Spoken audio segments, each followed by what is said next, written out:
Oh, Hanaki! Did you know that our souls are connected by fate? What do you know? I'm Yuno Hanaki, the one and only Oiran from Mialoon. Good evening, everybody. We're playing one of the more spooky listings of games that I've chosen in this lovely, lovely night. Makes sense to play it a little bit later, I suppose. Been a while? Oh yeah, it's been such a long time. But don't worry, you're gonna get a break from me tomorrow because I won't be streaming at all.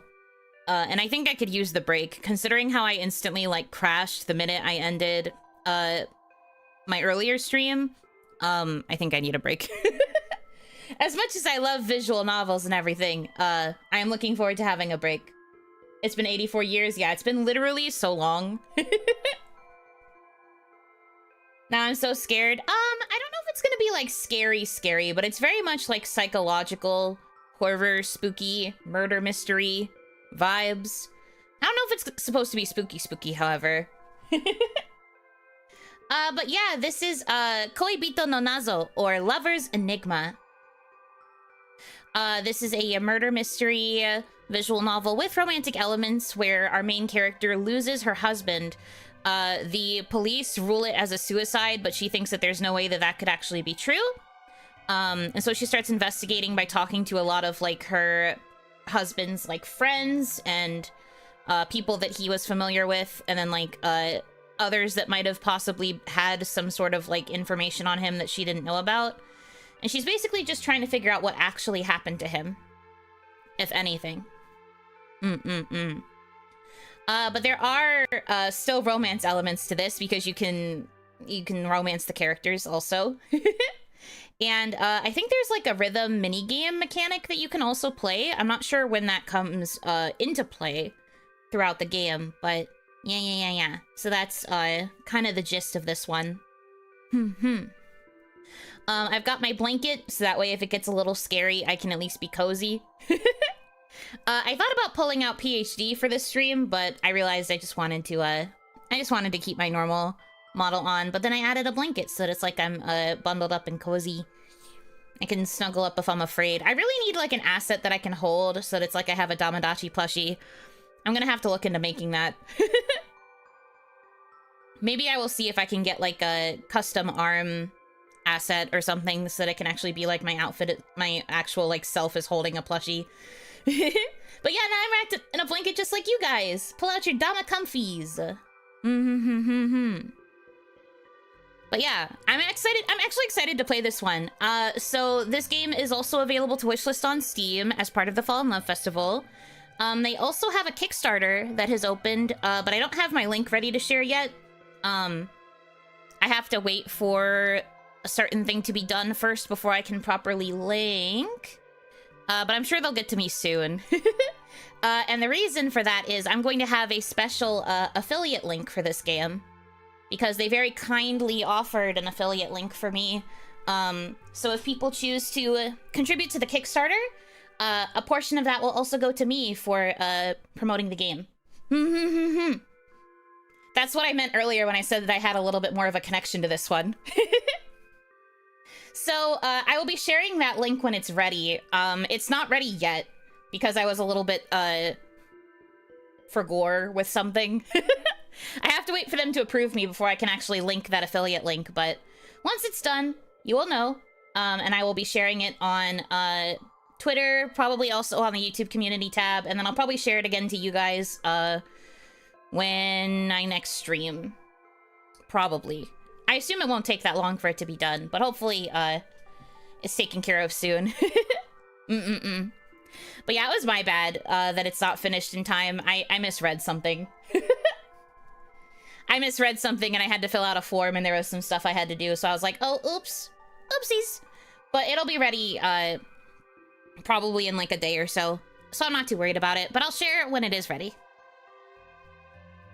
And if you happen to like this game after seeing me play the demo and you're interested in contributing to the Kickstarter, if you use the link, I'll get a little bit back. Yeah. So that's the plan with that. But without further ado, I suppose we should go ahead and get started with the actual game now. Wow, men. Yeah, wow, men. Crazy. They exist. Okay. Without further ado, let's lock in to Lover's Enigma. Am I on time for the Yuri cruise? Unfortunately, no. Yuri cruise was a few hours ago. But there is a VOD if you want to watch the Yuri cruise experience. This is not Yuri cruise. We are now on Otome hetero homicide investigation. I guess is what this is.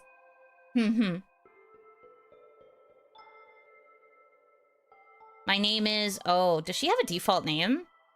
I don't know. I guess if she doesn't, I'm just gonna call her my name. My name is Yuno.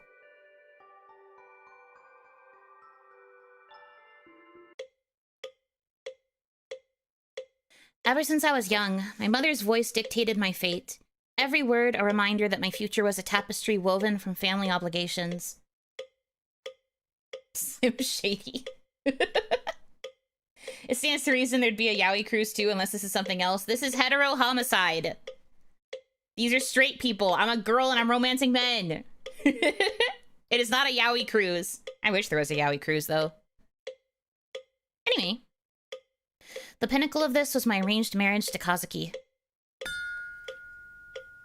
A budding journalist my mother had met at a coffee shop. Ooh, kind of pretty, though. Kind of pretty, though. Lucky for her, he was in his late 20s too, and looking to settle down. Reluctance gnawed at me, but I accepted. More to quiet my mother's persistence than out of any real desire. Love for Kazuki never blossomed, yet his friendship became a comforting presence, his kindness a balm for my uncertain heart. Then, just weeks after our wedding, he died. Suicide, they said. But something about the way he died, the timing, felt wrong. Terribly wrong. Yet, what can I do? I'm an actor in a play, stuck in a role I never chose. Every move and word feels scripted by someone else, and no matter how hard I try, I can't escape the part I'm supposed to play. It's been 40 minutes. All you hear is the relentless sound of your mother's voice. I hate this. Mom, I really don't think I'm ready for this. Please don't make me do this. Nonsense, dear. You're not getting any younger, and it's high time you moved on. I want to be happy. Besides, Ryota seems like a nice young man, and he's been asking about you. I know, but I still feel like something's missing. Like I haven't properly said goodbye. Is there a... Hold on. Oh. Okay, so there's like a whole thing here. I'm checking if there's like an option to disable the window. I'm not seeing anything. Task list, email, gifts, settings, save and load. Cute layout, though. I like the kind of like pixely art style. It helps it feel very creepy.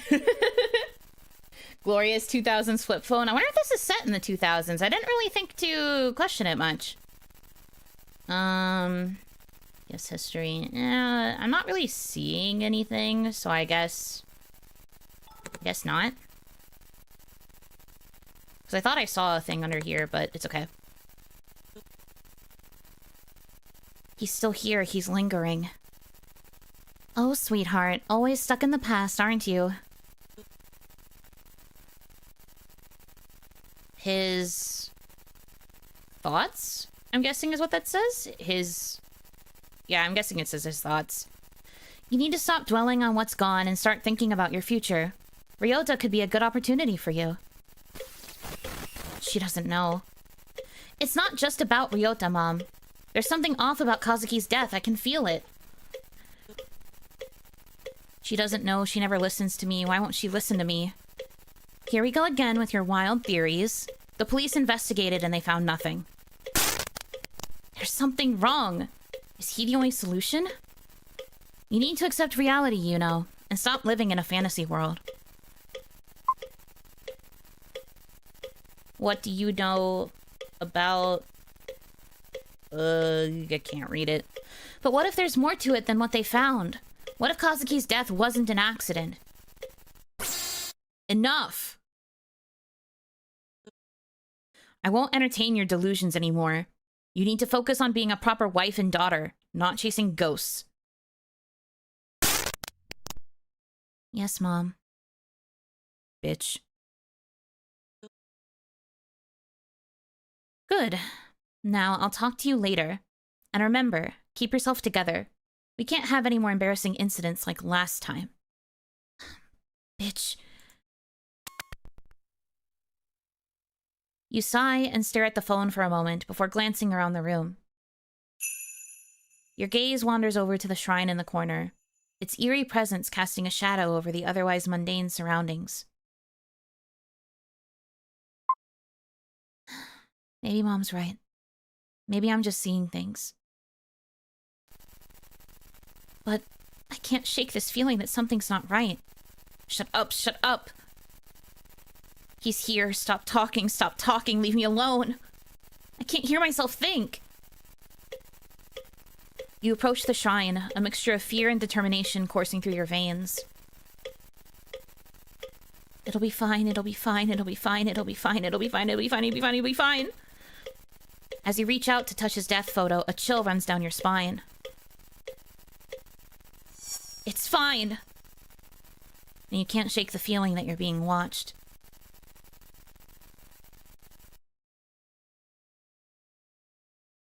Wowee. Day 1. Starting off intense. I was not lying when I said it had a little bit of spooky, psychological horror elements. It's a little spooky. Hug, Yuno. Thank you for the hug. I'm not scared right now. It's just a little intense. Thanks, though. Damn, real. You don't have to walk me back home every day. It's no big deal. But still, going out of your way like this... I know you said you're okay with the whole still testing the waters kind of arrangement. But I can't help but feel bad about it. You hesitate for a moment, trying not to sound too patronizing. Anyways, thank you. I should head back. I don't want to take up any more of your time. Ryota's expression is still as unchanging as ever. I said it's fine. It's not a bother, really. I'm just making sure you get home safely. Oh, well, in that case... Ryota's chuckle feels forced. As I look at him, I notice his smile doesn't reach his eyes. Great. So, same time tomorrow? Alright. Thank you.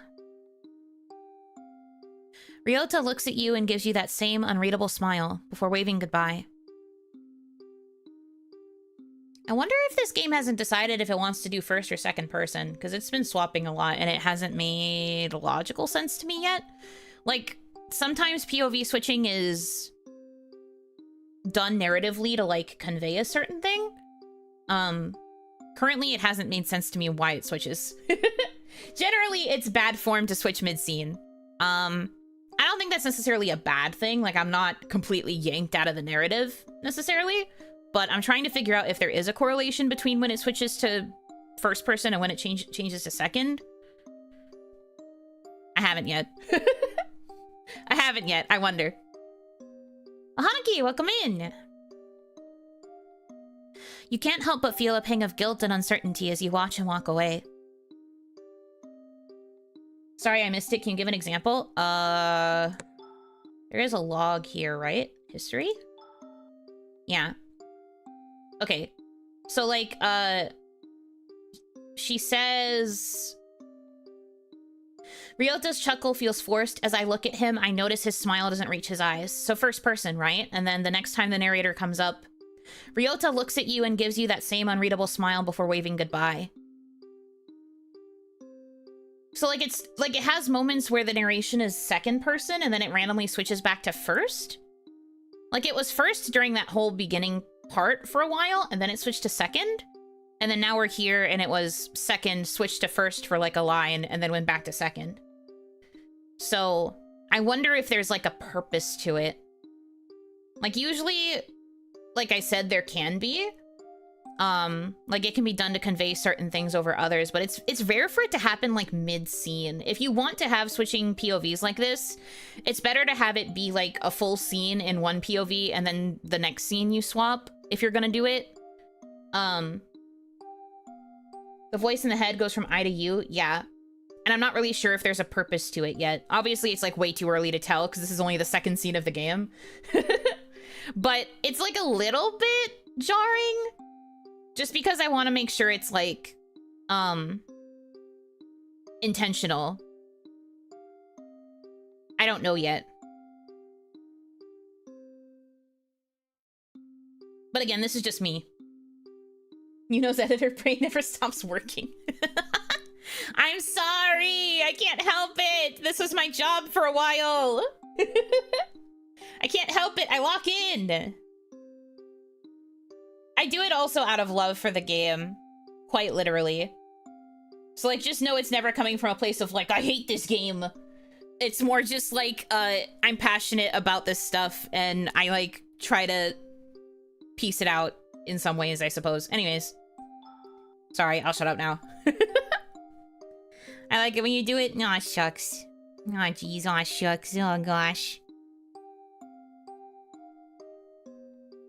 I don't remember if I read this, but I'm just gonna read it to lock back in.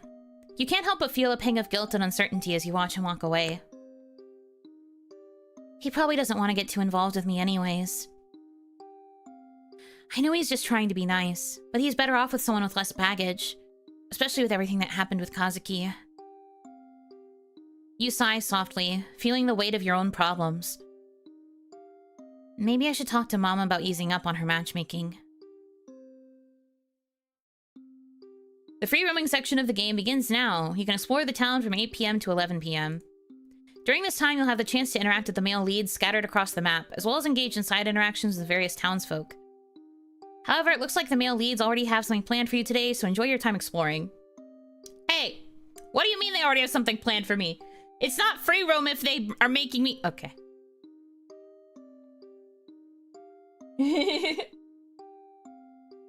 I overly critique TV and movies for historical accuracy. We all have our thing. I suppose that's true. You can have both, but you need to be clear to put narrator and MC POV thoughts and not mix it together. Well, I don't think you necessarily have to denote that. Like, if you denote the narrator, that implies that the narrator has a bigger role within the actual narrative. And right now, it just kind of seems like they can't decide if they want her to do her narration first person or if they want it to be second person for player immersion. As far as I can tell, MC does not have a canon name, so they might be wanting to aim for the more, like, second person, like, this is you experience so that you feel more immersed, which is why there's a lot of second person. But then they also are kind of, like, experimenting a bit with first person and, like, having her have, like, more independent thoughts, I guess. I don't know. I think there's a way to balance it, but you have to have it split between scenes if you really want to go for, like, both angles. Otherwise, I think especially for, like, a otome visual novel like this, it would be easier to just pick one. Because this might draw some people out. Just don't stay out too late. You wouldn't want to make Mom angry. Noted.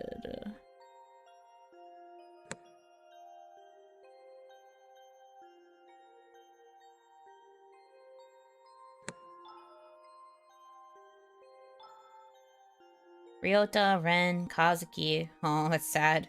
Yoko and Mom. Okay, then we have... leave incense for Kazuki. Oh, I guess I should probably go to the temple then. Or the shrine. Oh, flip phone? Yeah, she's got a flip phone. Email, no available records. Gallery, gifts? Wonder if that means gifts that we give to the boys or gifts that they give us. This is the history, so like the log. And then settings, and then save and load. Okay, okay, okay. Menu, I'm guessing, takes us back to the main menu. I don't know what... Hold on.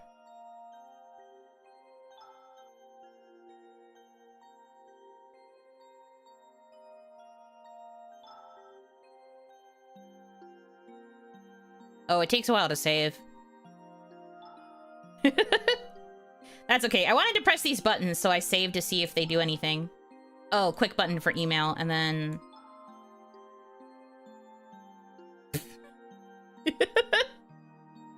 Oh, that makes time pass. Okay. Understood. I'm learning things. And I'm guessing menu takes you back to the main menu. Anyway, we have to go leave something for Kazuki. So, let's go do that. Do that first. You see an individual try to enter the temple, but the shrine priest tries desperately to stop him. Best not to intrude. No! But I have to go leave the thing for Kazuki! No! No! I guess I have to do that back at home, maybe. Wherever home is. I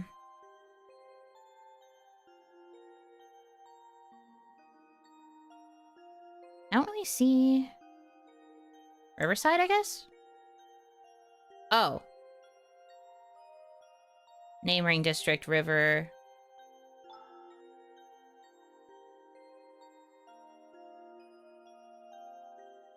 Where am I supposed to go, video game? What do you want?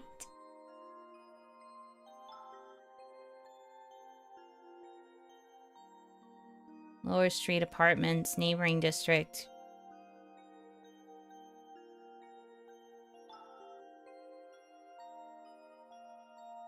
There are a lot of locations. They're like, the love interests already have something planned for you, and then nothing happens, so explain that to me.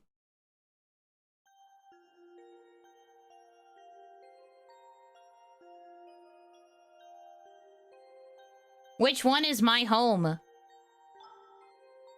Because it's like, Mom will yell at me if I don't get home soon. Yeah, but which one's my home? Apartments? Okay, it is. You walk down the corridor to your apartment. As you pass by your neighbor's unit, you hear a loud thud coming from the room inside. Then a scuttle of footsteps shortly after. The door clicks open and you see a familiar yet sporadic silhouette pop out from behind the door. You. Oh, you... Before you can say anything else, he cuts you off. Can you... stop leaving your trash outside? When you leave the house during the day, you're always so noisy. I know you have nothing better to do, but some people have things to do, you know. He gives you that stupid look on his face, reminiscent of a certain 2008 anime. This man makes a face at you as if he is from an anime. Okay. No, this isn't Mom. This is one of the love interests.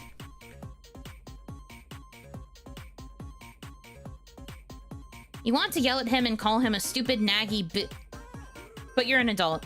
And even though he's short and rude, he should be able to reason like one too. I'm sorry.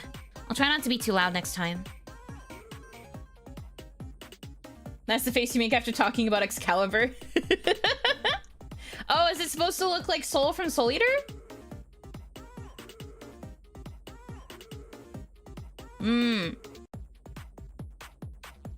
Like, it looked familiar to me, but I was kind of looking at him like, what face is that? Thinking about 2000s anime. God, I wish Isla-sama was here. Maybe she would have known.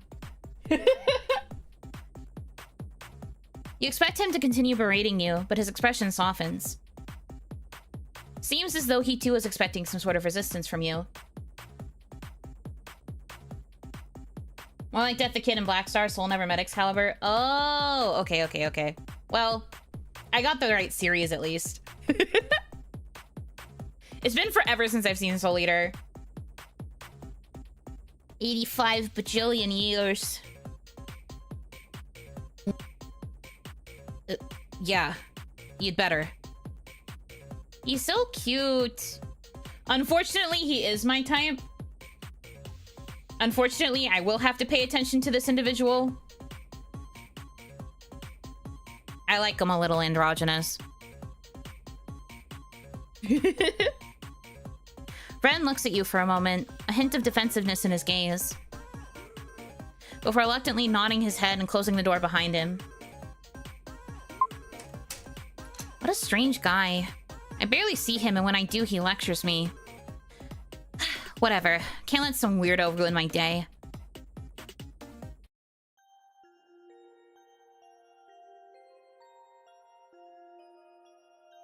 Go home, I guess. You finally enter your apartment. A groan escapes from your lips as you're finally able to kick off your shoes and collapse, exhausted, onto the couch. Why do I always have to deal with weirdos after a long day of work? Shut up.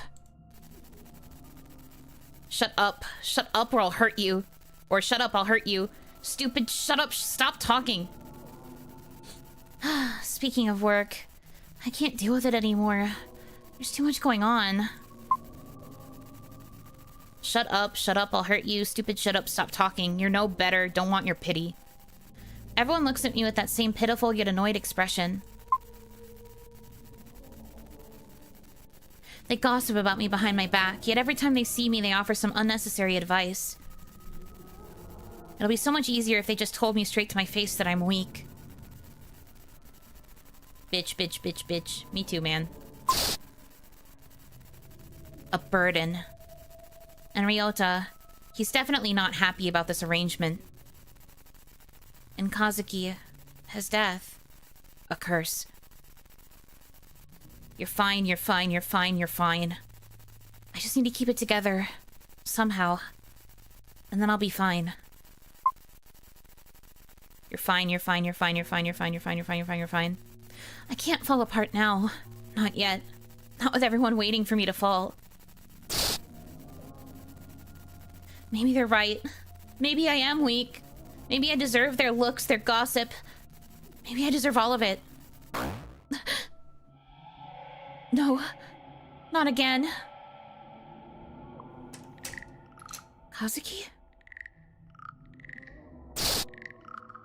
It's him. Please let it be him.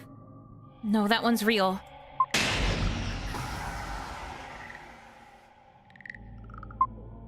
Shit, shit, shit, it's happening again. Shit, shit.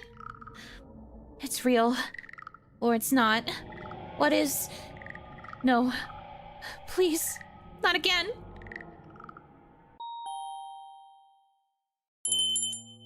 Hello? Anyone home? Oh, thank God. Yes, coming! You rush over to the door, opening it frantically, in hopes of ignoring the strange noises coming from your apartment again. Hello, sorry for the noise, no, who is it? Hello! Oh God, this looks like Hitomi's type.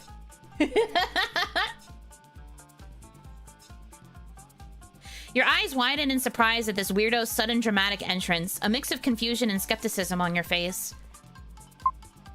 What? Can I help you? The vibes from your home are not immaculate. I can already sense the bad spirits squirming around your abode. But no matter. I am Saotome Haruki, exorcist extraordinaire, at your service. Looks like he's about to scam the shit out of you. Yeah. Hitomi core. I think this is also the poster boy. Because he's got the red specs. I think this is poster boy. Box pusher, perhaps? The feng shui is hella whack in here, for real. Those empty pizza boxes on the ground are definitely not helping your vibes. Anyways. You blink, taken aback by Haruki's grandiose introduction. You were shaken up before, but now you're just simply perplexed. Who the hell is this guy? Exorcist? Hanaki pauses for a moment, seemingly as though analyzing you a bit, his face showing a momentary tinge of shock. Then he shakes his head as if to shrug off the thought before continuing on with his introduction. Indeed, your esteemed mother has employed my services to assist with the spiritual disturbances plaguing this dwelling. Your skepticism grows as you eye Hanaki warily. And you're sure you can handle it? Fear not, fair maiden. My reputation precedes me. While some may doubt my methods, I assure you I possess genuine spiritual prowess. Doubt fills your mind, but at this point, is embracing a bit of spiritual fanfare really the worst idea you've had? Well, I suppose it can't hurt to give it a try. Hanaki beams at you, his smile shrewd yet unreadable. I do believe the mom would do this. Yeah, real. Excellent. With your cooperation, we shall banish these troublesome spirits post-haste. Now, shall we begin? You hesitate, staring at this strange man once again. Alright, maybe letting some weirdo into your house isn't really the best idea. Actually, I appreciate your offer, but I think it might be better if you came back another time. I need some, time to prepare myself for your methods. Hanaki's smile falters, but he nods, reluctantly accepting your request. I understand, dear client. Though I must say, the spirits may not be so patient. But if it is your wish, I shall honor it. Until next time, then! Just like that, the exorcist disappears as mysteriously as he had appeared. You close the door and turn back into your apartment, trying to steady your breath. Hello, Yuno, the anime princess. How's your day going? I am not a princess, but hi. My day is going well. I hope yours is also going well. As the silence settles, a sudden tremor courses through the room. The furniture rattles, and that unsettling croaking noise fills the air again, sending a shiver down your spine. I thought it would be gone by now, but it's still happening. They wanted you to be a princess? I don't think they wanted me to be. They just suggested it as an option. They were like, you could be basically anything. You could be a princess. I think if they had said they wanted me to be a princess, they would have made that clearer. It was just a suggestion. I think it was because they were used to the fact a lot of people who came in called themselves like the princess or queen of something. Not me, though. Not me, though. I'm built different. No. What was it? I need to check my phone.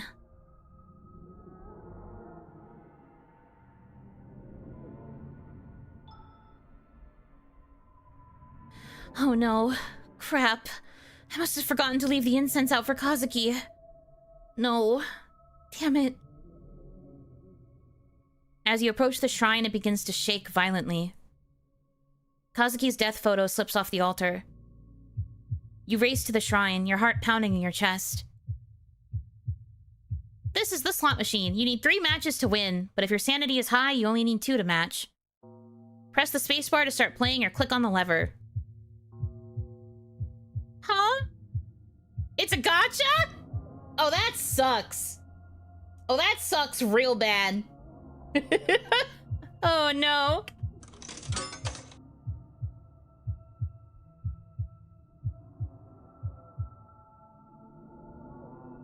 Oh.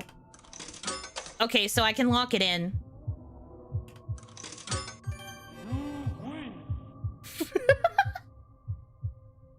You win.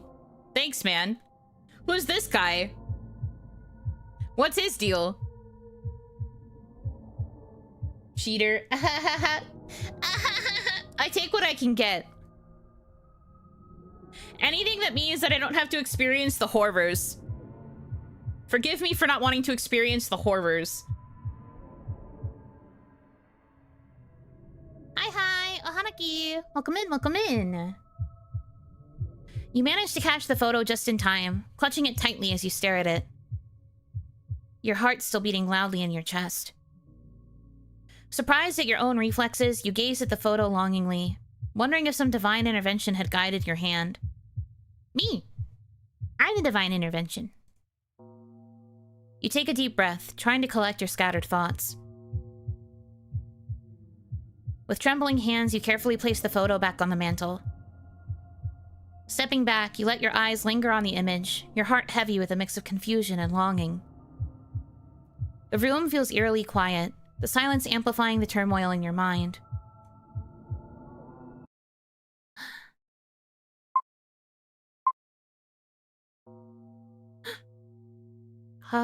Suki?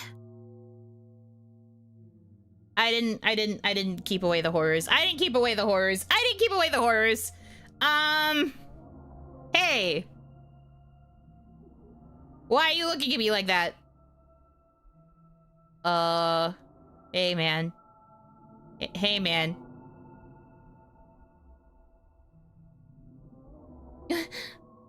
Shit. I'm losing again. That's not good. I need to calm down. What did she tell me? What was it? The bathroom. Yes. I have to get to the bathroom. What if the horrors are cute boys, though? That's true. What if he's cute? Well, like, what if the ghost is a cute boy? Normally, you would get actual help in order to keep yourself together. But that's not an option for you. At least not now. So this is the next best thing in keeping things under wraps. In this rhythm-based game, your goal is to match the beat by pressing the arrow keys at the right time. Okay. Oh, a selfie. That's what I look like. Cute. Arrow icons will appear on screen in sync with the music. Hit the corresponding arrow key just when it lines up with the target zone. Do they go up or down? I'm going to guess down. The more accurately you hit the keys, the higher your score. Keep calm and steady your heartbeat, and remember, suppress it. Okay. Oh, God.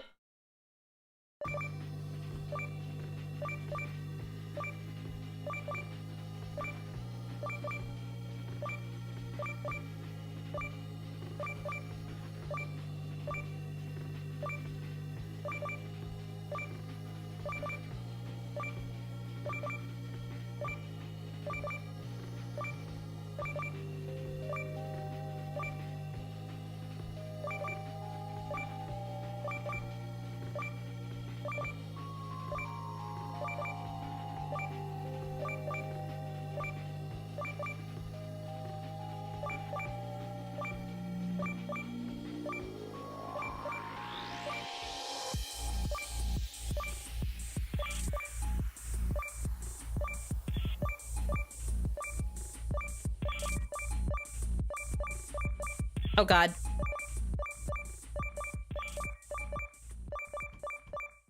That got a bit crazy there. It's not Muse Dash. If it was Muse Dash, it would have been going horizontal. Luckily, it's vertical. Unleash your inner Migu. Phew. I was scared that it was going to punish me for dropping combo. Luckily, it did not. Anyway, the eye being there at the beginning was scary, but I was able to lock in. It's probably going to get harder as the game goes on, isn't it? Smile. It's not going to be that easy forever, is it? Anyway, I wanted to say, the song is a banger, though, so that is also a win. Cool soundtrack. Anyways. Ugh, I'm sweating. I got so nervous. I was just like, please, I do not want a jump scare. I do not want the horrors. Not today. Okay. Okay. I'm fine. I'm good. It's under control. My head hurts. I should go to bed.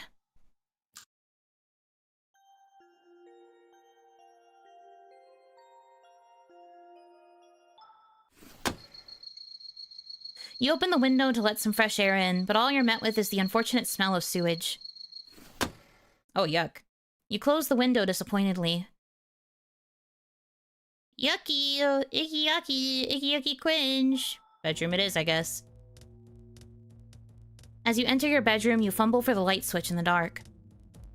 Your hand brushes against a sharp edge on your nightstand, and you feel a sudden stinging pain. You pull your hand back quickly, but it's too late. A small, deep cut begins to bleed. Oh, shit. Why was there something that sharp on your nightstand, girly? That seems dangerous. You grab a nearby towel and wrap it around your hand, pressing deep into the cut, trying to stop the bleeding. Your vision blurs a little as you wince from the pain. Why does it look like an eye? Why does it look like an eye? All I did was give myself a little cut. Why does it look like an eye? That's not supposed to happen. Blood doesn't work like that. But you swear you see a weird symbol form amidst the blood splatter. Boyfriends, husbands, exorcists, even this stupid apartment. Seriously. I wish Mom would stop meddling with my business and making me do all this for her. Just as you say that, your phone buzzes. From the glow of your screen, you read the words 3 unread messages from Mom. I'm exhausted. I need to sleep. I can't deal with anything anymore. Can I actually see the messages? No. Dang. As you lie on the bed, your head swirls with the afterthoughts of today. Mothers, ghosts, boyfriends, husbands. Duty, sins, choice, and most importantly, you. Do your choices matter? You can't help but worry about yourself. You can sense that things are changing, and no matter what you do, you can't stop it. You don't want to sleep just yet. There's so many things to do. But your eyes give out as you lay there on your bed. Your thoughts are finally quieting down, and all you hear is the same resounding sound of drums. Yeah, what is with the drum sound in particular? Why is she haunted by the sound of drums? Well, I guess it's a drum. It sounds like a metronome to me. Whoa. Cursed heart bound by desire. Everything is a curse. I was like, hello? What is this? I thought I scared away the horrors. I can head home from here. I'd rather not take up too much more of your time, Ryota. It's not a problem for me to escort you back. Oh, well, it's just that I have to get some stuff on the way home. Dinner and such. I won't insist then. Have a safe walk home, Yuno.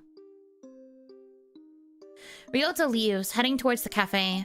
Maybe he's just visiting Yoko before going home. Email from Mom. Your heart rate was unnaturally high last night. What do I keep telling you? Keep yourself together, Yuno. Just follow your routine and it will be okay. Just remember to do as I say. Hey, I think you should care more about the heart rate than that. She's like, just lock the fuck in, dumbass daughter. I think you should be more concerned. But that's just me. Ugh, why can't she mind her own business? Whatever. I still have other things I need to do.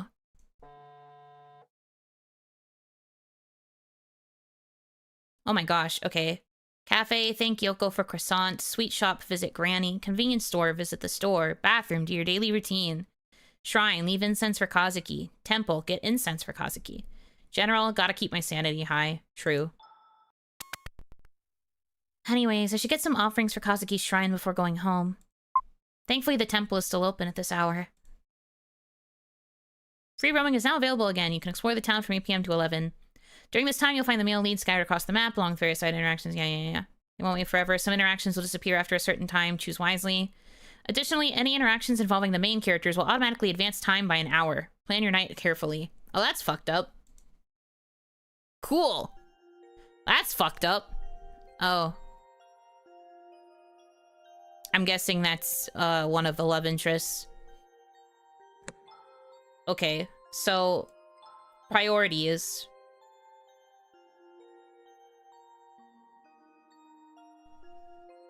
Probably go to shrine then.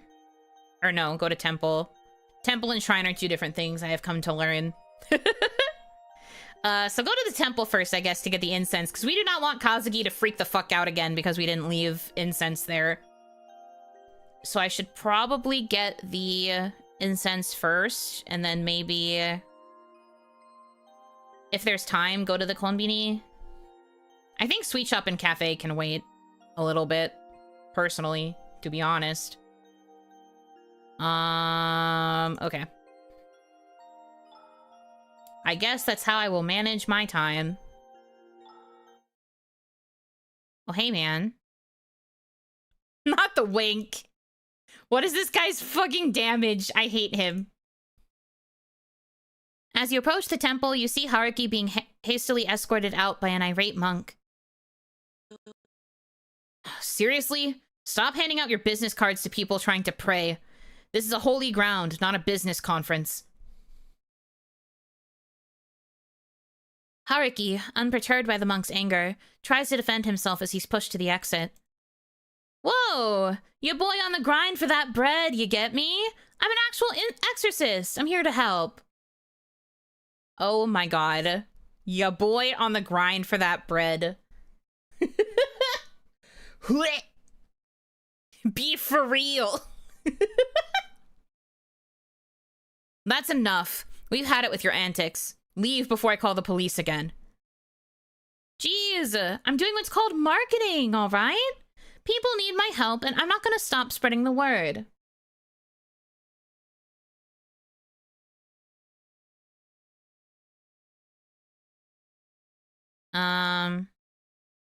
Watch. As you stand by, observing the scene, Haruki catches sight of you and grins cheerily. Hey gamers, it's your girl, Yuno. Now hold up, I didn't say any of that. I'm reading dialogue for Haruki. Yuno in this video game is way more chill. I didn't say any of that. Don't put words in my girl Yuno's mouth, okay?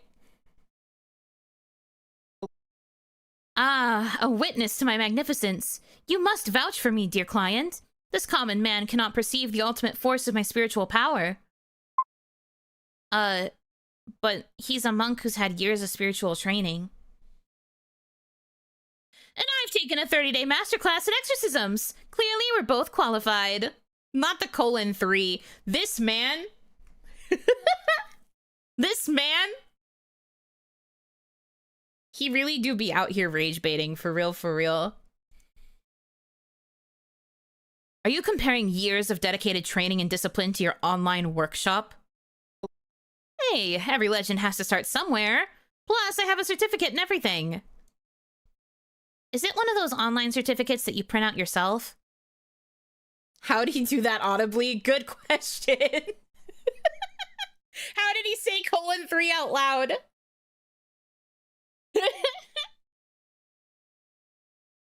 It's legit, okay? Just because I took a modern approach doesn't mean I'm not effective. Why am I even arguing with you? Modern approach or not, this is sacred ground, and it deserves respect. I respect it. I just think there's room for both ancient wisdom and new techniques. I'm here to help people in my own very effective and very real way. Nyaron, probably. This is Mamanachi's type, yes. She's not here. She's probably lurking because she has to go to bed soon for work. But if she's here and she's seeing this man, this is definitely her type. Of the ones we've seen so far, this is definitely the Mamadachi type. I guess maybe Ryota could also be close to her type, like the gentlemanly childhood friend type. But her primary type is characters like these.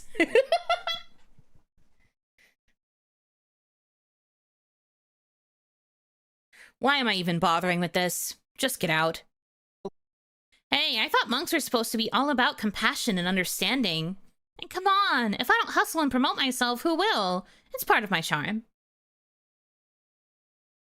This is a place of tranquility, not a stage for your antics. I'm going to call the police if you don't leave.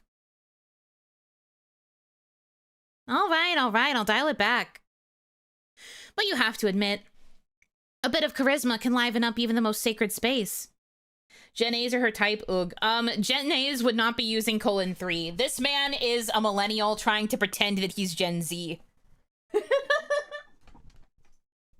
This man is a grown-ass adult who still uses :3 out loud because he hasn't left the early 2000s. What the heck is a Gen A? Gen Alpha. Hi, Hitomi. Offering. Thank you so much.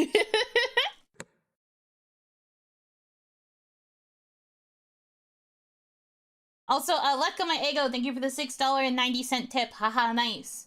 Depth perception check? Yeah, true. Depth perception. Nyoron.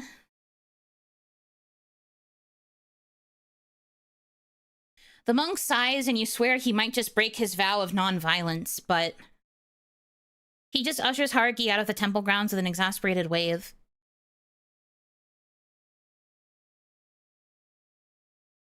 Outside, Haruki waves you over with a cheeky grin. Whoa, that was something. You've got to admit, I really know how to stir things up. Yeah, you definitely make an impression. But maybe next time, try not to get kicked out. Deal. But hey, it's all part of the adventure, right? Anyway, dear client, what brings you to this sacred ground? Surely you didn't come just to witness my flair.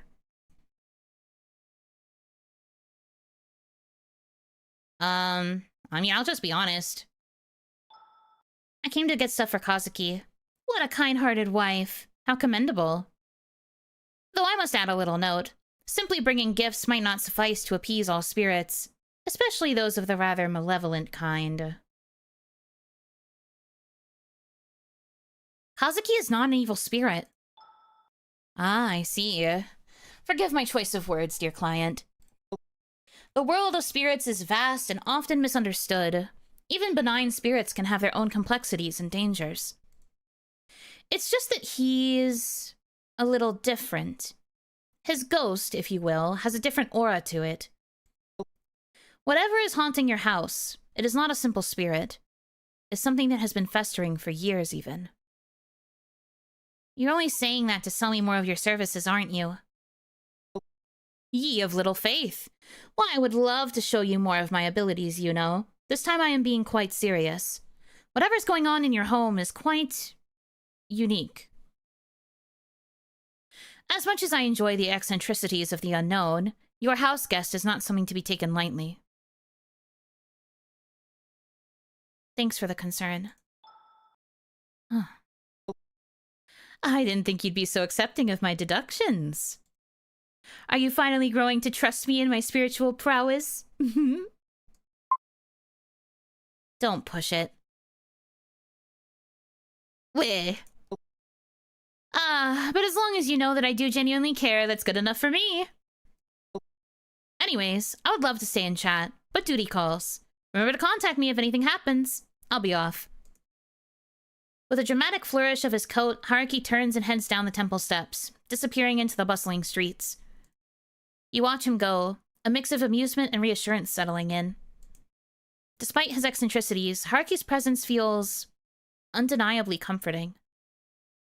Right, I had better go get Kazuki's incense while I'm here.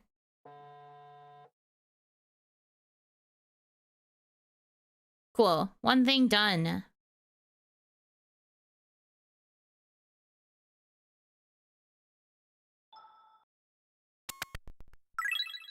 Sanity increased. My sanity's at 100. I'm perfect. I'm cured. Affection with Haruki increased. Makes sense. I'm literally cured. I'm not mentally ill anymore. Let's friggin' go. Where the frick is the konbini? Ah, over here. Oh, we get to see my baby. is where he works. Oh my god, cutie. Potato chip. So true, bestie. My favorite brand of chip. Potato chip, potato chips. What would be even funnier is if this says potato chip as like the brand name, but it's actually like a tortilla. Potato chip, tortilla chips. World's most confusing branding. Anyways. Ren gives the door a blank look. Welcome. Oh. I can't believe it's not potato chip. His face twists up in disgust. It's you. Look, just get what you need and go home. I don't need you to make a mess at my job, too. I'm not a messy person. None of that is my fault. Ren rolls his eyes. Sure it isn't. Get what you want and get out. After picking up the items that you needed, you head back to the counter to purchase them. Ren begins to scan your items silently. Well, excuse me, princess. I need to buy groceries. I have 100% sanity. Literally, I have to do this while I'm mentally well before I spiral again. Because otherwise, I'm not leaving my goddamn house.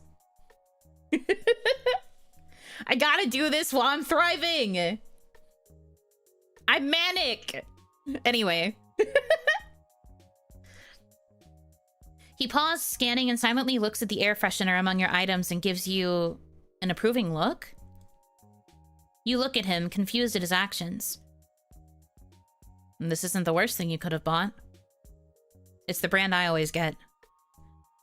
He appears almost bashful at the admission, as if he has shared a massive secret. Seemingly realizing the strangeness of his statement, he hastily scans the rest of your items without saying another word. He points at the cash register's display. I have to bully him. I have to bully him. I have to do it. My hand literally can't move to any other option besides tease him. I have to bully him. I have to bully him right now. I bet you'd look cute in a uniform. What?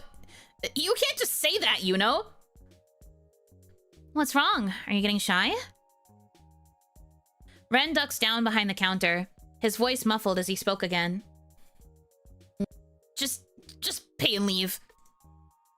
Are you hiding behind the counter? No, I am not hiding. The crack in his voice begs to differ. Oh well, I guess I should swing by the convenience store more often. Ren slowly peeks his head out from behind the counter, his ears still burning red. Thank you for the patronage. I hate you. Please, never. Come back again.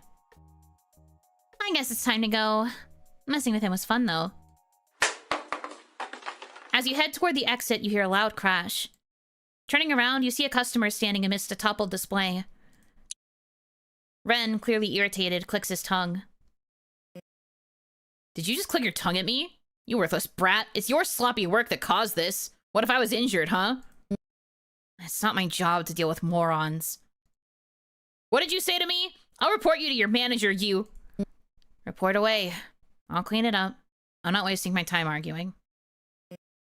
You keep being mouthy with me and I'll fucking slug you. The customer inches close to Ren and points his finger in his face, threateningly.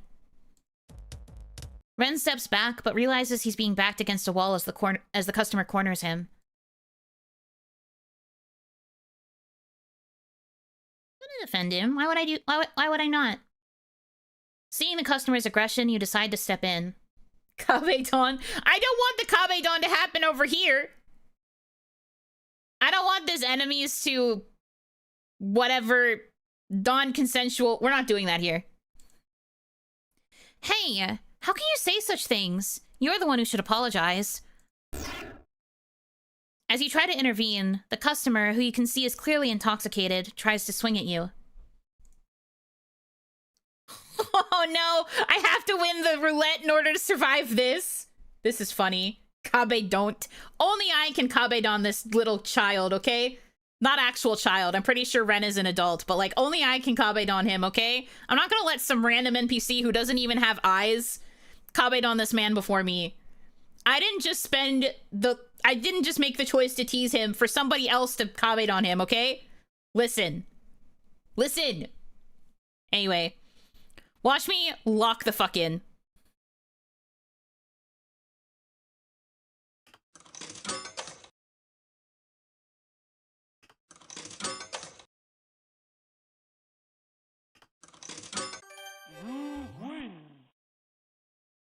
Gamers. Huh. Serves you right. Ren takes the mop in his hand and continues to hit the already downed customer. Take that! And that! Ren, I think he's had enough. Oh, fine. He tosses the mop aside in triumph. The customer drunkenly stumbles his way out, confused by the whole situation. Ren turns to look at you with a newfound respect. Huh. It was cool how you dodged that guy so quickly. Oh? What's that? I don't think I heard that first part quite clearly. You're saying how cool, amazing, and pretty I looked while standing up against that guy? Huh? I didn't say anything like that. It's just nice to hear some appreciation coming from you for once. Don't get used to it. But, yeah, thanks. I guess that could have gone a lot worse. No problem. Glad I could help. Plus, it was kind of fun seeing you swing that mop around. Yeah, it's called zoning. And, you too, I guess. Aw, you do care. Don't make me regret saying that. Look, just...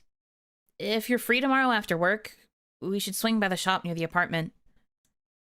You know, the one owned by that old granny. I'll pay back this favor. Are you asking me out on a date, Ren? What? No. I just owe you one, all right? Relax, I'm just teasing. I'll be there. Good. And, thanks again. Seriously. Anytime. Just try not to get into any more fights while I'm not around. Yeah. Just get out of here before I change my mind about being grateful. With that, Ren gives you a nod of appreciation before turning back to his duties. You leave the store feeling accomplished, and got to see a cuter side of Ren to boot. Yay!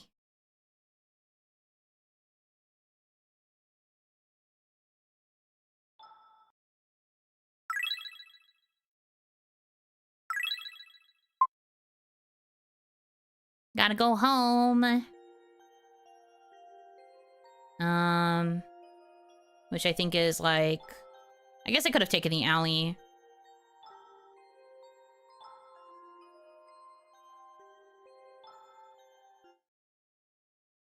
Worth it. Worth every second. That was fucking awesome. He's so cute. As you step into your apartment, a knock echoes through the door. A voice calls from the other side. Hello? Is anyone home? What now? With a resigned sigh, you approach the door. When you open it, you're met by a woman standing there, her hand clasped together in a formal manner. Have you found salvation through Hiroshi no Kami? Salvation? What do you mean? Hiroshi no Kami, the Divine One, offers visions and guidance to those who see the truth. He is the light in the darkness, the savior of lost souls. You seem like someone searching for answers. Why not explore what he has to offer? Embracing his guidance might bring you the balance and peace you need to keep things in order. After all, in the midst of chaos, true balance is found through the light of the divine. No, thank you. No, thank you. I am not really into cults. Thank you. No, thank you. Thank you. No, thank you. No, thanks. I don't really want to... You try to close the door, but the cult member wedges her hand into the gap. I understand your reluctance, but Hiroshi no Kami's light is too important to ignore. This path offers salvation and purpose, and turning away now means missing out on a profound truth. Please, reconsider. Our door is always open, but the time to accept his guidance is now.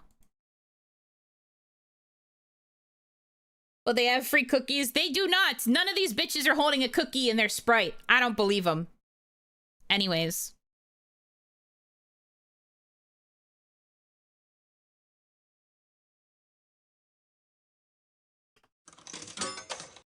I'm banishing them with the light of Haruki.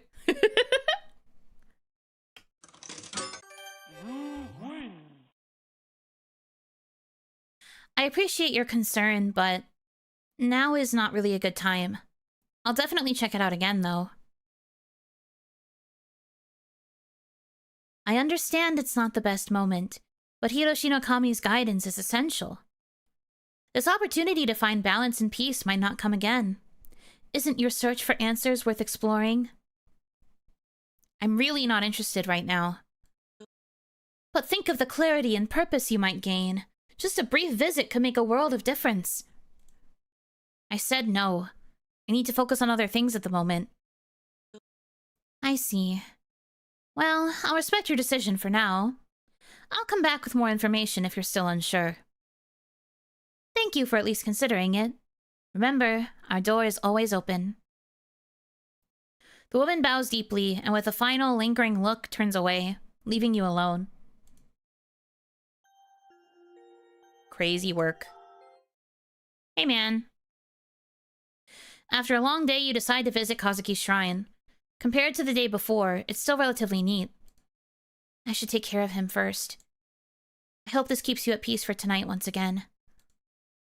Maybe it's my imagination, but the air around the shrine feels a little colder, and the feeling of gratitude settles in my bones. You smile softly at the shrine.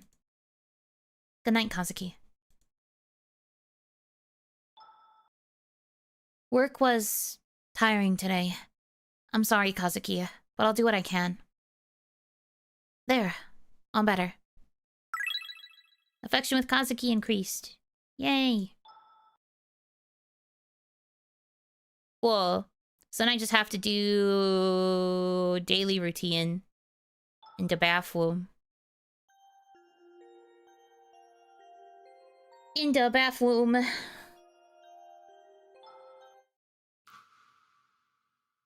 You're keeping it together pretty well, but there's no harm in making sure you're extra calm.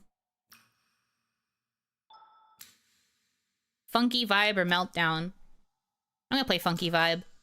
Oh, you can actually change the difficulty. Let's do normal. I'm not sure how I feel about hard yet. I know it's just the arrow keys, but...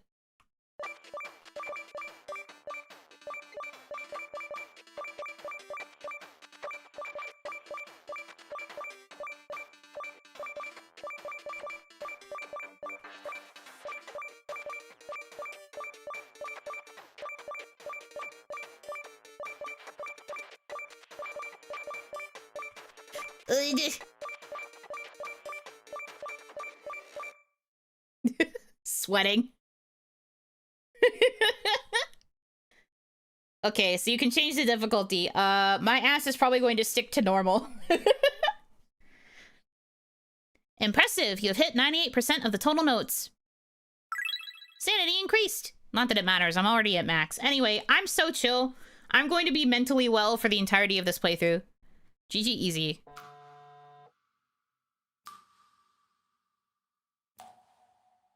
Yay!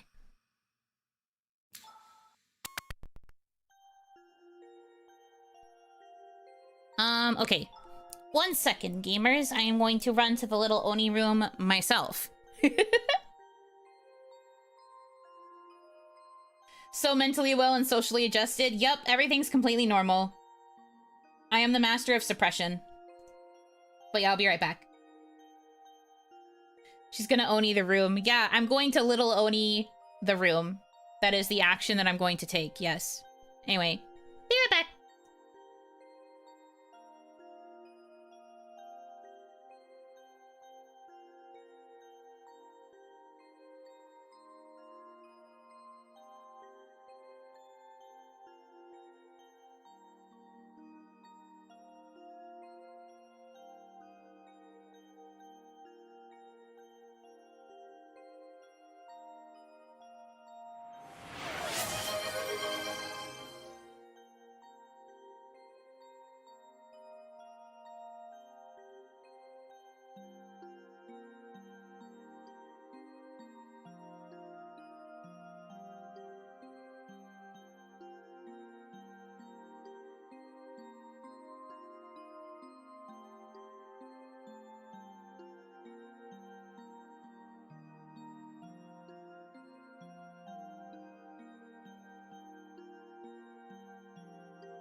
I'm back.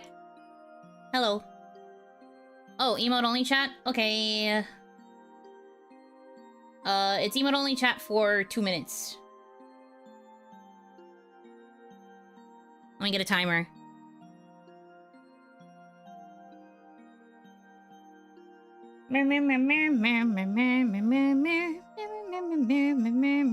Okay. Alright, goodbye Twitch chat. Goodbye Twitch. Goodbye Twitch. Bye. Goodbye Twitch.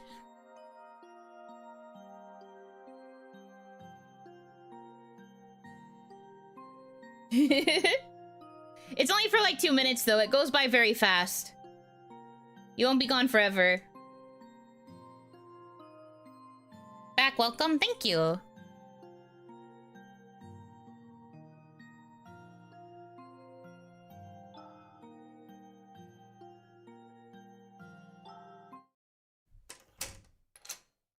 You step inside and everything seems in place. The door clicks shut behind you. For a fleeting moment, peace settles in the air, and your mind drifts back to the day. Whenever I'm with Haruki, his high energy makes me feel less tired, and he's surprisingly fun to be around. I don't know how Ren does it, but customer service is certainly not for the weak. I get so tired after dealing with all those customers. And a soft, unexpected smile brushes your lips.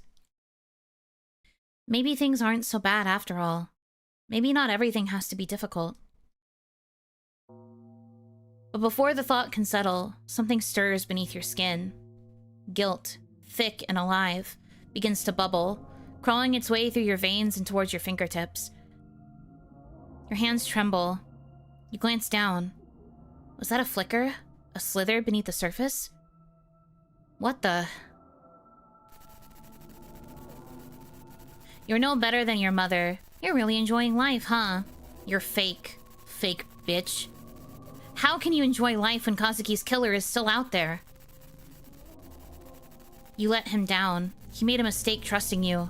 You're a liar. You don't actually believe he committed suicide. Do you? Do you?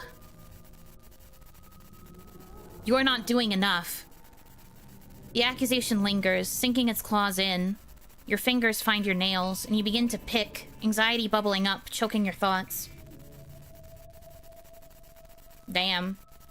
Anyway, welcome back, Twitch chat.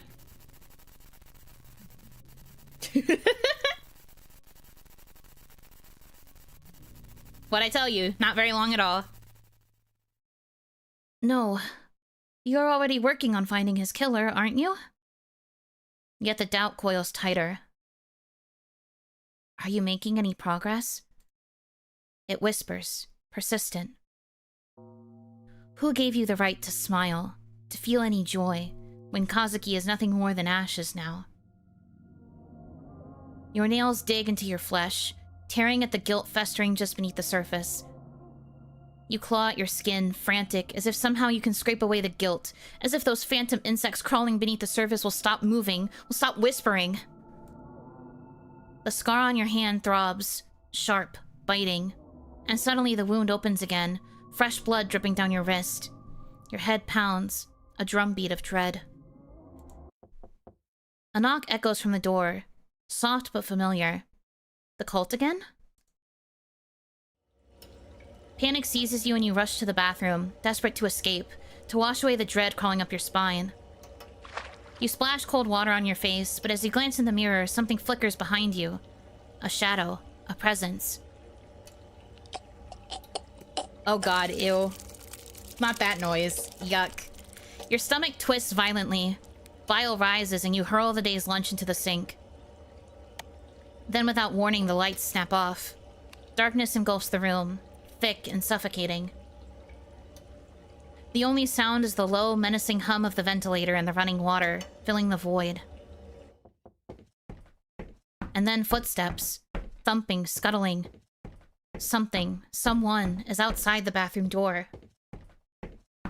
Hearing that with headphones, thank God I wasn't eating. Yeah, I shake your hand. Yuno. A voice calls out to you.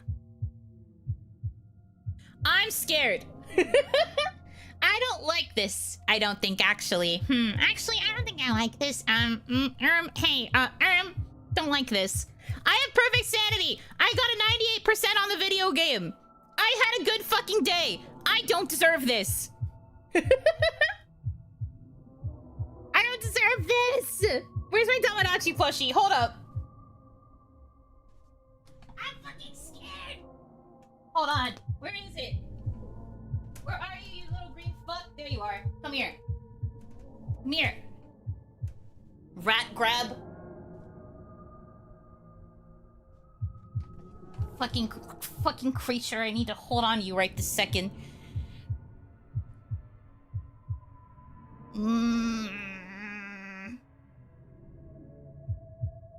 Yeah, that's you. Little green fuck. This is what I did to the plushie just now.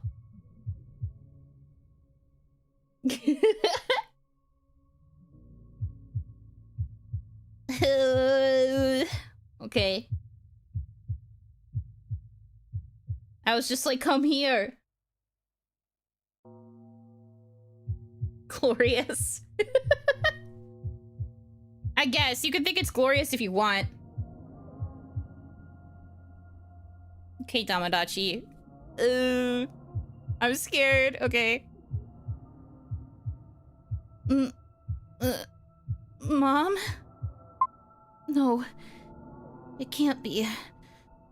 She's far away, too far to be here.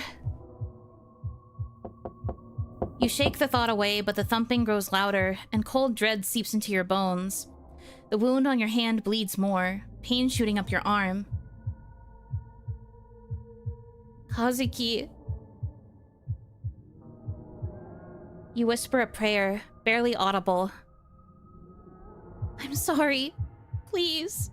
I'll find your killer. I swear. Your phone buzzes in the dark, cutting through the tension. A notification flashes. It's from your mom. Remember to call if you need help. Your heart clenches, a bitter laugh slipping from your lips. Fuck that! I'm not calling that bitch! But then a colder thought cuts through the fear. Who are you calling? Ma'am, that's your mother? Okay, but she's also been, like, doing nothing but pressuring her and not helping in the situation ever. So I can't really blame her for feeling this way. I do think she's using a bit of harsh language. I won't deny that. But I can't exactly blame her for, like, wanting to defend away. Calling a scammer to help you. Who would be the best person to call here? Running out, it does not feel like the answer. Writing to Kazuki. I don't know. That doesn't feel correct either. I mean, Ryota would probably come running. He seems like the kind of guy. Haruki would also be a good answer if it does end up being something spiritual and scary.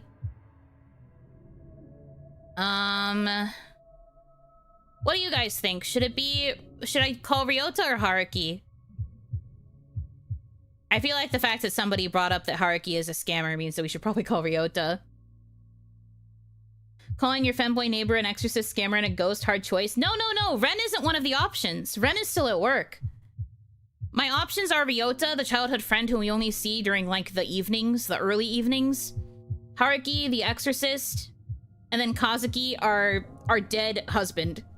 He should be an option. That's what I'm saying. The fact that he's not is fucked up. I can't believe he's not an option. Considering how I fucking nailed that affection encounter. Maybe running out would also potentially mean that I could go to him, but I don't know. I'm scared. I think I'm gonna call Haruki. I feel like Ryota would not be super helpful. I'm gonna call Haruki. Haruki, this is your chance to prove yourself, homie. Save and try out? Nah. We commit. We do one playthrough of this as a demo. We commit, brother. The only time I had a save that I, like, had to go back to was like, ironically for Taisho Romance Theater, because I was literally told that the only ending that had, like, a conclusion was, like, a particular one, so I had to go back and re-choose it. Anyway. Your hands trembled as you pulled your phone out to call the only person you knew who could deal with this. Ring, ring, click. Hello, dear client. Are those pesky spirits being restless again? Or perhaps they're moving things around your apartment? Fear not, for my services are always at your disposal. You were so taken aback by his precise knowledge of your predicament that the rest of his bombastic greeting went right over your head. How did you... Anyway, you're right. Things in my apartment were moved while I was at work. I swear my apartment was empty and no one was home. When I got back, everything was a mess and something felt off. I didn't know what it was, but it felt... supernatural, perchance? Please just come over and help me. Of course. I'll be there shortly, milady. Beep, beep, beep. Despite how odd he is, I can't help but feel reassured. The chill of the apartment sends shivers down your spine. And so, partly against your better judgment, you step out of your apartment to wait for Haruki to arrive.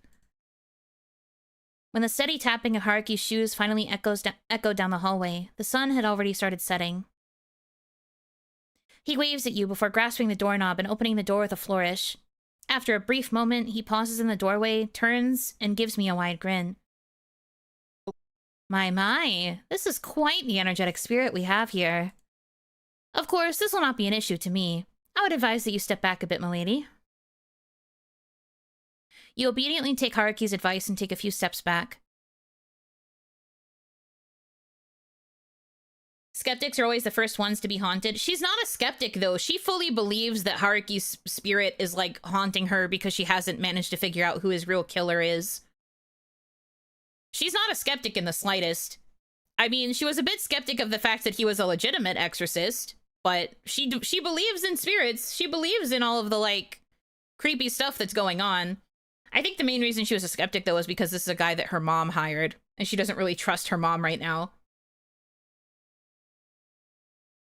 Haruki, almost in a strategic-like fashion, places candles around my apartment. He then comes back to the doorway and prepares to chant. The very air of the room starts to feel charged as Haruki's voice takes on a melodic quality. Words that I have no understanding of flow like water from his lips. His hands trace intricate patterns through the air, the candles flickering wildly as the flames dance erratically in non-existent wind. It doesn't take long for the room to fill with unsettling energy. A chill runs down your spine as a cold draft rustles curtains, sending shivers across your skin. The melodic chanting is suddenly interrupted.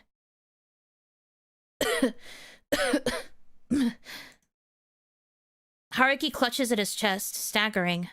A faint trickle of blood escapes from the corner of his mouth. Each cough sends specks of blood splattering onto the floor. Uh-oh. Don't like that. The room is filled with the sounds of his labored breathing, and the eerie silence is only accompanied by the ticking of the clock. The flickering candles slowly calm as Haruki straightens slowly, wiping his mouth with the back of his hand only to unsuccessfully smear it instead. It's fine. Just a particularly strong spirit. I'll manage. Though...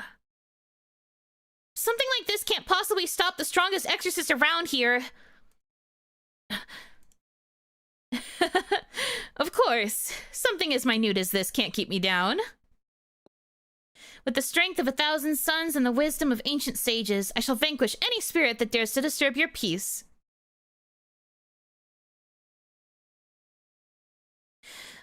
But... a bit of added protection won't hurt. I picked this up from the temple today. It's not as strong as me, of course, but it does work. And even if it doesn't, it does add a cute little addition to your bags.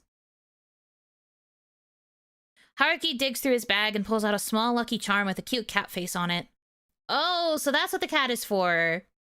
In the name of the moon. Please, have it. These two options are so funny. He did not steal it. I should not assume that he is a thief, but also Lamau. Oh my god. This game is so unserious at times. Assume it? No. Thank you. It looks like you. Ah, do you think so? I guess my charm is rubbing off on these cute little cats. Yeah, it's got that same mischievous smile. Well, I do aim to bring a bit of cheer to even the most serious situations. Speaking of which, this little guy is said to ward off evil spirits. Keep it close and it'll help keep the negative energy at bay. I appreciate it. Hopefully it'll be as effective as you are. Of course. Together we'll make sure your apartment stays spirit-free. And if you ever feel uneasy, just remember my charming face on the kitty.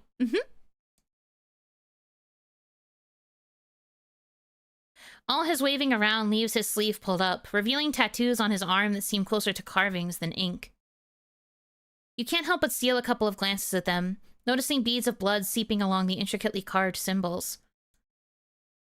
Haruki notices the glances and sends a grin your way, eyes twinkling mischievously. Ah, these old things? They're my best-kept secrets. People say they're a map to buried treasures, but I'm afraid it's just my way of keeping things interesting. You're bleeding, though. It's something to be worried about. What kind of exorcist would I be if I were afraid of a little blood? I'm fine. Besides, it hurt a lot more when I got them. You hand him a towel as you take a seat next to him. Still, though, it looks painful. You hesitate, thinking about whether or not to ask Haruki about them, but he senses your curiosity and speaks up anyway. They're protective wards, so that I won't ever lose a battle with a spirit. But if you're so strong, why do you need them? There's no shame in relying on an extra layer of protection.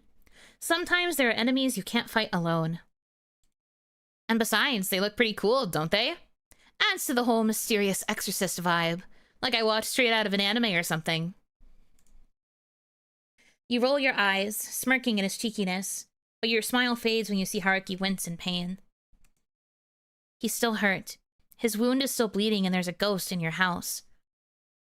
Haruki, you know, behind all that cheeriness and grandiosity, it seems that I don't know much about you. He pauses, his expression shifting as he searches for the right words before finally responding. It's nothing too interesting. Haruki's smile fades slightly, his eyes distant as if he's sorting through unpleasant memories.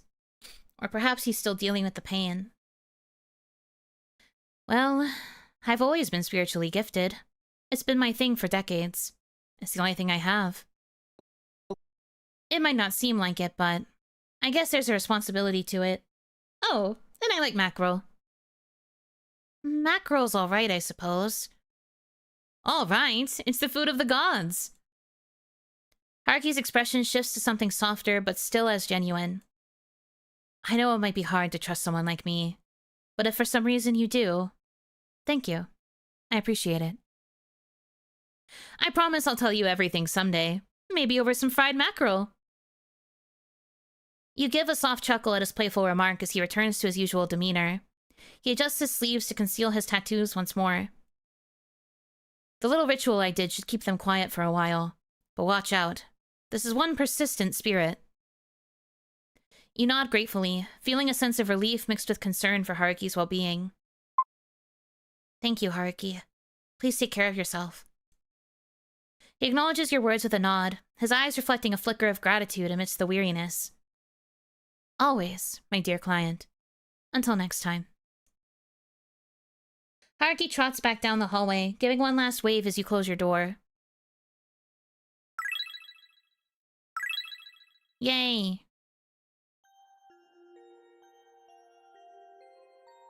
Scary as frick. Can I go to bed like a normal person yet? Please? As you drift into sleep, fragments of another life flicker through your mind. Faces and voices swirl around you, familiar yet distant, leaving an unsettling sense of déjà vu. There's a leader's presence, a protector's shadow, a friend's warmth, a wanderer's wisdom, and a companion's loyalty, all tangled in memories you can't quite grasp. 1, 2, 3, 4, 5. I'm guessing that's maybe past life with all of the current love interests? Leader, protector, friend, wanderer, companion. Don't really know what the differences would be between all of them because I haven't gotten a really good grasp on everybody's roles yet. But I'm feeling that I'm guessing that's the comparison. You want to make sense of it, but weariness pulls you deeper, into a void-filled slumber, where the past whispers but never fully reveals itself.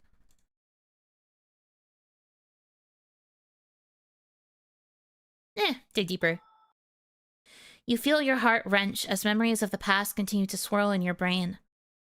You hear the same familiar knockings, but this time they feel different. Not teeming with the same malicious intent brewing in your apartment, but with an air of protectiveness, warmth, and even love? Someone loved you. Very much. He cared about you in the past. When you were chased out of your village, he took you in. Yes, him. He had everything. A mansion, servants, and power. Unlike the people at your village, he wasn't afraid of you, even though you brought endless calamities. He was potential. He saw strength, and he saw kindness. Oh, he saw potential? Yeah, he saw potential, he saw strength, and he saw kindness. Despite everything, you were the calm in his life. Until...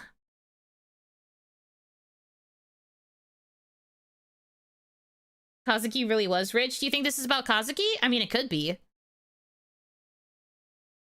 It's telling me not to, but my sanity is at 100. I think we deserve to dig deeper.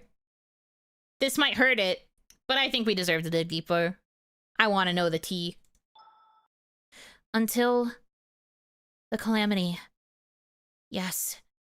You ruined everything. You had someone who loved you, but you couldn't help it. You had to ruin it all, didn't you? You had people who cared, yet that wasn't enough. You had to destroy everything. A persistent ache gnaws at your temples as you toss and turn in bed. When you finally drift off, you find yourself trapped in a state between waking and dreaming, with the oppressive weight of sleep paralysis pinning you down. All around you, the shadows dance and morph into haunting figures. Muffled voices, distant and unintelligible, echo in your ears as they scream your name. I'm ready for the jump scare. I'm like bracing myself. I still have the Damadachi plush on my lap. Ugh, protect me! You see the people who loved you melt into a horrifying mass of flesh and blood.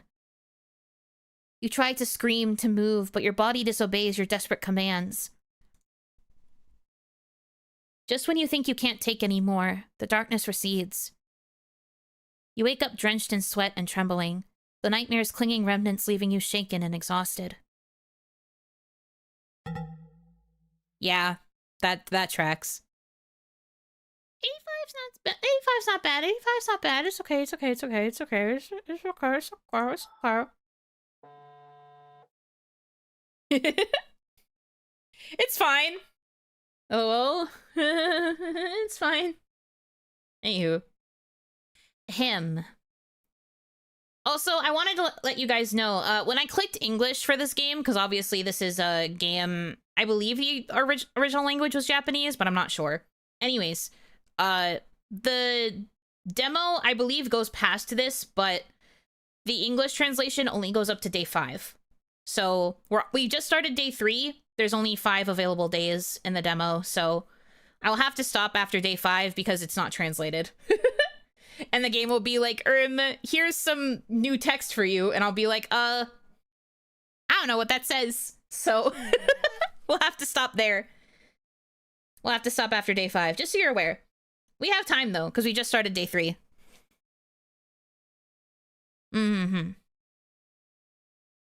After work, as you're stepping off the train with Ryota, your phone suddenly rings. Seeing that it's an unknown number, you excuse yourself and step aside to answer, leaving Ryota to wait for you curiously. Hello, this is Officer Watanabe. I'm calling to discuss Kazuki's case. Yes, what is it? Have you found something? Was it... Did you find his body? Actually, we didn't find anything. We've thoroughly investigated the matter, and the evidence all points to a tragic suicide. We believe it's time to close the case. I understand this is difficult, but continuing to push won't change the outcome. You can't be serious! There are too many unanswered questions. I know there's more to it. Kazuki wouldn't just end his life like that. His body wasn't even found, and that suicide note was clearly fake. Again, I sympathize with your situation, but all the evidence supports our conclusion. We will not reopen the case unless we receive concrete proof that someone else was involved. No, I can't accept that. Kazuki deserves better than this. I deserve closure too. Look, I understand that you're grieving, but if you continue to pursue this, you could face legal repercussions for obstructing the police. I'm advising you to let it go. Are you just going to leave it? We don't have the manpower or resources to waste on a closed case. I am very sorry. I hope that you'll be able to find peace soon. And with that, the line goes silent. You angrily close your phone. Your reflection stares back at you helplessly from the darkened screen, as if begging you to do something to fix this. An overwhelming urge to scream wells up in your chest. I'm sorry about that. His voice surprises all the rage out of you. In your agitation, you had forgotten that he was still there watching the whole debacle unfold. You turn around, mortified. Sorry about that. It's just the police again. You must have guessed. They've given up on Kazuki's case. I'm really sorry that this is happening after all the work you've put into this. I don't know what I can do to help, but if there's anything at all... Oh, no, it's okay. This is my burden to bear. I can share it with you if you'll let me. Even so, it's not good to fret over the past. Your mother's right about that. Not her again. I know you really look up to her, but she's not exactly the best person to listen to, especially with how stubborn she is about her ideals. The way she believes how anything can be overcome if you just put your mind to it. But sometimes, hard work just isn't enough. I know how headstrong your mother can be, but that mindset did help me and Yoko out of everything. You vaguely recall how your mom was there for Ryota and Yoko back in school. She helped them to escape their abusive home, always listening and supporting them as their teacher. It's a memory that sticks with you, especially when you think about how different things were for you. She means well, and she cares about you. Does she now? The words come out tense and bitter. You can't help but feel angry. At your mom for pressuring you even in her absence. At Ryota, even though he doesn't know any better. And at yourself. Ryota senses the change in tension and clears his throat. Today's been a long day. Should we grab some food before I take you home? Yoko has been going on about this new pastry at the cafe. We could give it a try. You hesitate, unsure of whether to accept his offer. On one hand, you're annoyed at his blind admiration to your mom. But on the other hand, you know he's not doing it on purpose.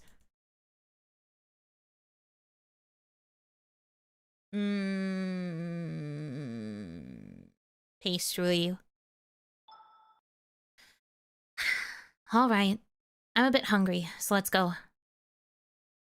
Ryota smiles warmly at you, his concern momentarily fading. Alright, let's go.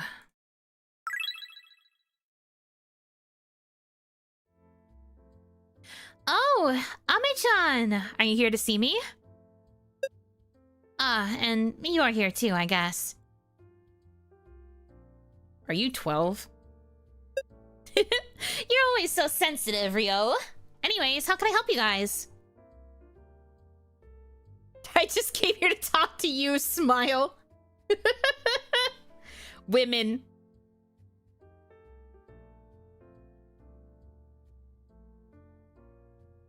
Do I flirt with the girl in front of him? She calls me Ame-chan. You know what that means. Are you 12? Yeah. The writing in this game's kind of funny sometimes.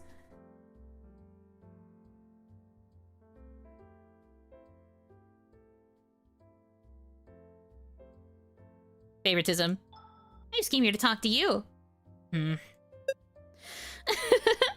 so cute. You don't have to butter me up to get pastries. I always save some for you in case you drop by after work. You know I'm not here for that. That's just a bonus. The real treat is talking with you. Thank you, Ame-chan. Your sweetness is wasted on someone like my brother. Seriously? I'm right here, guys. We're only joking around. And besides, it's not like you guys are actually dating, right? Here, this is for you. Yoko hands you a golden and flaky croissant. Enjoy. You're never that nice to me. Because you don't deserve it, but Ame-chan does. Anyway, we've just gotten some new pastries that are to die for. What will it be? Mont Blanc, Eclair, Chocolate Crepe, Castella. I love sweets, so this is a dilemma for me, but I think I'd probably choose the Chocolate Crepe out of all of these. I do be a lover of the chocolate, and I like crepes.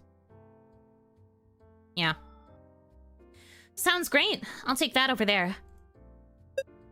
Yum! Oh my god! That looks so good! I shouldn't be wanting sugar at like 11 p.m. And yet, delicious. Chocolate crepes. Thin and golden, filled with gooey chocolate. Add a drizzle of syrup and whipped cream, and it's dessert heaven. And what about you, Ryo? Just a coffee for me, thanks. Alright, coming right up. You two find a seat and relax. As you find a cozy corner to sit in, you can't help but notice the warmth in the cafe, a stark contrast to the cold conversation with the police officer. Ryo's attempt to lighten the mood doesn't go unnoticed. You start to feel a bit of the day's stress melt away. Shortly, you see Yoko bringing over the pastries and coffee with a cheerful smile. Here you go. Enjoy. Thanks, Yoko. This looks delicious. Anytime, Ame-chan. Just remember, you're always welcome here. You take a bit of the pastry, and for a moment, everything feels a little bit better. Actually, I just needed to get out of the house for a bit. It's been a rough day. Work's been stressful, my mom's been on my case, and... Kazuki... It's all just a lot. With everything that happened, especially last month. Abruptly, you realize that you're rambling about your troubles. You immediately clamp your hand over your mouth and look up at the siblings, hoping that they haven't been too put off by your negativity. That's okay. Don't put too much pressure on yourself, okay? You're already doing a good job handling everything, especially with what's going on. I know what I said earlier about your mother's mindset, but it's also about your own strength. You're doing great. Thank you. You can always rely on us, you know. We're always cheering you on. Ryota nods in agreement. You feel supported. Despite everything, you are loved. You spend the rest of the night with them, talking about mundane things as you enjoy your dessert. Maybe you'll be alright. Not in the long run, but just for tonight. Eventually, the cafe closes and you part ways with Ryota and Yoko, feeling a bit lighter than before. The walk home is quiet. The night air cools against your skin. As you step into your apartment, the weight of the day's stress seems to settle back in, but the warmth from your night out lingers. Another exhausting day of work is finally over. I hope tomorrow won't be as bad as today. Just as you're about to close the door, you feel a pressure on the other side. A foot wedges between the door and the frame, stopping you from shutting it completely. Hello, miss? Not this again. Although reluctant, you didn't have much of a choice but to reopen the door. Yes, how can I help? You trail off as you count a group of 4 men standing outside the apartment. They don't look particularly friendly. There's something unnerving about them. Apologies for the late visit. I believe your mother has mentioned that you've been experiencing spiritual issues. You shake your head. My mother? What are you talking about? I think you've got the wrong person. I'm not sure who you... You might not have noticed it, but Hiroshi no Kami's influence has already touched your life in ways you don't yet understand. We understand that this must be overwhelming, but Hiroshi no Kami sees things in you that you may not even realize. His guidance has already found its way into your life. I don't understand. What do you mean? You try to shake the confusion out of your mind, but the mention of this Hiroshi no Kami fills you with unease. He chooses his followers carefully. Those who seek answers, those who are lost, those who are searching for something greater. And you, miss, have already begun your path without realizing it. Hiroshi no Kami offers peace, clarity, and understanding. His light can guide you through the darkness and alleviate the spiritual issues that you have. All you have to do is let him. You take a cautious step back, trying to shut the door again, but you can feel their presence looming. The cultists hesitate, their eyes scanning you like they're deciding what to do next. The man who spoke earlier steps forward, his gaze focused and intense. Miss, we understand that our arrival is sudden, but this path we offer isn't one you should turn away from. Hiroshi no Kami's light is already in your life. It has touched you in your dreams, and it can give you more than you could ever imagine. You tense up. It's not like last time. There's a force behind his words that makes you feel trapped. I don't know what you mean. I've had weird dreams, sure, but that doesn't mean I need your guidance. I'm fine on my own. Another cultist firmly pushes a little closer to the door. That's where you're wrong, miss. You've been searching for something, haven't you? You don't even realize it yet, but Hiroshi no Kami sees your struggles, your doubts. The light he offers can give you the peace you're craving, the answers you've always needed, but only if you accept him into your heart. Another cultist steps closer to you. Hiroshi no Kami can see your fear, your uncertainty. You're standing at the threshold of something far greater than yourself. We are offering you the key to unlock your potential, but you have to choose to step forward. Don't let fear keep you from the truth. You feel your stomach tighten, the pressure of their words hanging in the air like a heavy weight. I don't need anything from you. I'm fine, just... No! You're not fine. You're hiding from the truth. It's obvious. You've been running from your own destiny, from the path that Hiroshi no Kami has set for you. But his light is unwavering. His purpose is inevitable. I'm not interested in this Kami of yours, okay? I just want you to leave me alone. Listen to yourself. You can feel it, can't you? The restlessness inside you? Hiroshi no Kami will calm that storm. All he asks is that you open your heart, trust in him, and allow him to guide you. You know that deep down you won't find peace until you accept him. You feel a cold chill running down your spine. This isn't just a request anymore. It's an ultimatum, and you start to realize that the more you resist, the more they're going to push. Miss, please. You don't know what you're turning away. Hiroshi no Kami offers you everything you've ever wanted. Purpose, clarity, belonging.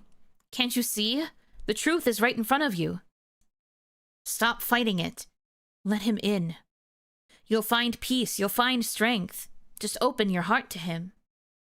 That's the real scam. I was going to say, for all that we've been saying that Haruki seems like a scammer, I'm pretty sure these guys are like the scammers ever.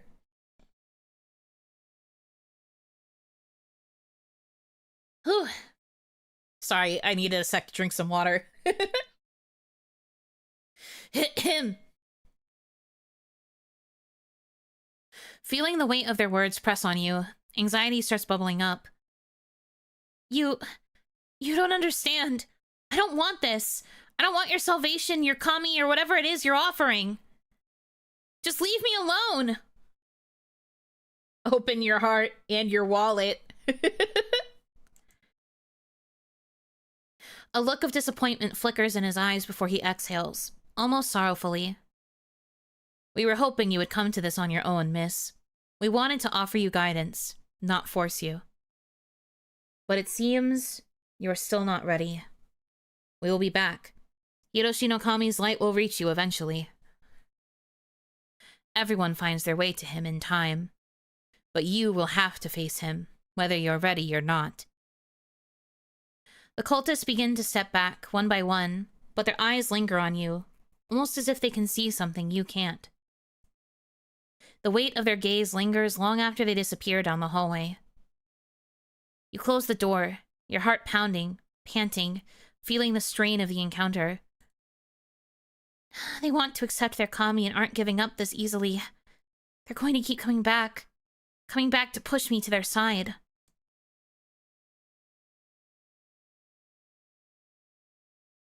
Dude, she's just a poor girl with a dead husband, don't pressure her. That's exactly the kind of people that cults target, though.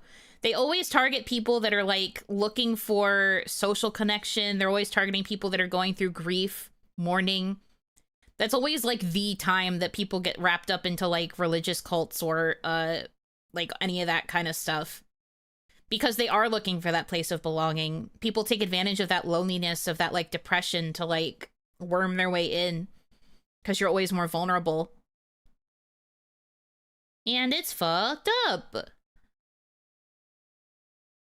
But yeah, unfortunately, they are probably not going to leave her alone. And next time, they might actually try to, like, take her away, which is scary. Hopefully I will be able to have an option to, like, call for a boyfriend. Like, please fucking protect me. They look for someone looking for community and a calling, and cults are great at giving a sense of it without really providing it. Yeah, exactly. Like, I could tell based on that wording. They were really trying to, like, prey on the fact that she's vulnerable. Too late, she already has a feel of belonging at a convenience store. I mean, Ren is also her next-door neighbor. If it happens to be a day where he's not working, she could call for him, and he could come out of his apartment and be like, can y'all shut the fuck up? And be a guard dog. Little guard chihuahua. Bark, bark, bark, bark, woof, woof. Anyway, that's what I want. He would be the easiest to rely on in that instant just because of the fact that he could be right next door. But who knows? Anyway. However, before you can crash onto the couch as you usually do, you see her. An all too familiar presence seated with a rigid stillness that sharpens as she looks up, disappointment carved into her expression. Oh, hi, Mom. Why are you doing this to me? Do you know who called me today? The police. Again. And why? Because of you, prying into that Kazuki boy's death again. How many times must I tell you? This curiosity will be your ruin. Mom, please, I don't need... Need? This isn't about what you need. I'm not offering help. I'm telling you what has to be done. Everything you're missing, I've already laid out the answer for you. The witnesses are getting persistent these days. They've even recruited the mom. What the hecky? I'm giving you solutions, but you're the one that's not willing to change. It's you that's the problem. Okay, that is definitely not how you talk to your grieving daughter. Your grieving daughter. Hello? Chill. God. Mothers in video games, am I right? Ryota, the exorcist. Mom, I'm trying. I really am. But... Trying? By pushing away the people I send your way? Okay, she has a point. Her mother is really a bitch. See? You had to be there. You had to be there for the intro scene where she was being a mega bitch. Now you understand.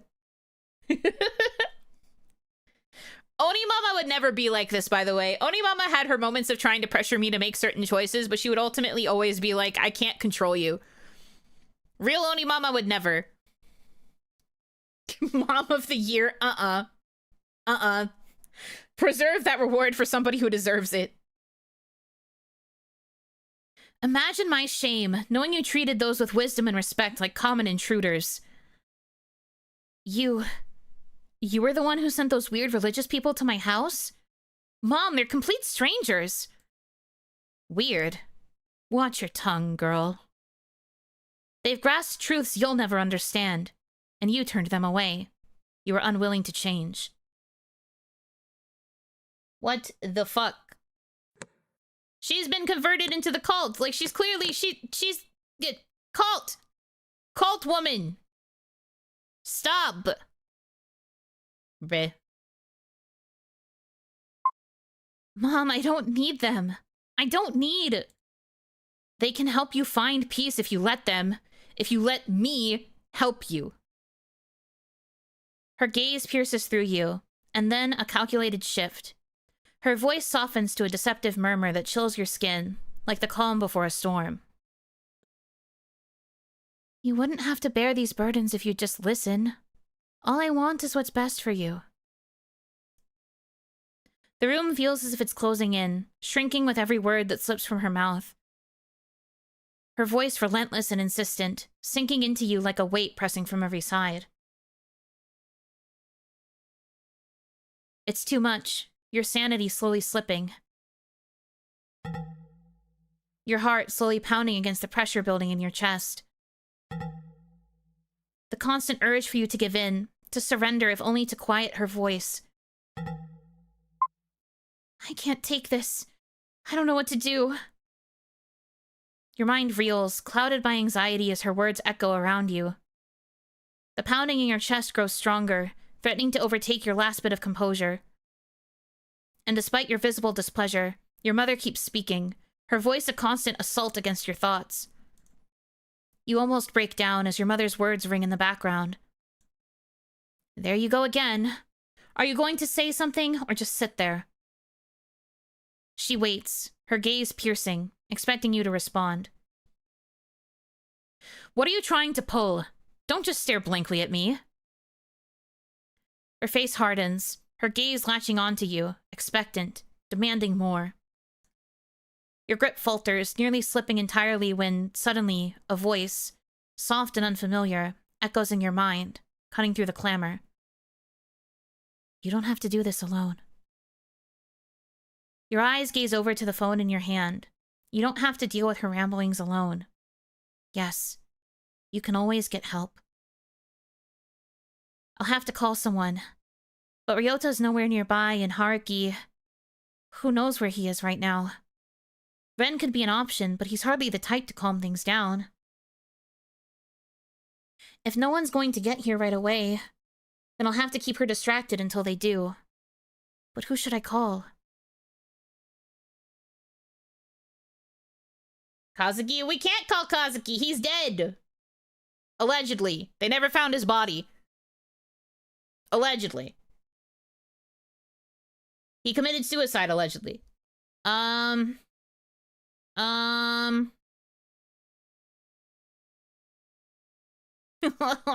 not giving me an option to save. Wait, can I hit escape and save? Oh, I can. We're so back. I'm nervous. Did it actually save? Okay, sick. Not with that attitude. I'm nervous. I don't know. I don't know, dude. I'm just a guy. Call Damadachi. There's literally no option. Also, you guys would not be able to de-escalate shit. I don't trust your negotiation skills to save my life. You guys would get me sent to the cult immediately, if not to the fucking loony bin.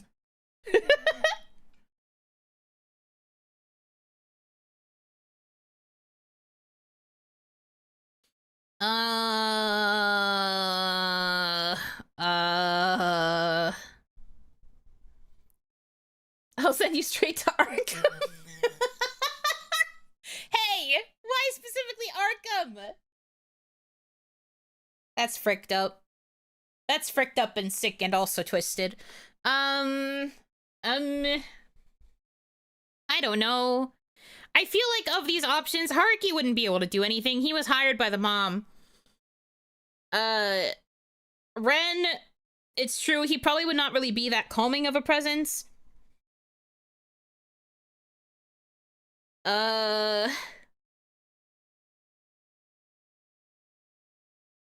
Ryota feels like he would be good at it, hesitantly. But he can punch your mom. I don't know. I just don't want her to die. I mean, or get, like, shipped away to the frickin' cult, whatever. I guess, I mean, you're right that I do like Ren the most of the boys that I've met so far. I guess Ren's the option. I guess.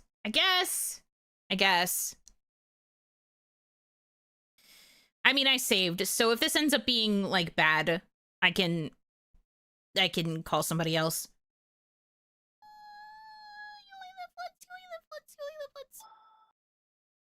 Oh.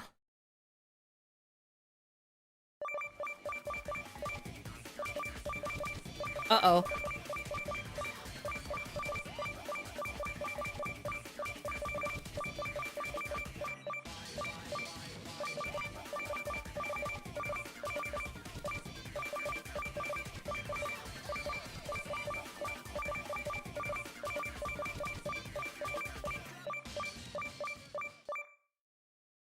Did I do it?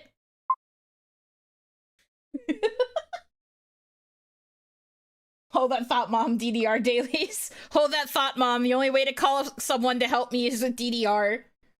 What was that difficulty spike? I'm guessing because Ren probably is not the best option, or maybe it was just because I'm experiencing so much sanity loss. Maybe the game gets automatically harder, or the rhythm game, I mean, gets automatically harder because Mom forced me to lose 15 points of sanity just by pressuring me. So maybe the lower my sanity is, the harder the rhythm game gets. Like, I can't choose the option and it just forces me to be in, like, the scary difficulty level? Question mark? Hopefully, the score that I got is good. The more insane you are, the harder it is, like Bloodborne. Neat. I mean, it's just a guess. I don't know. For the first couple of days, my sanity was always staying maxed at 100 because I'm really good at staying put together. But then I made my sanity go down by experiencing that nightmare. And then, like I said, Mom automatically made me lose like 15 points of sanity. 15 or 20 just by talking to me. So I'm just like, I don't know. I have no idea. But we'll find out if this was good, I guess. Ooh. I got so nervous for a sec. I saw the eyes come back and I was like, uh-oh. But I didn't see the eyes in the background when I finished the song, so maybe that means I scored enough to keep the demons at bay? Maybe? Ren, he's not exactly the calmest person, but maybe he'll understand. Maybe he can help. You grab your phone and dial Ren's number.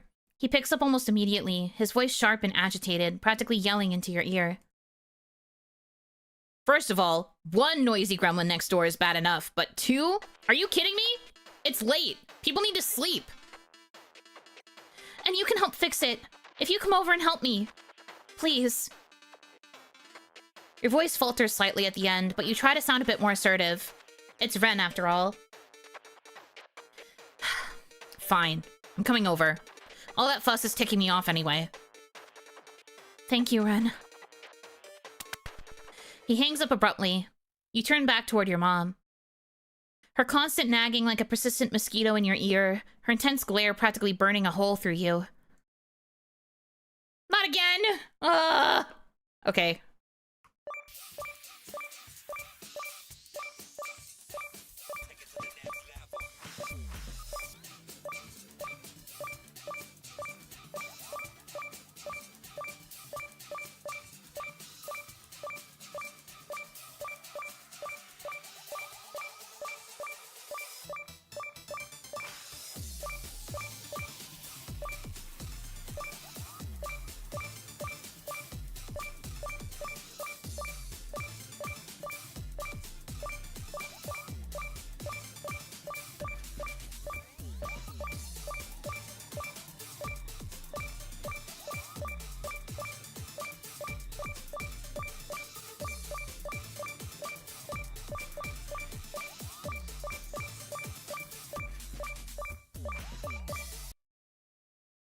Full combo, baby! And now it's easier. I wonder... So my thought, this is just a theory. I have no idea if this is actually true, but my thought is maybe Ren was the hardest because he's the most irritable, but then his secondary game is easier because he's next door, so he doesn't have that far to go. So it's easier because it's like, it's meant to represent that it's like a shorter time frame. Conversely, maybe if I had chosen one of the other guys, their phone call rhythm game would have been easier, but then I would have had to play the other rhythm game for longer because they would be taking longer to commute here. Worth to try it out later? True. I can always look at it later and then let you guys know, like on Twitter or something, if I'm right. But that's my game theory. Full combo. Yeah, full combo. I'm a gamer. Granted, this was probably on easy mode, but I'm a gamer. Yippee. Impressive. You have hit 100% of the total notes. Yay. My sanity is no longer scary. I'm now at like a B. 80 out of 100. I'm so mad that my mom made me lose so much sanity. I'm gonna go crazy. You managed to calm yourself down, your heartbeat finally steadying. Your mom's words still rattle you, but you remain calm. Calm enough to hold your tongue. Each minute stretches, her harsh words chipping away at the last remnants of your patience. Just when you begin to doubt he'll show up, a loud, insistent knock echoes through the apartment, silencing your mom's tirade for the first time all night. Who could it be at this time? You unlock the door and Ren stomps in, shoving the door just wide enough to barely miss hitting you. And who might you be? Ren looks her over with a mix of disgust and irritation, but there's a flicker of something else in his expression. Something you can't quite place. I'm the poor guy next door that has to deal with all the noise. He points an accusatory finger at her in the classic haughty Ren fashion. And you must be the absolute nuisance and the source of the decibels peaking in the background of my microphone recording. Oh, is he a streamer? Or like a voice actor or something, like at home? His points are going up. You resist the urge to clamp a hand over his mouth, though you know deep down that if anyone can stand up to your mom's fiery temperament, it's Ren. Let's go, he's slaying. VTuber? Maybe. That would be interesting lore to find out about him. How dare you! You barge into my home and call me a nuisance? Stay out of things that don't concern you. Too late. Your screaming was so loud they'd call you the Queen of Banshees. I thought it was the damn fire alarm with all the heat that was going on next door. Stellar performance, by the way. Your mom's grip tightens at her side, her arm lifting ever so slightly, and for a moment you think she might actually swing at him. Despite the satisfaction of seeing someone finally stand up to her, you quickly step in before things escalate. Mom, this is Ren. He's my neighbor. I can see that. And he's also rude, disrespectful, and completely uncouth. Heh. Takes one to know one, doesn't it? Okay. Ren's just here to let us know this conversation is getting a bit loud. Maybe we can continue this another time? Another time? Do you think there will be another time with the way you're acting? Get a grip! You wouldn't even need a second chance if you just listened to me. I have the solution right here! Ren clicks his tongue, his scoff echoing through the room. And what might that be, O great oracle of wisdom? Enlighten us all with your divine brilliance. You see the anger ignite in her eyes as she storms toward him. For a moment, it looks like she might grab him by the collar, but she visibly reins herself in, hands trembling at her sides. Listen here, you little weasel. You're nothing.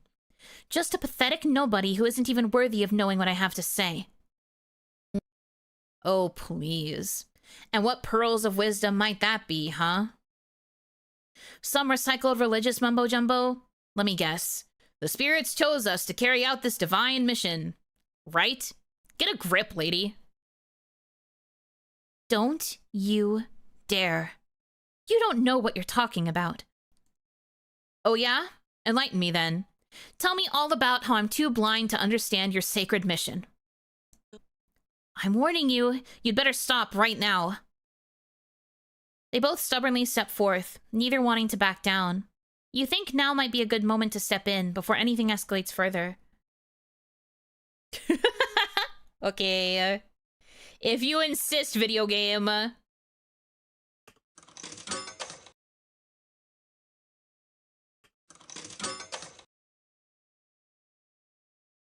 kind of want to see him kick her ass, but whatever. Let it escalate. No, if it escalates and it leads to a bad ending where Ren gets hurt, I don't want that to happen. I want to protect him, so I gotta let my baby boy mellow out a little. All right, I think this is going nowhere. You raise your voice, trying to break through the tension in the room. Mom, I know how much your teachings mean to you, but I really don't think they're helping right now. No, they are helping. It's just you and this cretin who are the problem. True, he doesn't have the mop. Yeah, he showed up mopless. He's got a debuff. Lack of mop. Ren steps forward, his tone suddenly calm but firm, cutting through the chaos like a knife. Wisdom is best received by those willing to seek it. Isn't that how it goes? Your mom's head whips around, her glare sharp enough to cut steel. What could you possibly know about our teachings? Those who force their beliefs risk driving away the faithful instead of guiding them. Isn't that in the same scripture you hold so dear? Forceful, but not too forceful. Isn't that the balance you people always preach about? For a moment, your mother freezes, her lips tightening as his words hit a nerve. Whatever Ren is saying seems to have worked a number on her confidence. How dare you preach to me about what I know best? Who do you think you are? I'm just someone asking if I'm wrong. To accept truth's strands with open hands is the highest form of absolution. Or am I mistaken? Her expression falters, the weight of his words pressing down like a mirror held to her ego. Look, I know how you religious types are, but right now, you're doing more harm to your daughter than good. He glances at you, and for a brief moment you feel an unspoken understanding pass between you. So, maybe think about what's best, not for you, but for her. No matter how much you think you're helping. Your mother hesitates. Ren's words might actually be appealing to her consciousness, one that you never knew she had. I'll let this go for now, but only because my teachings tell me to take the higher path. But I won't let this matter rest. I won't stop disciplining my daughter just because some kid tries to preach to me about my beliefs. Surprisingly, Ren remains silent, his expression unreadable. What's the matter? Nothing to say now? All that confidence gone? I just hope someday you'll realize not everything revolves around you. You little... All right, Mom, please, it's late. Let's just leave this for another time. Your mother's glare lingers, but after a long moment she backs down, storming out of the apartment and slamming the door behind her. You'll regret this. Both of you will. The apartment falls silent, the tension still lingering in the air. Until Ren's dry scoff breaks the silence. Your mom is a real piece of work. Yeah, if she was painted by a much angrier and more resentful Da Vinci. Owned. Damn, he pwned her. Ren lets out a scoff. Well, at least she's gone for now. You hesitate for a moment, caught between your burning curiosity and the hesitation to pry, but your need to know wins out. Hey, if you don't mind me asking, how did you know exactly what to say to get her to back off from her religious fervor? Ren hesitates for a moment, that same uncertainty flickering in his eyes. It's always the same with people like that. You just throw out some religious jargon and they'll eat it up. But you knew exactly what to say. You had the right phrases, the right words. I feel like you've done this before. Ren's expression tightens, the uncertainty deepening. Look, I know people like her. Over time, you learn how to handle them. You start to recognize the same phrases they use to convince each other. You want to push further, but something about the way Ren's eyes avoid yours, no matter how much more prodding you do. He's dropped the matter. I think there was supposed to be another sentence there, but it got erased. I think there's supposed to be another phrase, but it's okay. You bite your tongue. Maybe someday he'll open up on his own terms, but for now, you decide to let it go. But, thank you for coming to my help. Oh, yeah, no worries. I've got angry customers to deal with, and you've got the female xenomorph to deal with. You bite your tongue. Oh, repeated line. Whoops. Still, thank you, Ren. I really appreciate it.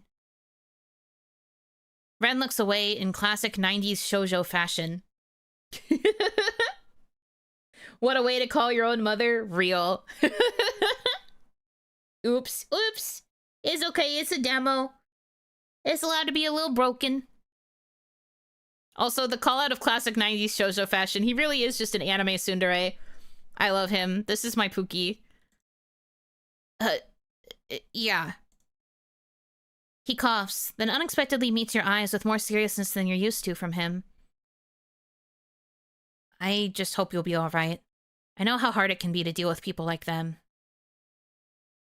Thanks. I think I'll manage. What's another 30 years of mommy issues, right? Mommy issues, spiritual issues, and religious issues. The trifecta. Triforce, even.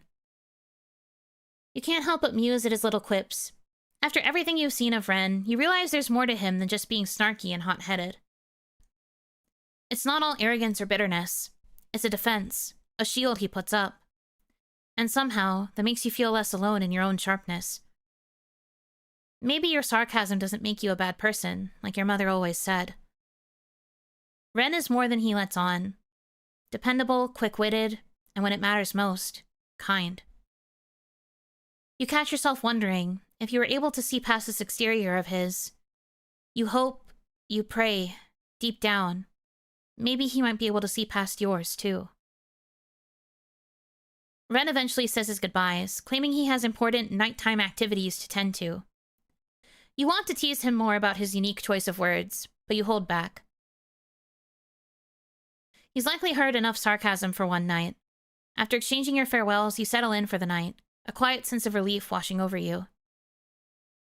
In learning more about him, you realize he's no longer just a neighbor. Maybe, just maybe, he's becoming something more.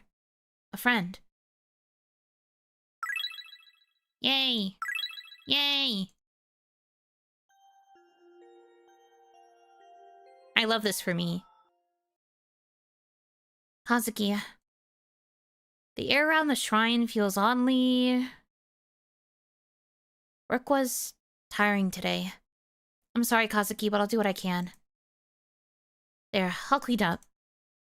Perhaps some incense from the temple would help you feel better, but I'll have to get it for you next time, okay, Kazuki? I really wish I could, but it's late.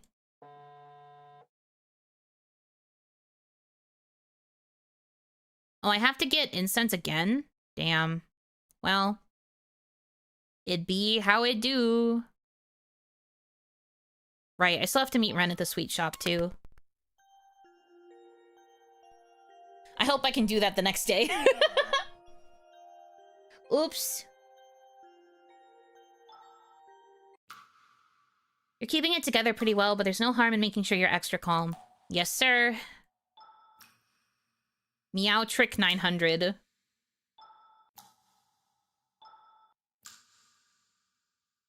These song names.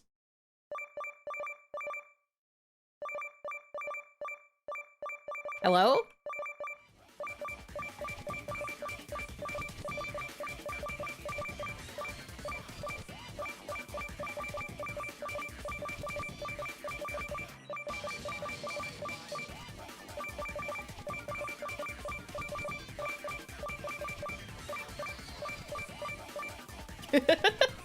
The song just didn't play for like 10 seconds. Cool. Meow. Thank you, cat gonna stream. Meow indeed. 91% of the total notes. We'll take it.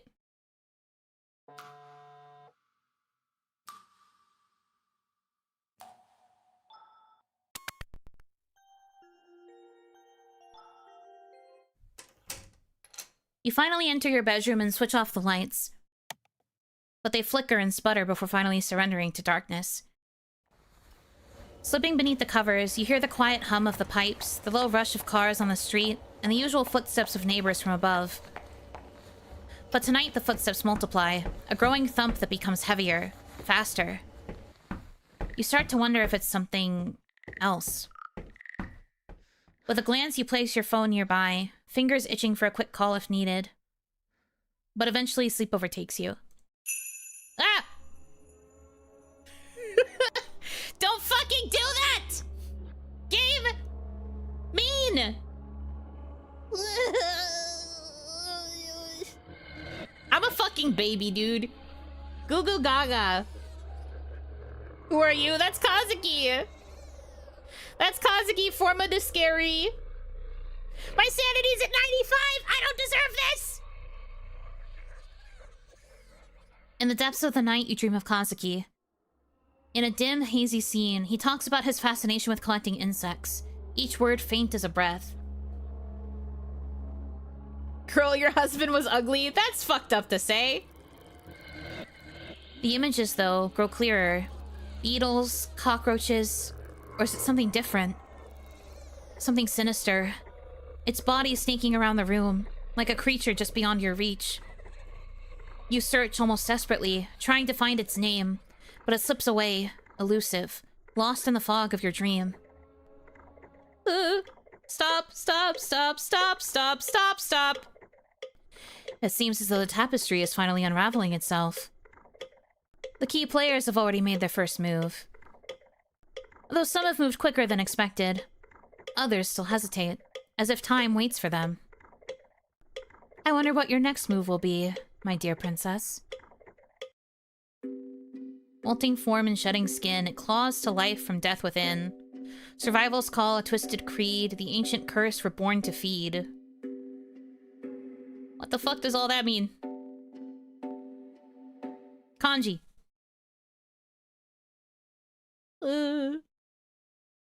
I'm a baby. I don't understand! I'm trying to be good! I shouldn't still be having nightmares and going crazy! I don't like it! Eats my pillow. Tamagotchi plush, you are not fucking helping me here.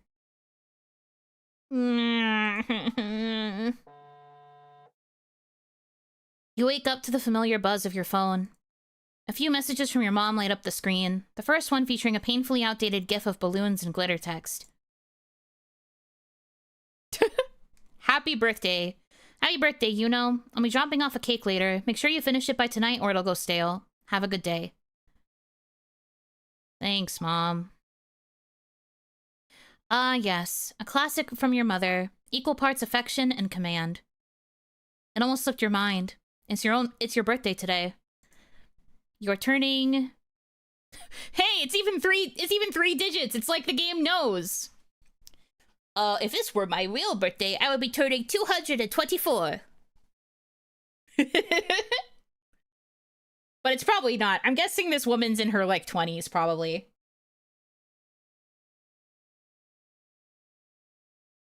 After all that discussion, she's giving you a cake. Forgive her. No, the cake is probably full of some sort of sedative that'll put her to sleep so she can get kidnapped by the cult. No, thank you. No, thank you. I've experienced Higurashi no Nakakoto ni. I understand the crazy shit that can happen. No, thank you. No, thank you. The number seems to glitch in your mind, like a censored secret the universe refuses to acknowledge. Or maybe you're just repressing it. Maybe this year your birthday wish will actually come true. Maybe your mom will finally listen to you, hear you out, let you breathe without the constant pressure of her expectations. Maybe today will actually be a good birthday. Just kidding. You already know how it's going to end. Oh well, no point dwelling on it now. You'll deal with all that after work. Hey, Yuno, happy birthday! You're getting pretty old, huh? Haha. Yeah. Whoa, I heard from Tanaka-san that it's your birthday. Must suck having to spend it at work, huh? Well, that's just life. I don't know how many more hahas I have left in me. By mid-afternoon, it's clear that today is just another work-filled birthday. The highlight of the day? A hefty stack of monthly reports unceremoniously dropped onto your desk by your boss. A truly unforgettable birthday gift. As you sift through your reports, a familiar voice calls out from behind you. Happy birthday! Thank you. You glance over your shoulder, offering a polite smile. You've said that quite a few times today. Oh, I didn't realize it was you, Ryota. Maybe I should have made my birthday wishes a bit more memorable. Don't worry about it. Honestly, I think I've heard enough birthday wishes to last me until next year. Hopefully you're not too worn out to actually celebrate it, though. Boss asked me to stick around and finish some reports, but if you're still up for a birthday dinner, I'll be at the station around 8 p.m. Before you can respond, a voice cuts through the air from the other side of the office. Hey, can someone help me with this? Ryota straightens up, already turning toward the sound. I've gotta go. Good luck with your work. And happy birthday, Yuno.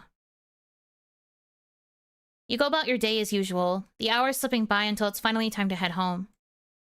Stepping off the train platform, you pause for a moment, a thought lingering in your mind. How should you spend your birthday today?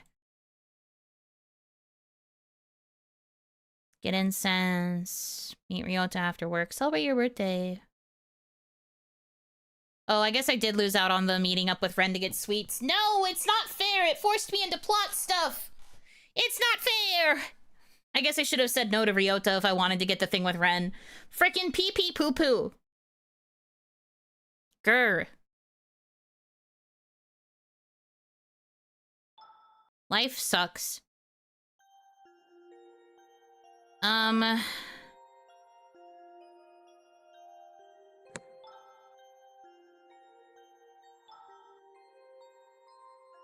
mean, I guess I could just go get incense, or...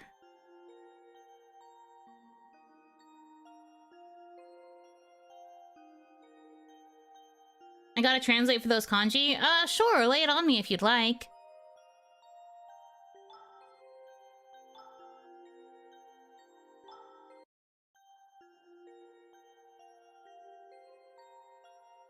Yeah, he's at the station. I guess I should be nice. I think I'd still have time.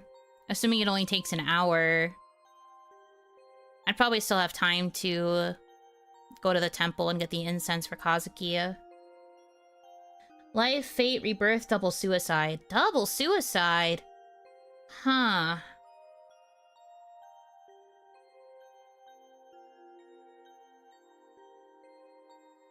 Interesting.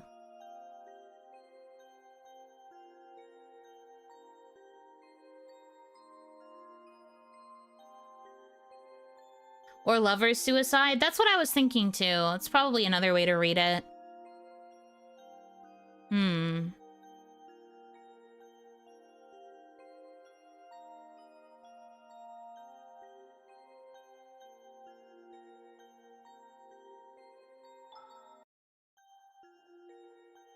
Are any of the other boys around here?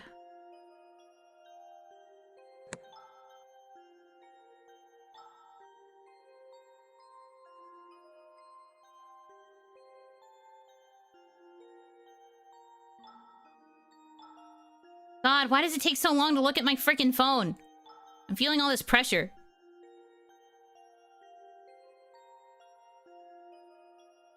Cut Fate though in it, and as we know. Yeah.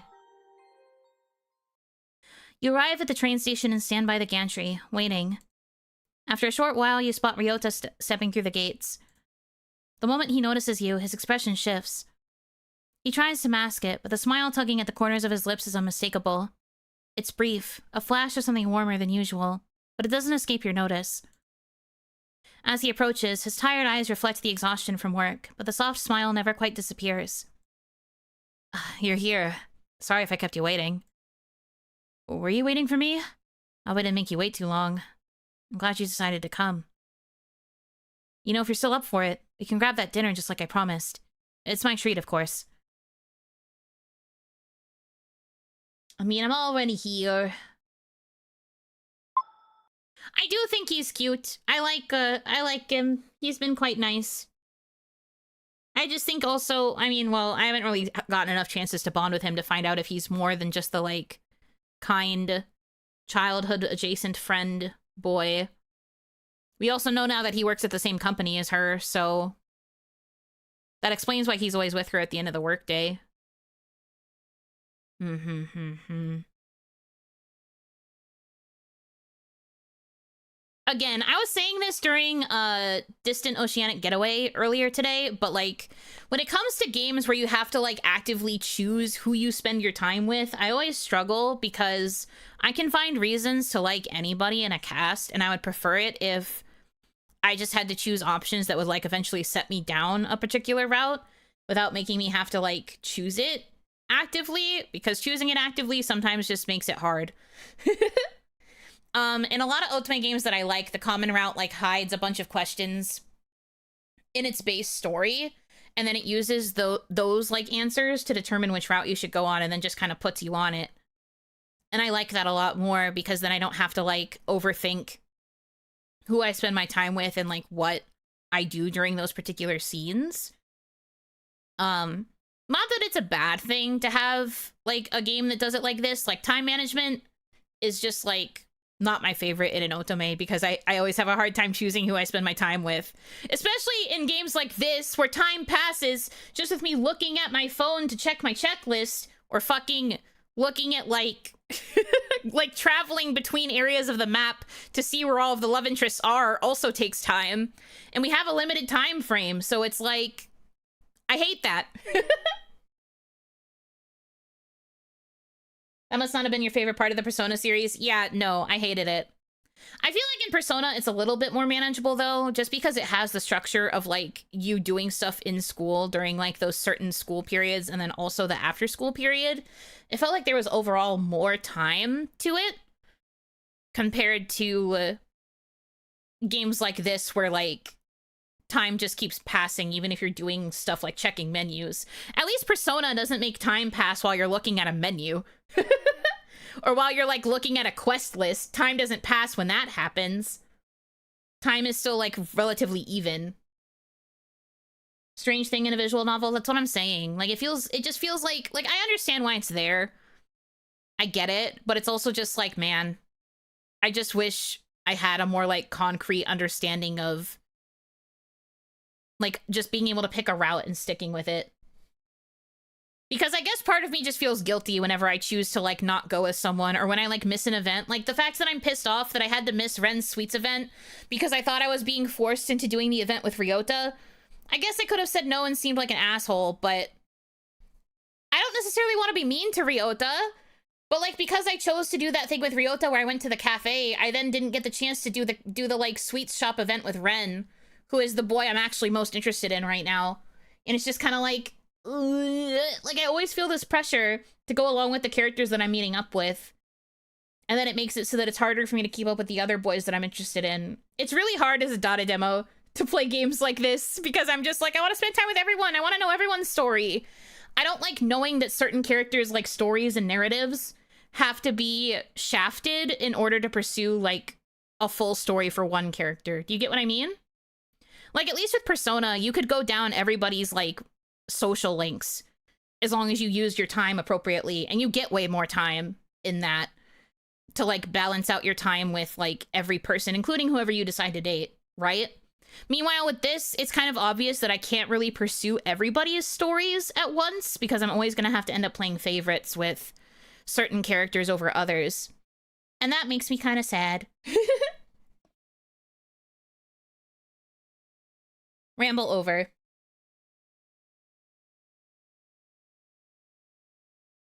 But it's fine. This is also, I'm guessing they also do this for replayability, because they're like, you missed out on events you wanted to see? Replay the game and choose them this time. And I'm just like, but I want the full story. You're right, unless you decide to spend all your time on minigames, you can max everyone's social links. Exactly. even like the NPC social links you can like easily max out in a playthrough. You get so much time, arguably, besides the times where they like force you to complete stuff, I guess. You have like deadlines, sure, when it comes to the stuff that you're doing in like the shadow worlds, but when it comes to your like real world time management, you get a lot of time to like dedicate to all the stuff that you need. And like you can eventually form like a legitimate routine with your schedule too. Because certain things are only available on certain days. So you like learn to keep it more like in line, I guess. But with this, like, again, I didn't really feel like I could control whether or not I interacted with Ryota during that cafe scene without coming across as an asshole and like ruining that social link. And then I would have to do that in order to go see Ren. And now I'm sad because I didn't get to go see Ren. But like Ren still likes me, I guess, because I called on him in that time of need. But it's still just like, man, I wish I could have gone to see him. I owed him one. He'll remember that. Pensive. And it punishes you like that in Distant Oceanic Getaway as well. It explicitly says if you choose to ignore a hard event to like pursue a different character, it'll affect the character that you ignored's relationship status with you. And it's just kind of like, man. I want to be able to experience everybody's stories. It always feels kind of incomplete when I can't like spend time with other characters in that way, I guess. With like more traditional otome, it does also do that where like all of the other boys kind of get shafted and like put to the side in favor of you focusing on your like chosen boy's main storyline. But like you still see the other characters like in the background more and like interacting with each other, and then like it feels like it's a lot more linear just because you made the choices during the common that like eventually put you on the route of a particular boy. And then you know that you can go back and replay and quickly like make all the choices you need in order to get a hold of the route that you want to go on next. And then it makes everything more cohesive in the end.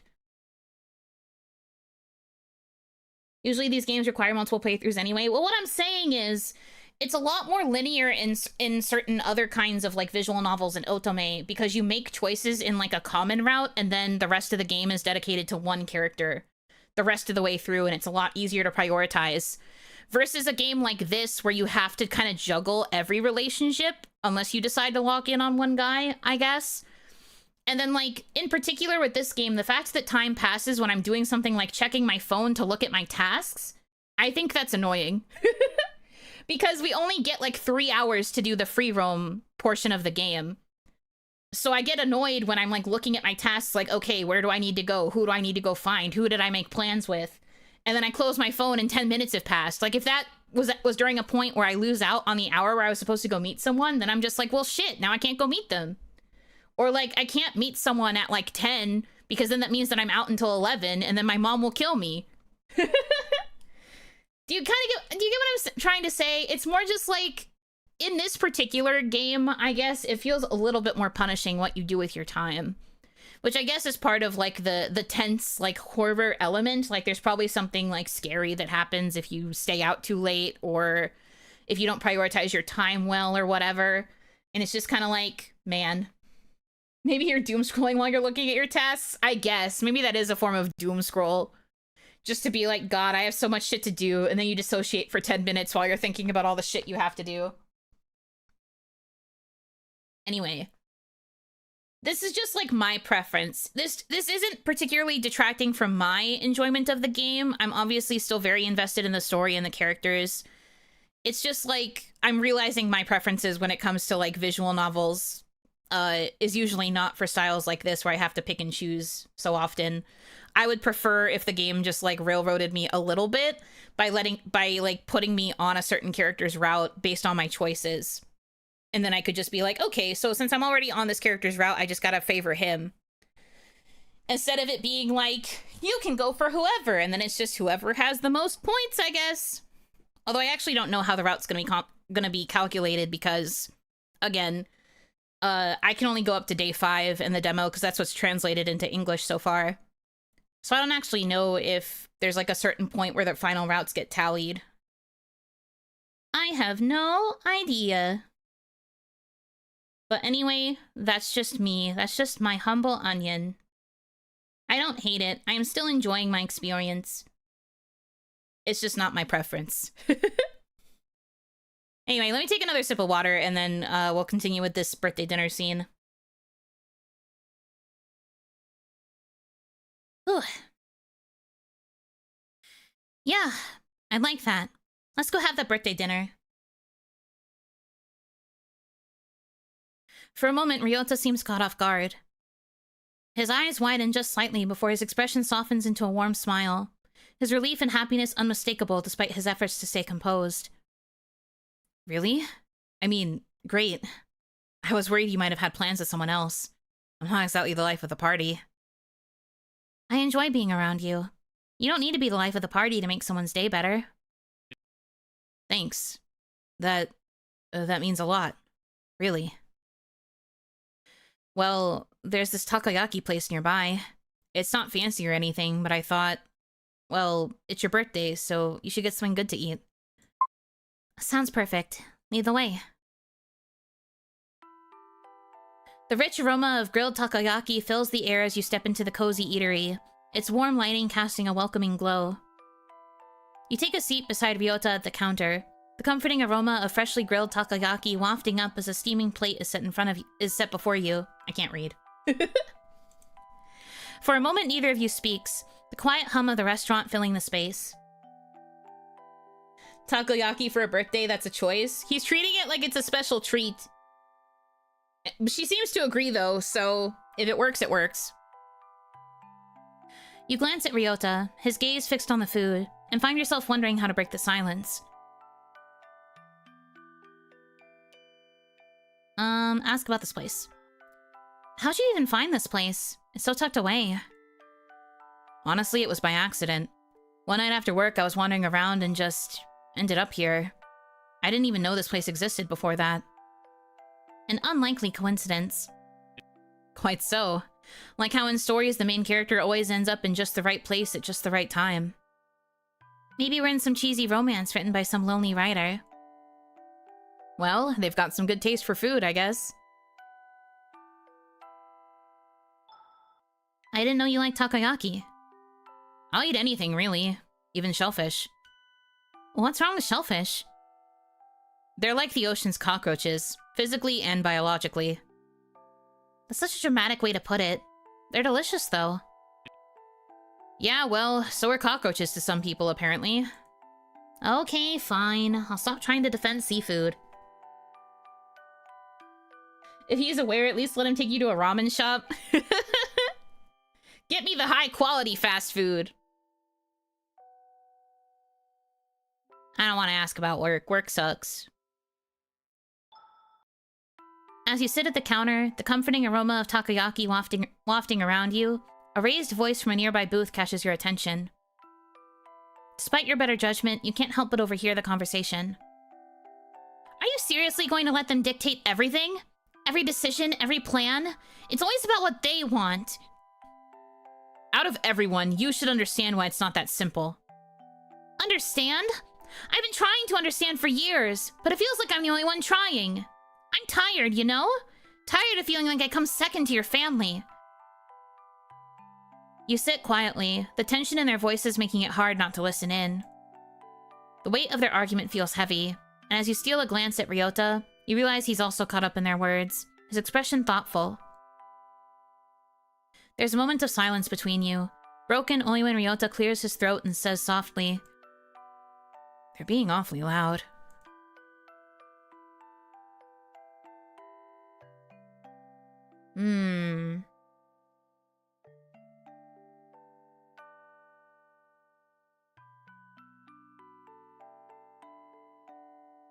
I mean, you're both clearly listening to it.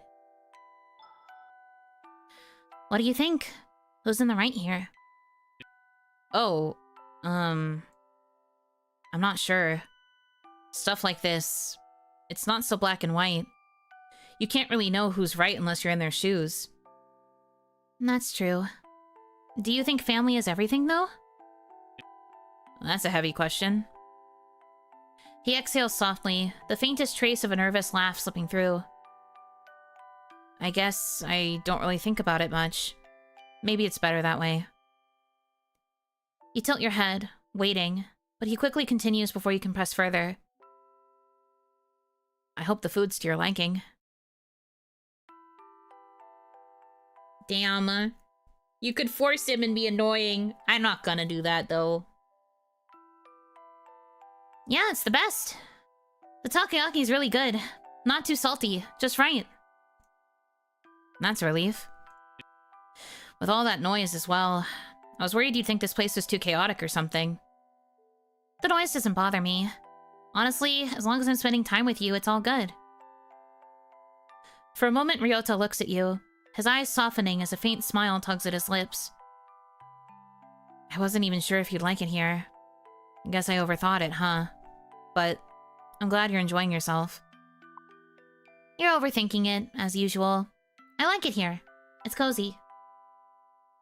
It's takoyaki, my dude. It's normal. But he wants to make her happy. Like, it's very obvious that he has a little bit of, like, a people-pleasing personality. Because he wants to, like, see the best in the main character's mom, too, you know? He's always kind of trying to play, I don't want to say devil's advocate, but he's always trying to see the good in people, and he's always trying to make sure that the people around him are, like, all happy and, like, satisfied with each other. I think he's kind of just, like, trying really hard to please her in this particular instance. So he cares a lot about her opinion, even if it's something as simple as if she likes the takoyaki. Cozy, huh? You've got some patience. The way people are arguing and clattering around, it's anything but peaceful. When I go to Japanese expos, the takoyaki stand is always full, so it's normal for me. Well, I mean, it's not... normal is not the descriptor we should be thinking about here. It's not normal because it's like, oh, takoyaki, yum yum. It's like... he wants her to have a good time because this is where he's taking her for her birthday. Like, he wants to make sure that she likes it. He wants to make sure that that he made a good choice, that he's taking care of her, that she actually wants to be here with him. He was surprised when she said yes, remember? Like, he was definitely thinking that he's not nearly good enough to be the one that she spends her birthday with. It's not about, like, the normalcy of the food or, like, the casualness of the restaurant so much. It's just about, like, if she is truly enjoying this, and in particular, if she's truly enjoying this with him. It is a deep thing for him because he's trying to make sure that she is 100% actually, like, wanting to be here and happy and pleased.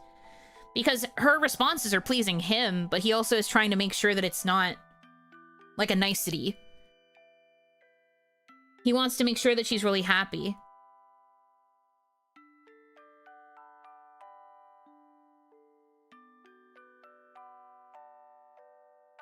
Maybe, but I don't notice it that much. Not when I'm with you. His expression softens further, and for a moment there's a quiet understanding between you. The noise of the world fades into the background as the two of you trade lighthearted comments and easy laughter. Well, I guess this is the part where I give you your birthday gift. You got me something? Oh, Ryota, you shouldn't have. It's nothing much. I bought this a few months ago. I didn't know when would be the right time to give it to you, but I thought your birthday would be the right time. You glance at him curiously as he reaches into his jacket pocket, his movements deliberate, almost hesitant. When he pulls out a small velvet box, your breath catches. He opens it to reveal a delicate necklace, the pendant shaped like a radiant sun. You were thinking about this for months. He's been a little bit down bad. You doubt yourself a lot. I know that. But to me, you're the sun. You're bright, you know? His words leave you speechless for a moment, your heart full as you carefully take the necklace from him. Ryota, I don't even know what to say. Thank you. This means so much to me. You don't have to say anything. I just wanted to tell you how much you mean to me. And, well, maybe it's a way to pay you back for everything you've done for me. You don't owe me anything, you know. But, thank you. Really. The two of you fall into a quiet rhythm as you leave the restaurant, the necklace resting against your collarbone, its weight a comforting reminder of his words. You find yourself replaying them in your mind, marveling at how he could see you as something so bright and positive. You've never thought of yourself like that before, and now there's something unfamiliar bubbling up inside of you, warm and fluttering. As you walk side by side, you're glad for the cover of night, the shadows hiding the telltale red creeping into your ears. Ryota walks beside you, his hands in his pockets, his presence steady and reassuring, and for a moment you wonder if he can feel it too, the quiet shift in the air between you. Yay.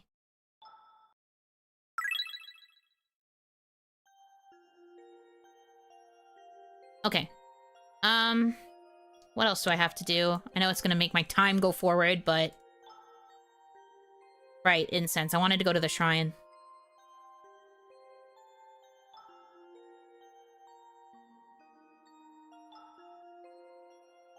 Lower Street?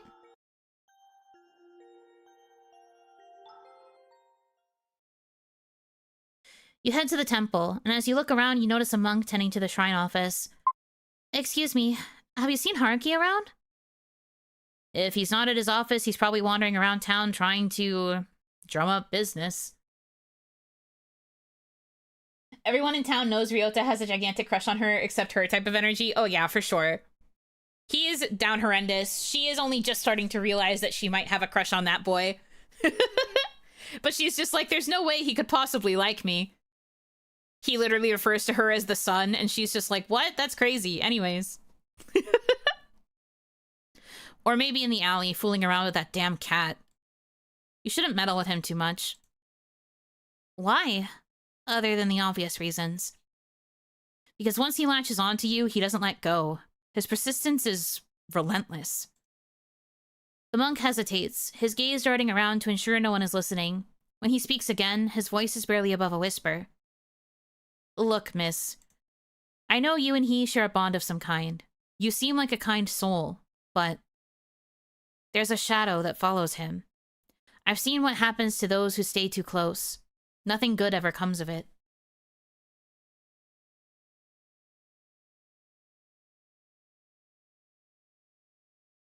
I trust Haruki. Trust. That's not given lightly. He must have done something remarkable to earn yours. Though I can't help but question both what he did and your judgment. He plays League of Legends. He is a gamer. The most sacrilegious thing that one can do. Haruki is a good person. I can tell. Good people often mean well, I'll admit that. But even the best intentions can lead to disastrous outcomes. You can't ignore that possibility. Regardless of what you think, I still trust him. It seems no words of mine will sway you. Very well. Just be careful, miss. The world is rarely kind to those who trust so easily. Please take care of yourself. Right, I'd better go get Kazuki's incense while I'm here. Yay! Cool. Okay. Got the incense. Oh, I could go find Haruki in the alley. I guess I might as well. I still have time. I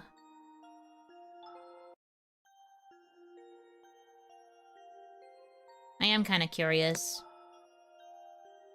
I need to stop looking at my phone! It takes too much time! Monk, you talk too much. He's spreading too much of the goss. Oh, look, there he is. He's playing with a cat. Oh my god, cute. I have to see this.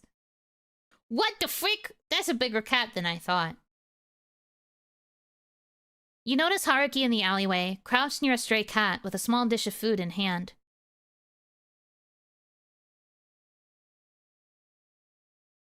That cat's so freaking big. I mean, I'm guessing it's not to scale. I'm guessing it's probably not to scale. But what a big guy! Anyway. My dear client, have you come to visit me? Or does Mr. Tubbs over here have another visitor? You glance down to see a stray cat nestled comfortably between Haruki's shoes. Haruki is crouched beside him, carefully placing a small dish of food within the cat's reach. Are you acquainted with this guy? Seems like he's got a lot of fans. Miyabi glances at you briefly, then turns away with a flick of his tail, letting out a soft hiss of annoyance as you approach. Ignore him. He's a meanie, but deep down I think he secretly likes people. Maybe. Haruki shrugs with a grin, scratching behind Miyabi's ears, unfazed by the cat's attitude. Did you just name him Mr. Tubbs? I was gonna say. She seems to know him as Miyabi. You just name him Mr. Tubbs? He's cute and round. Plus, he's got that distinguished air to him. Addressing him without a title seems a bit rude. He's not that fat, though, to be called Tubby. That's why it's not Tubby, but Tubbs. See, I didn't finish the sentence. Like how he doesn't finish his food. Because he's not fat. I've seen him around here, too. He chuckles, but there's a genuine warmth in his voice. He runs his fingers through Mr. Tubbs' fur one last time before standing up straight, wiping his hands on his pants. Did you really come to visit me, or is it just the cat you're after?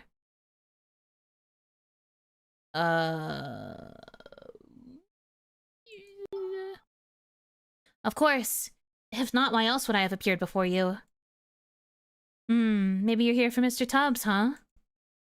Well, Mr. Tubbs is a pleasant surprise. But I really did come to find you, Haruki. Ah, it's such a nice feeling to be wanted. I do try to keep myself humble, but a little ego boost never hurts. If only my mother had the same feeling. So, what can I and or Mr. Tubbs help you with today? You know, we're both professionals in the art of making people's days a little brighter. I just want to spend time with you. Honestly, I just wanted to spend some time with you. And spend time with me you shall. You have my undivided attention. You and Mr. Tubbs. It's interesting how the cat has a drastic design contrast to everything. I do wonder if this is meant to be, like, just a more lighthearted moment. Like, maybe whenever the cat's here, it's more lighthearted. Or something. I believe the people who made this game have made, like, 1 or 2 other games in the past, so maybe this could also be, like, a character reference, because why else does she call the cat Miyabi, and then immediately switch to calling it Mr. Tubbs to, like, play along with Haruki? Maybe maybe Miyabi is meant to be, like, a crossover character, and that's why he looks so different, but also that's just an extreme game theory. I have no idea. I'm just spitballing.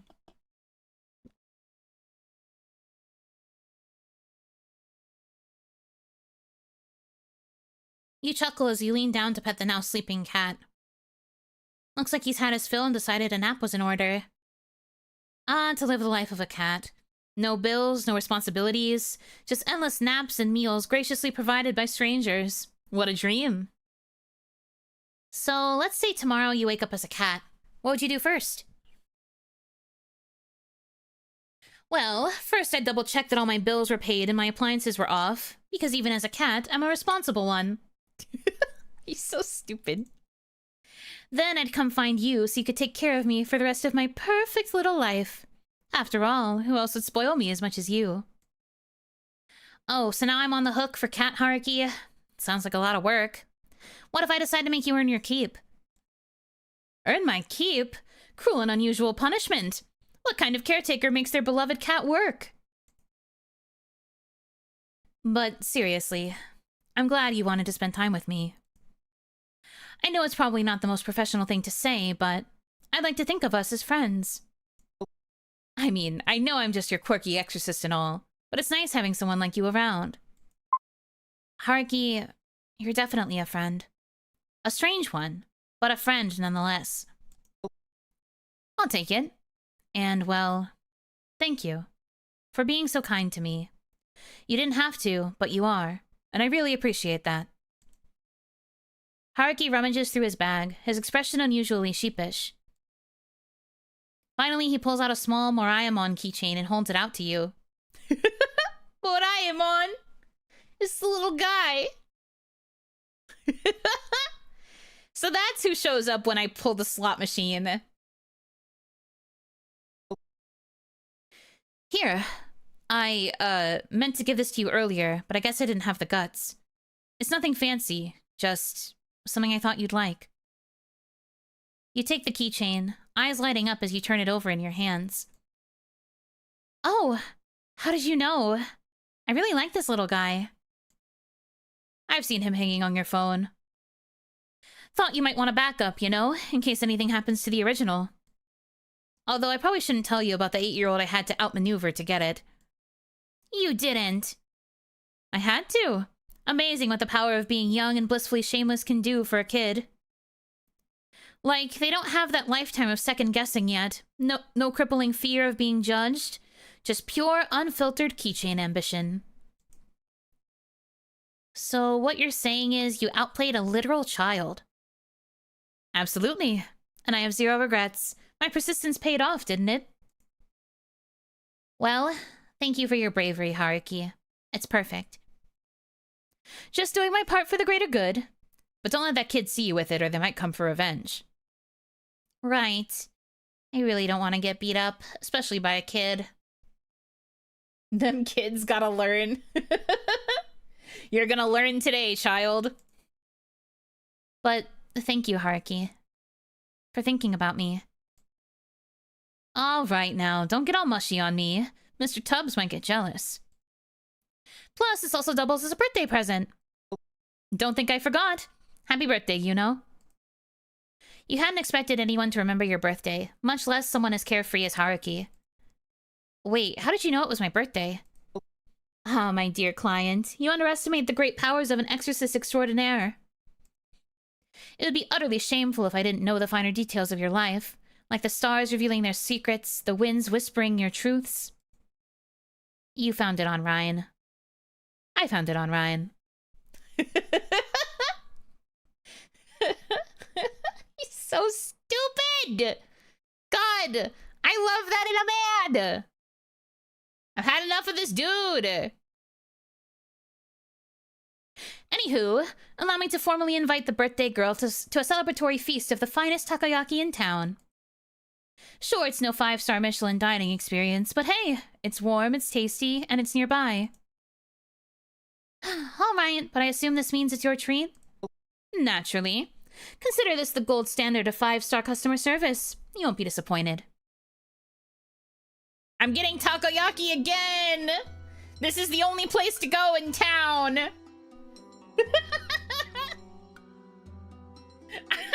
Okay.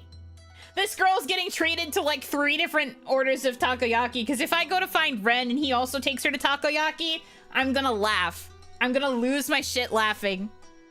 Please. Ah, that's awesome. That's epic.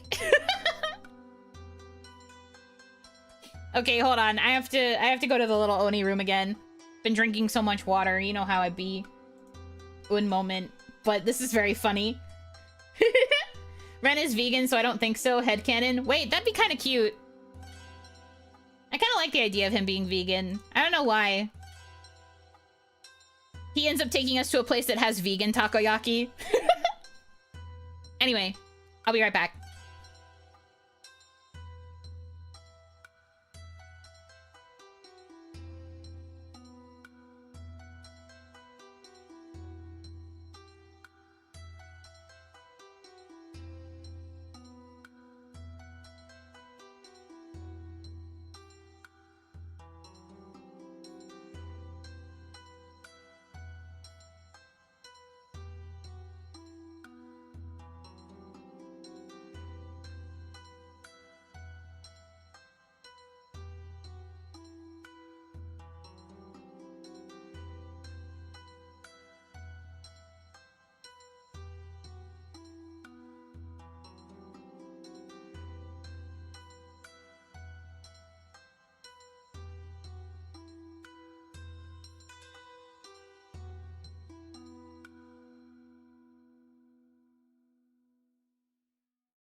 Fun fact, my tracking does in fact not respond when I try to use the Damadachi face for it instead of my own. I picked up the plushie so that I could set it back in my lap, and I was trying to see if the camera would respond if I had its little face moving around, but it does not. We all have dreams. You guys, unfortunately, cannot be Yuno.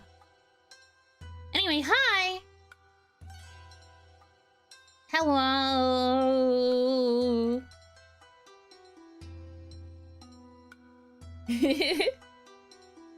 Damadachi can't become Yuno, correct. Damadachi can become many things, but you cannot become me. You cannot inhabit my body, unfortunately. Anyway, time to get takoyaki again.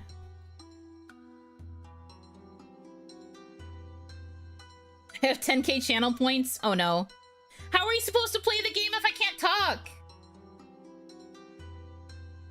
This is probably the worst time to redeem that.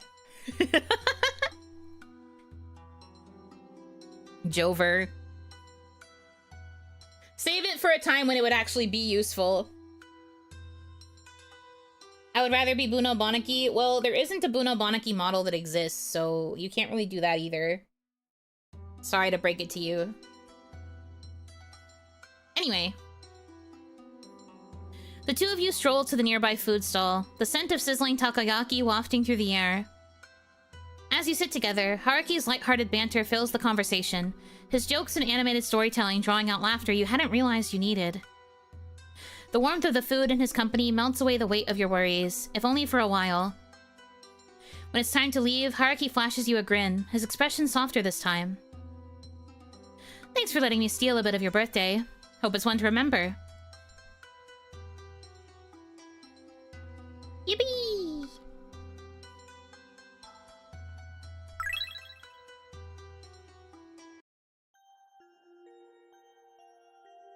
Oh yeah, makes sense. Okay, I gotta make my way back to the apartment.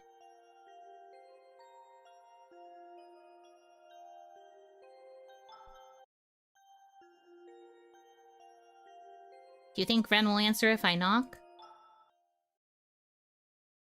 You knock on the door, but are only met back with silence. Fair enough.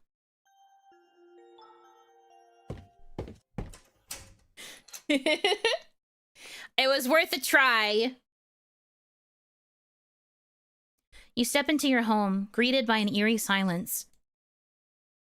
On the dining table sits a small cake, meticulously decorated with pastel icing.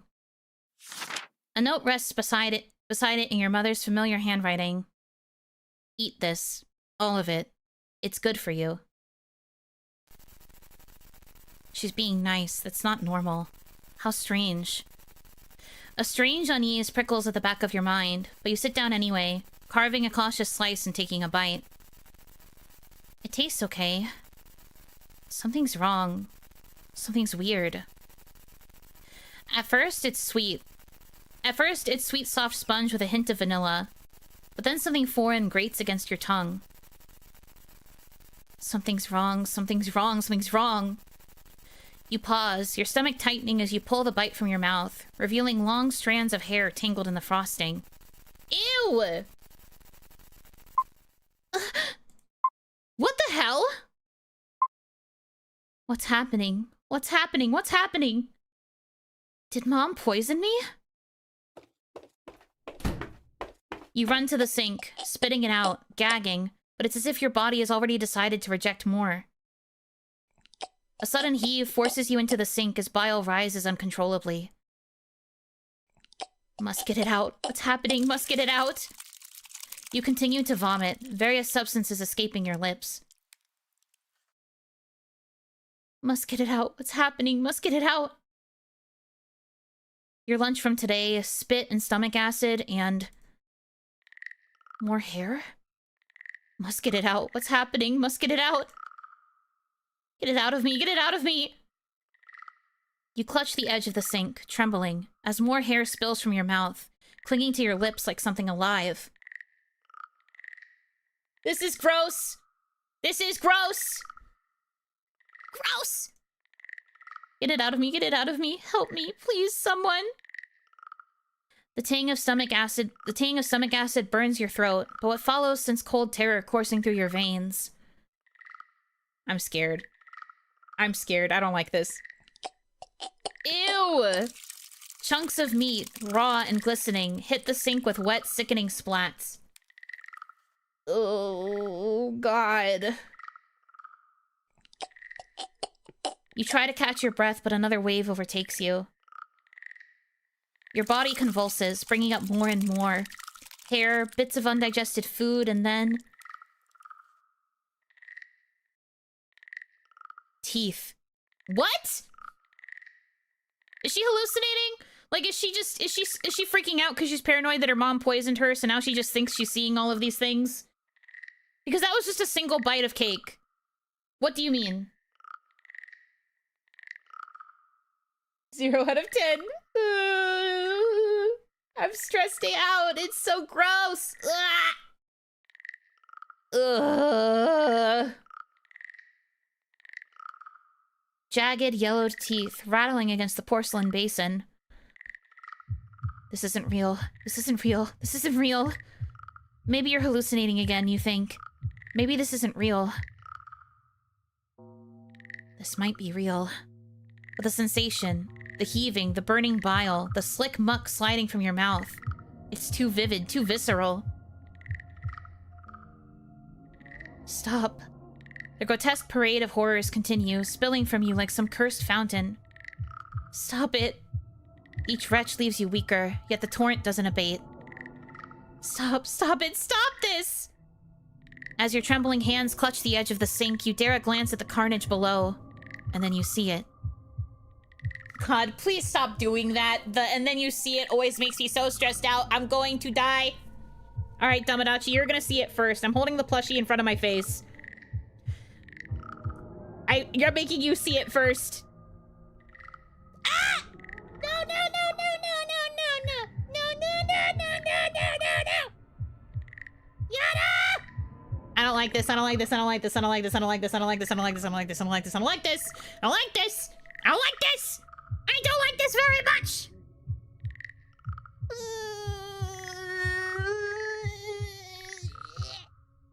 Yuck.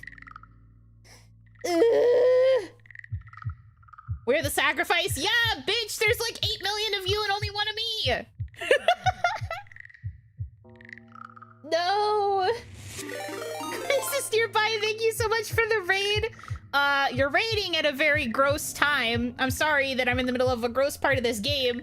But hi, welcome in raiders. For those of you who might not know me, I am Yuno Hanaki. I am the one and only Oiran of indie singer group Mielu. And I'm a variety streamer. I play usually comfy and cozy games. Right now I'm playing a scary visual novel that has romance elements. And we're in the middle of one of the scary parts, so I apologize if you are someone with a sensitive stomach and don't like gross stuff. We're in the middle of a very gross scene. Oops, I was about to type the wrong command. We played it too, it's okay. Oh, okay, is that why you raided? Is that why you raided? Fair enough. Let me finish typing out this shout out for you. Who are you going for? My ideal choice is Ren, but I've kind of been falling for Ryota as well, and I also really like Haruki. Those are all of them, I guess, basically. All of them, basically. But yes, thank you very much for the raid. I hope you had a good stream. Make sure to get some good rest. Now that your stream is over, I'm going to give you a follow. Thank you for raiding. Your green is immeasurable. I am unfortunately a data demo type. I find it very hard to choose characters in games. I usually prefer when a visual novel forces me onto a route based on my choices without me knowing which choice favors which guy. But like Ren is definitely my favorite, like aesthetically and vibes wise. I think I would probably choose Ryota next. Haruki is third. And I am interested in Kazuki, but I'm also scared of Kazuki, so I haven't really been doing much to fix that situation. I prefer when the visual novel allows me to kiss everyone, but poly rounds are hard to come by. Yes! Yes! Vouch! I'm glad you understand. Finally, somebody who gets it. I shake your hand, I shake your hand, I shake your hand. If I could kiss everybody, I would. If I could kiss everybody and everyone was okay with me kissing everybody, then I would, in a heartbeat, instantaneously. But they're just, it doesn't be like that sometimes. Unfortunate. But yeah, no, I get it. And thank you so much for the follow! Thank you, thank you. Even that pink and slimy thing, this is not a love interest. This fucking thing is not a love interest. Ay. Okay, I'm gonna go back to screaming and crying now. Again, thank you for the raid. Make sure you get some rest after your stream. I have to deal with this now. Yoko too, maybe? Oh, my chat would agree with you. My chat also wants to kiss Yoko. Understandable. Have a good day. Alright, I have to lock in. Amid the hair, bile, and unidentifiable chunks, something small and malformed shifts. It's pink and slimy. I don't want to. It's like a ball of meat, alive. It expands and deflates ever so slightly, almost like it's breathing.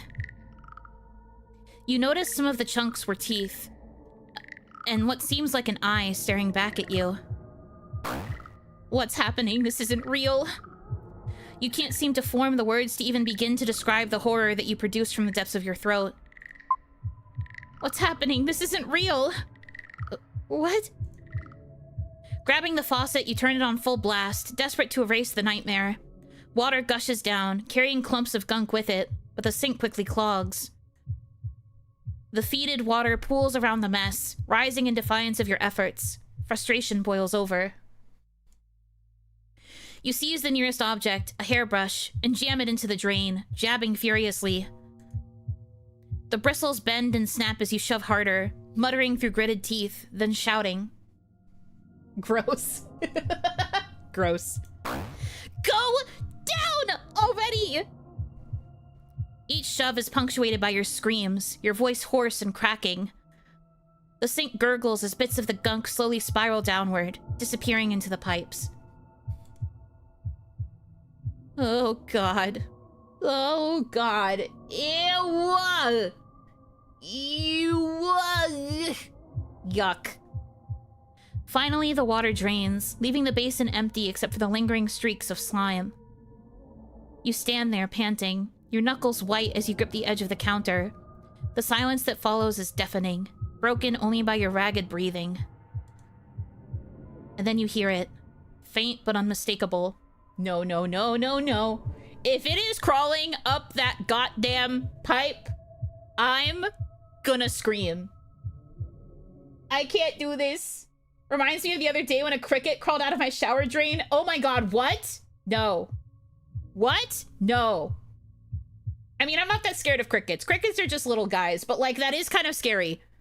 Coming out of the drain? You're supposed to go down that. You're supposed to go down there, sir. You can't come back up. That's not how that pipe works. You can't come upwards. You gotta go down. It's like going up a down escalator or something. What the frick? I'm scared. I'm scared. I'm scared. I don't want to progress. I don't want to progress. I'm scared. I don't want to progress. I don't want to progress. I'm scared. I'm scared. I'm scared. I'm scared. Okay. A soft, pitiful cry. You stumble back from the sink, your legs shaking uncontrollably, and you collapse onto the floor. Hot tears stream down your face as you gasp for breath, the sound of your own ragged sobs filling the suffocating silence of the kitchen. I'm sorry. I'm sorry. I didn't mean for this to happen. Please forgive me. I'm sorry. I'm sorry. You clasp your hands together, so tight until the knuckles turn white, and you pray fervently to anyone or anything that will listen to you for... I don't understand what was meant to be said here. You pray fervently to anyone or anything that will listen to your cries, I think is what it meant. Please. Please forgive me. Kazuki, I'm trying, I swear.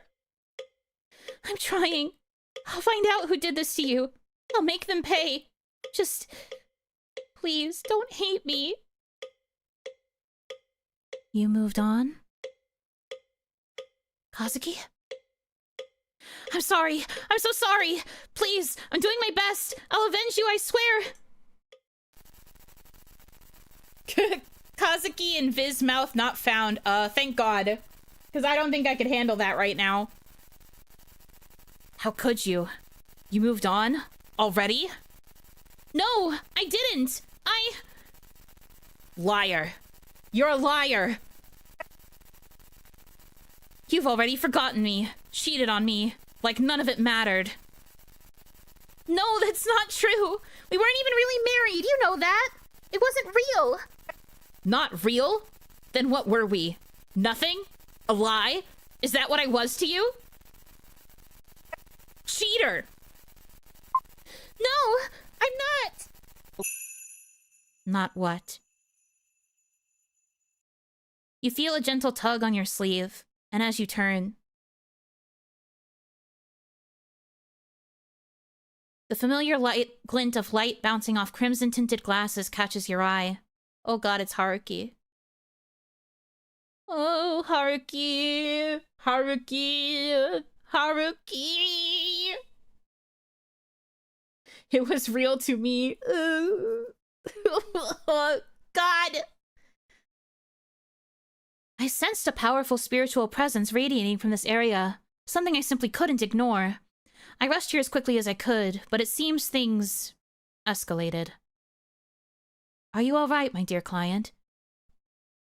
You're not okay. Your breathing is uneven, and your hands are trembling at your sides. You're the furthest thing from okay right now. No. The cake. The hair. The things that keep happening. No, I'm not okay, Haruki. None of this is okay. It's getting worse, all of it. The things I'm seeing, the sounds in my head. It's like I can't escape it. No, I'm not okay, Haruki. None of this is okay.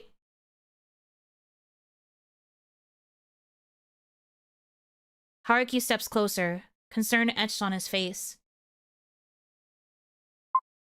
Maybe this is my fault.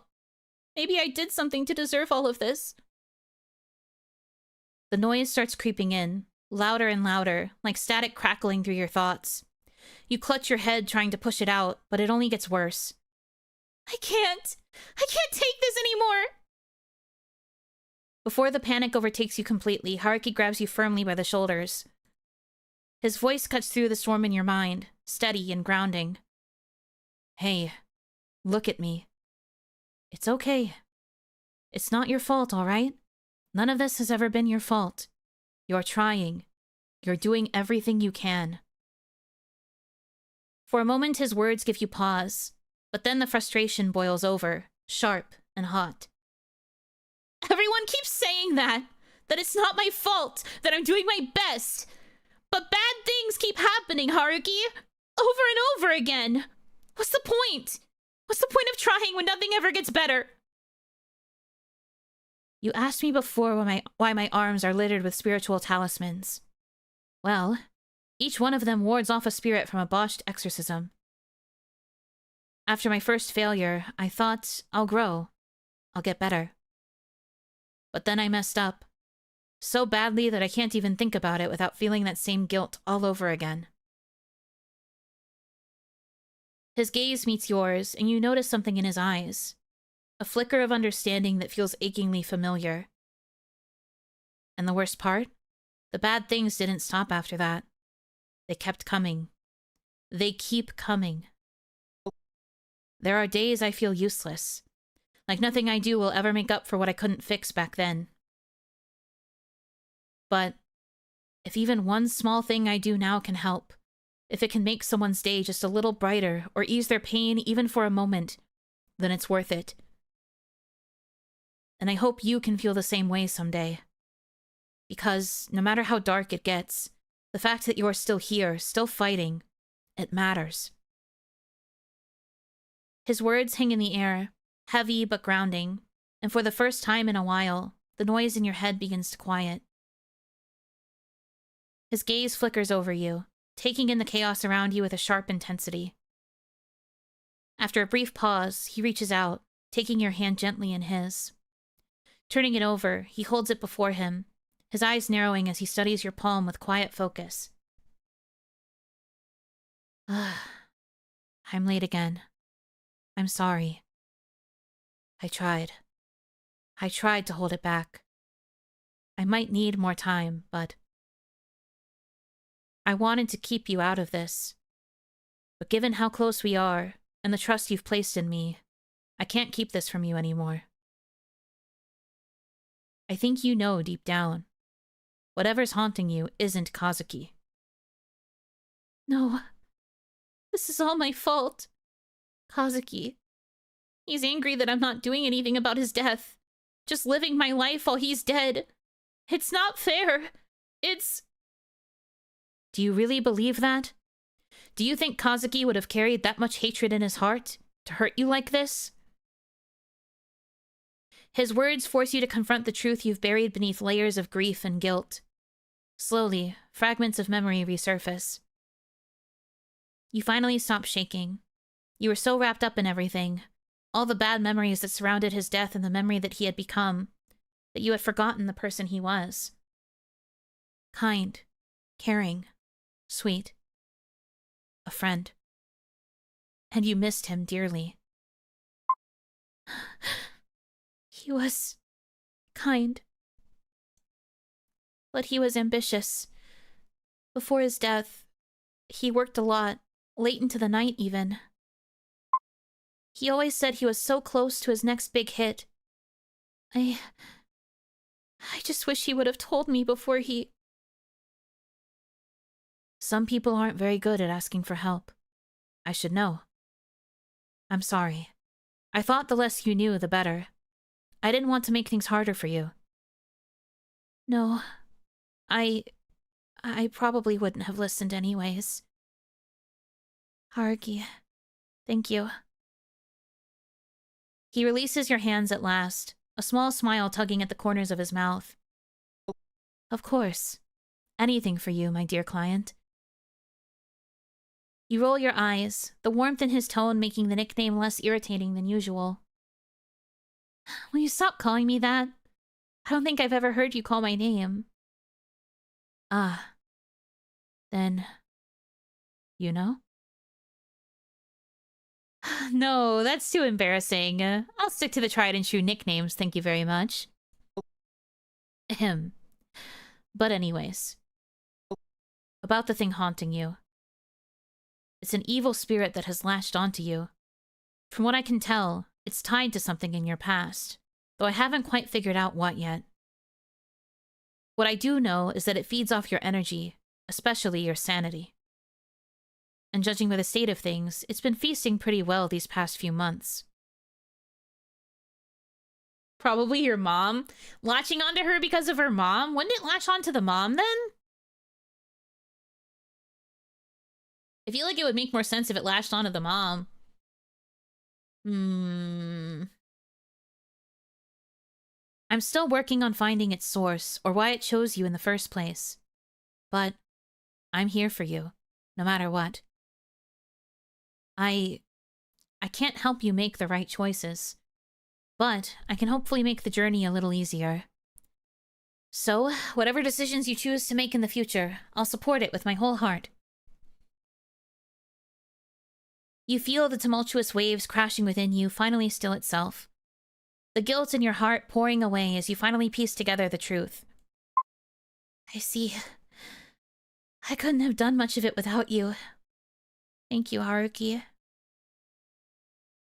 You've been my son. And you've been mine, you know. You want to ask Haruki for more information, but before the both of you can have a real conversation, his phone buzzes heavily, indicating another client requires his attention. I could always stay a little longer, make sure things don't start getting strange again. No, I can't keep you from your work. I'll be fine, I promise. You know, I would stay if you asked me to.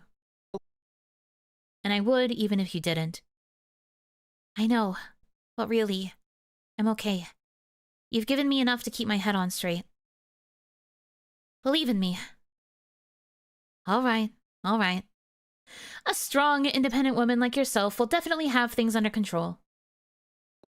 But don't hesitate to call me again if you need anything. I'll come sprinting back. Trust.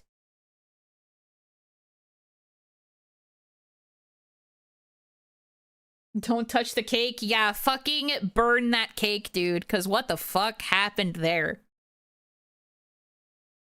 So maybe it wasn't like poison, but maybe it was like a hallucinogen that like exacerbated her mental illness or something, like something that would like make her think that she was really like corrupted by demons in a way that would make her more reliant on the mom or something. Because I refuse to believe that that cake was just a cake. There's got to be something weird with it. Maybe not like poison. And obviously maybe not like flesh or like meat or whatever was making her freak the fuck out. But there had to have been something in there that like fucked with her brain. Just in my personal opinion. But also, I don't know, maybe I'm just inclined to believe that the mom is crazy because I'm in the perspective of this main character who doesn't trust her mom. We do have a slightly unreliable narrator here, so it's hard to say. Anyways. You say your goodbyes, and once he's gone, your gaze falls to Kazuki's altar. His framed picture, still and silent, gazes back at you. The smile he wore in death no longer holds malice or anger, hatred or greed. No. It was that same smile he had at your wedding, reassuring you that everything was going to be fine. And somehow, you believe it still is.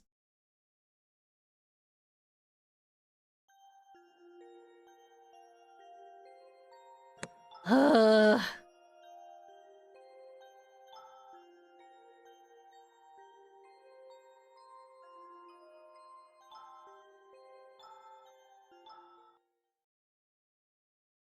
The shrine feels different today.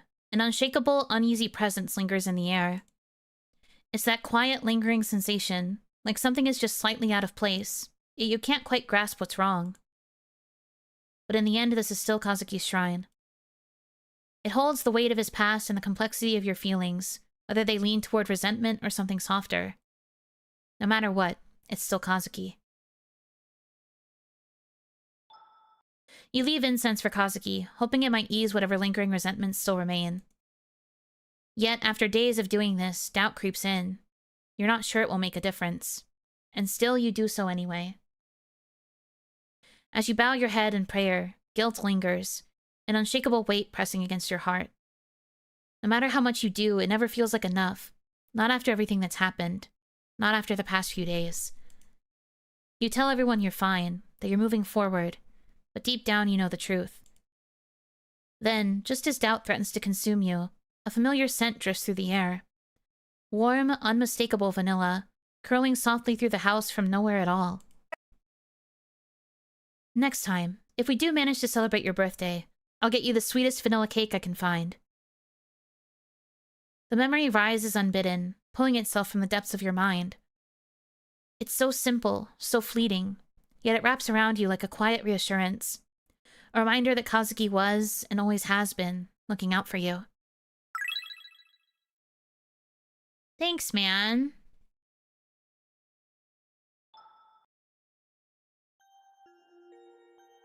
Epic.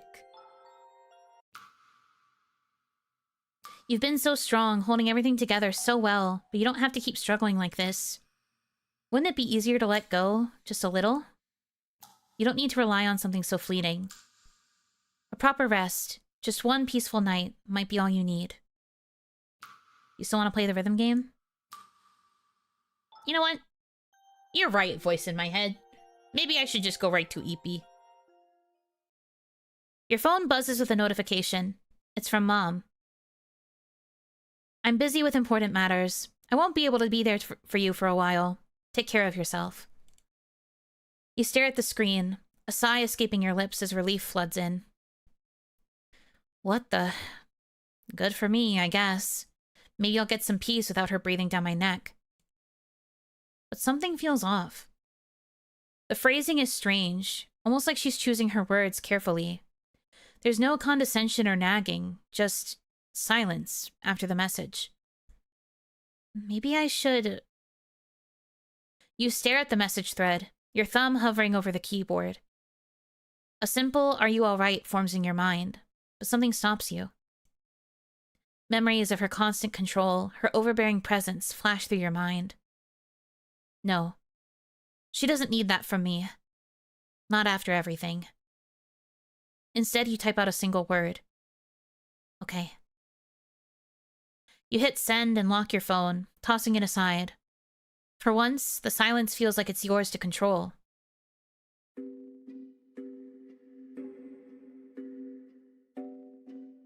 The funny thing about curses, they have a way of sticking around, don't they?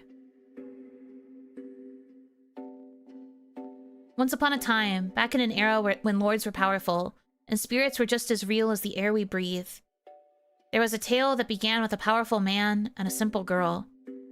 They weren't supposed to meet, much less fall in love. The girl had a way of drawing people in. Even those who should have known better, the strong, the kind, the wise, the loyal, couldn't help but get caught up in her orbit. And where sorrow lingers, darker things are never far behind. Drawn not by her, but by the quiet ache clinging to the ones around her. Despite everything, she had to protect them. So she made a sacrifice, one meant to save everyone she cared about. But sacrifices like that come with a price.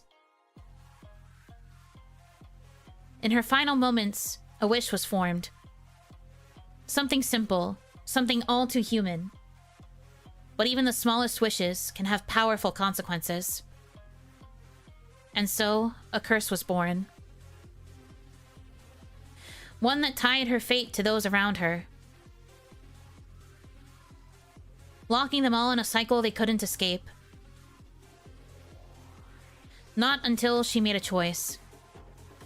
Not until someone was brave enough to break the pattern. So here we are. Curses, gods, ghosts, and a whole lot of unresolved tension. But hey, no pressure. In the end, it's all about who you choose. No big deal, right?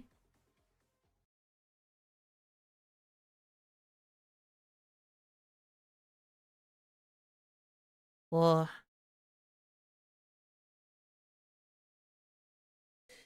Okay, so that opening basically implies everything that we thought, or well, the thing that we were talking about earlier when she had the dream of like the past life. So this basically confirms that they've all been kind of trapped in this like cycle together where she entwined her fate in order to protect the love interests, and she hasn't really been able to make a choice properly, I guess, to like properly save them because she wanted to save everyone maybe. And the only way to end the cycle is if she makes a choice. And I guess this cycle is supposed to be the one where she finally tries to break it, I guess. Prologue ends here, I guess? I guess so. Very interesting to find out that it's like a reincarnation type thing. I am intrigued. I am a little interested. You dream of the past few days, your fragmented memories stitched together in the haze of sleep. Faces flicker in and out, voices echo in half-formed thoughts. You're seeing people again, connecting, resurfacing from the place you'd buried yourself in for so long. You're finally crawling out of that pit that you've stayed in for the last few months. But you're beginning to feel tired. You don't know how long you can keep this up. Makes sense, because it's kind of implied with Kazuki and the dreams you're having about him. True. Well, I mean, Kazuki seems like he has connected with the past selves, maybe, and that's why he had that presence that he did and called her princess. Because he looks like he's definitely, like, in the form that he was in one of the past lives. Maybe when he died, however he died, he like, fused with his past selves, and so he has memory of, like, everything that she did before.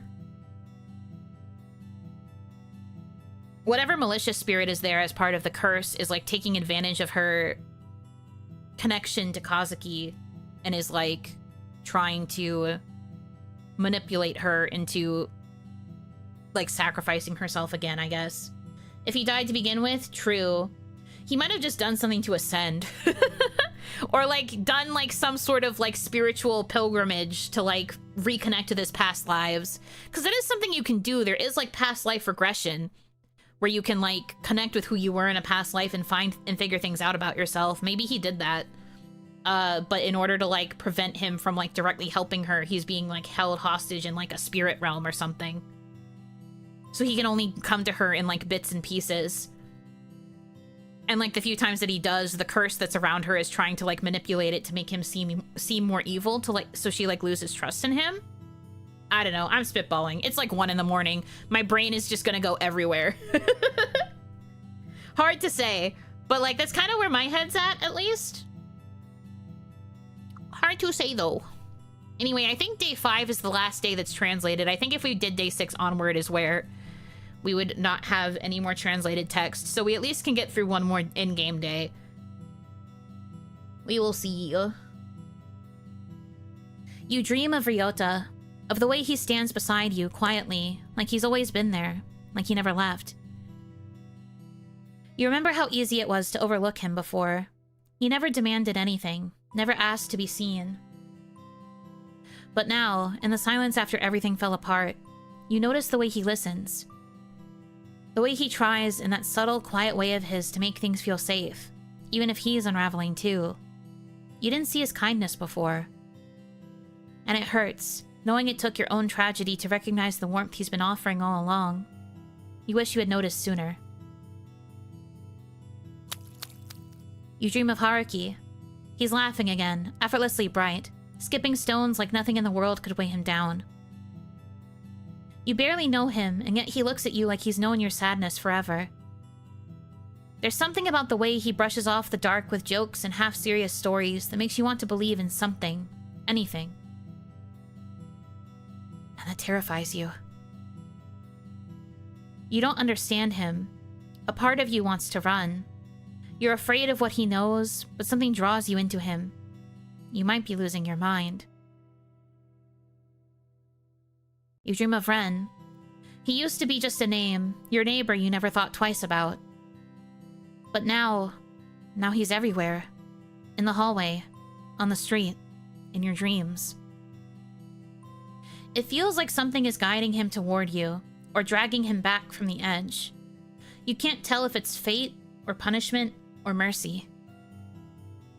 Sometimes he looks like he's carrying a burden too heavy for words, like there's something inside him clawing its way out. You wonder what changed. You wonder why you feel like you're supposed to understand him. Why, when he looks at you, you feel like you're both trapped in the same impossible story.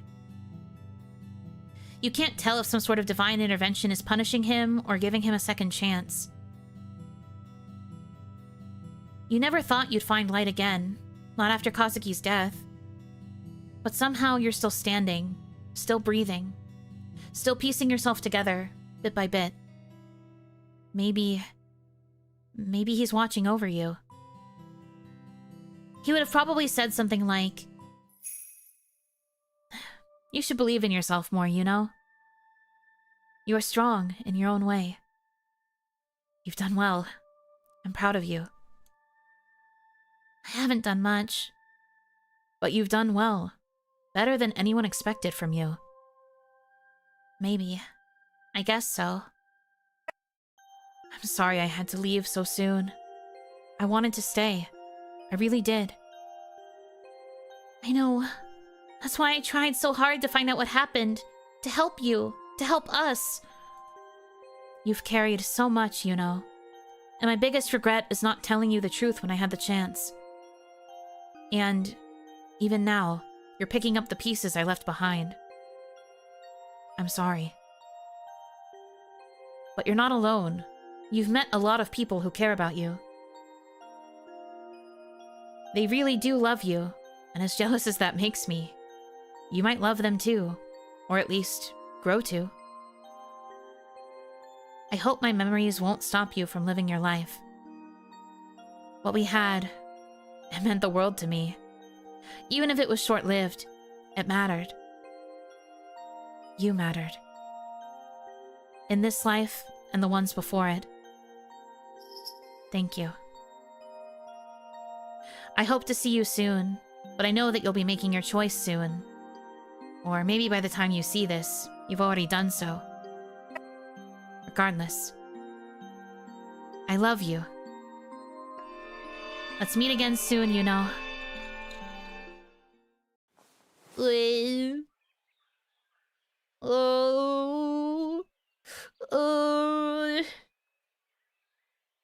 When somebody loves you, even if they know that you're going to love somebody else. Wiping my tears. The he and the them.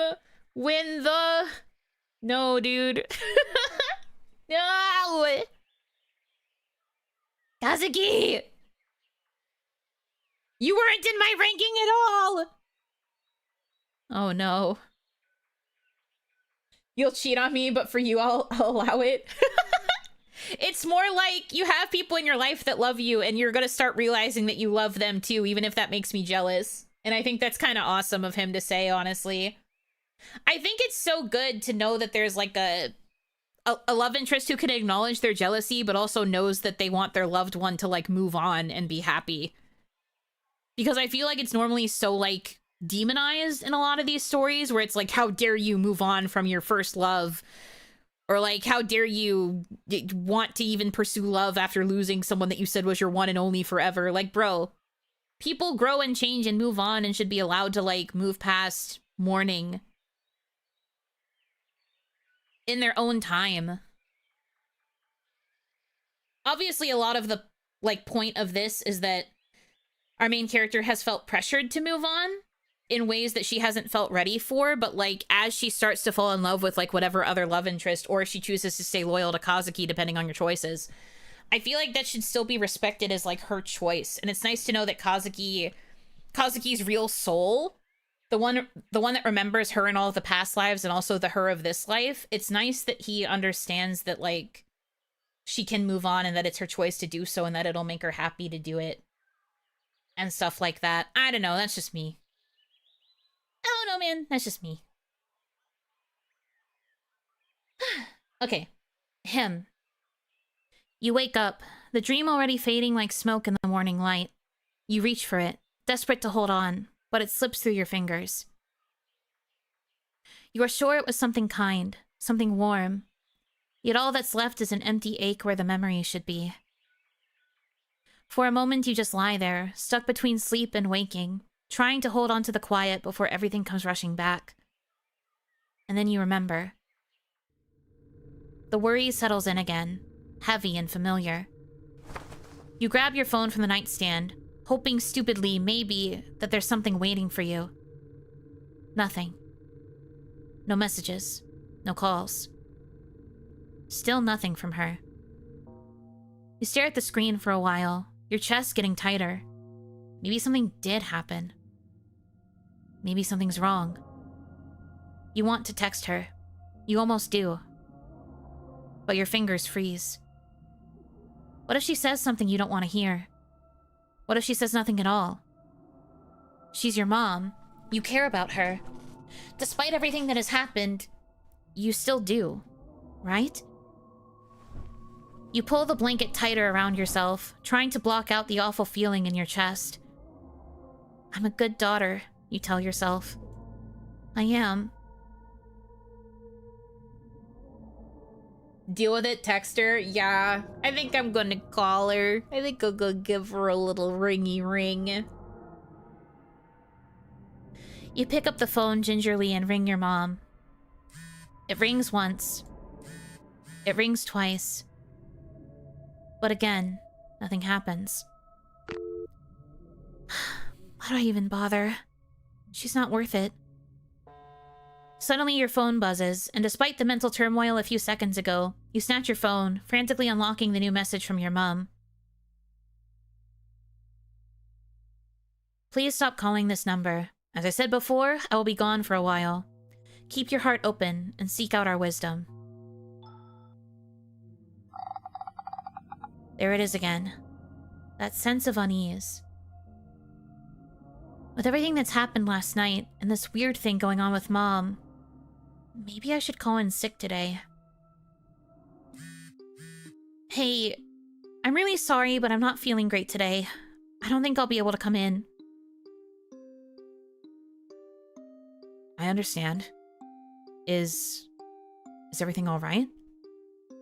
Yeah, it's nothing big. Just tired, I guess. I'll be fine after some rest. Are you sure? You know I'll always be here if you need anything, Yuno. I know. I'm just a bit tired, that's all. I just need a bit more sleep.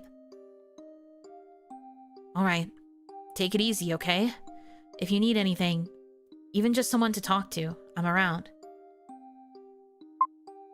Thanks, Ryota. I appreciate it. Of course. Get some rest. You switch off your phone and slip into bed.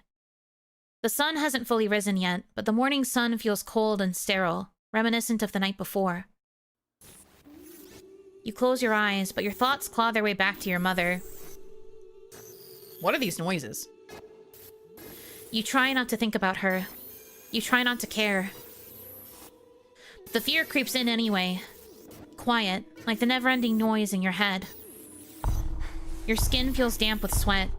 The sheets feel too tight. Your hair tangled around your neck feels like it's choking you. Your pulse thuds heavy in your chest, louder than it should be. Too loud. Too similar. They sound like the drums. Like the ones you hear when no one's around. Ah! Like something waiting just beyond the edge of sleep. The noise grows until you can't tell if it's in your head or in the walls. I don't like it! I don't like it! I don't like it! And just as your heart begins to race,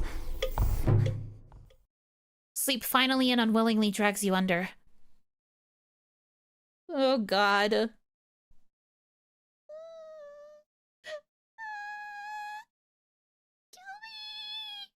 I'm scared, dude. Ugh! I am getting impatient. I can't stand it. Every heartbeat, every breath she clings to, it grates on me. They keep interfering, one after another, like gnats buzzing in my ears. But it's her I want. Just her. Just one crack, one slip. Let the fear splinter her resolve. Let the despair hollow her out. I just need her to crack! And then, finally, I can feast. The others. They're moving faster than I anticipated. Their hands are all over the board, pulling her this way, that way. Away from me. We have to act now before she... No. No. Not again. I won't lose her to them again. She won't make the wrong choice. She won't. I just need one more chance. One opening. One whisper in the right ear. If I can reach her again just once, she'll remember. She'll remember everything. And then, she'll come back to me. Jesus fucking Christ. Kawaii-yo. Kawaii-yo. His hair is similar to Ren's. Who, the snake guy? I guess. I don't think that's meant to mean anything, though. I don't think that's meant to mean anything. It's obvious that the white-haired guy was Kazuki. I think the snake guy is just meant to be, like, the demon, like, the manifestation of the curse that's haunting her. The, like, super evil spirit. I'm guessing. I'm guessing.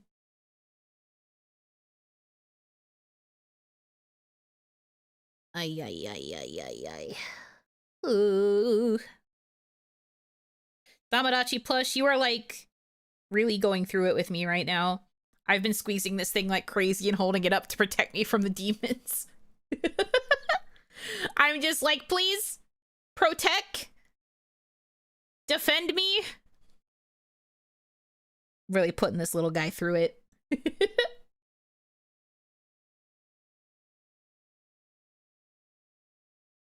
If it makes you feel better, I keep burying my face into your back to hide. If that makes you feel any better. I don't think it was Ren anyways. He looked very manly to be him, but I don't think it was Kazuki either. Well, no. There were two different guys. Well, maybe one of the other spirits then that's like haunting her is just taking on Kazuki's visage and like warping Kazuki's ideals, because we got that vision of like the true Kazuki, right? Who like understands that she might choose somebody else to love. So like maybe the demon has like managed to get a hold of Kazuki's soul in a way and is like fragmenting him a little bit and is like taking away the jealousy from like his normal soul and like using that to manipulate her. So like it is a manifestation of Kazuki, but it's not literally Kazuki. It's still like an extension of the evil curse spirit demon thing. But it's just using what would have been Kazuki's actual jealousy to like get at her brain. Maybe. Since there's manifestations of Kazuki's body haunting her. Yeah, that's kind of what I'm thinking. But it's hard to say. It's hard to say right now, at least. We are strong and brave. Yeah, you guys have to be strong and brave for me, okay? Because I'm not strong and brave. I'm stressed. You jolt awake, breath catching in your throat. Your eyes blink against the light, only to realize there is none. You fumble for your phone. The screen glows to life. Two things greet you. The time, 8 p.m., and a single message from your mother. Your heart stutters as you unlock it. The message is short, unmistakable. I'm fine. You stare. Your chest tightens. You don't know what to feel. You're never one to linger in communicating with her. A quick word or two usually suffices, and yet... This time, unfamiliar weight coils in your chest, slow and insistent. A flicker of uncertainty, sharp as a spark, begins to burn beneath your ribs, urging you to reach out and ask for more. You want to ask her, "Are you sure? If something's wrong, please let me know." But instead you hesitate, your fingers hovering over the screen. You know you should. You know you want to. But you can't bring yourself to do it. No. Maybe it's nothing. You're just being paranoid. Nothing to get too worked up over, as Mom always says. You tap send. But then nothing.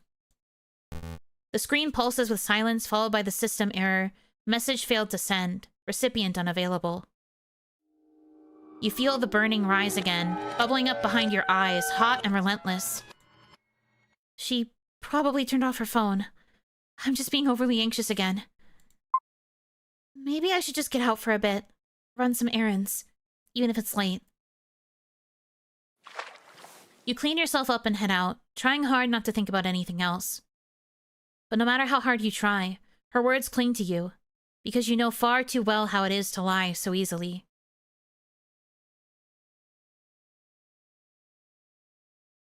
I got no tasks. I guess I can just do whatever I want. Just to be sure. Yeah, literally nothing, so I guess it's just whatever. What do I do? Are you home, Rin? You lean in, straining to catch any sound beyond the door. But there's nothing. It's not unusual for Ren, yet the silence in this apartment building presses on you, leaving a gnawing sense of unease. Okay. I guess he's not home. Suddenly your phone rings. It's Yoko. Ah, hello. I was worried you wouldn't pick up. Ryota mentioned you weren't feeling well today. I hope you're doing a little better?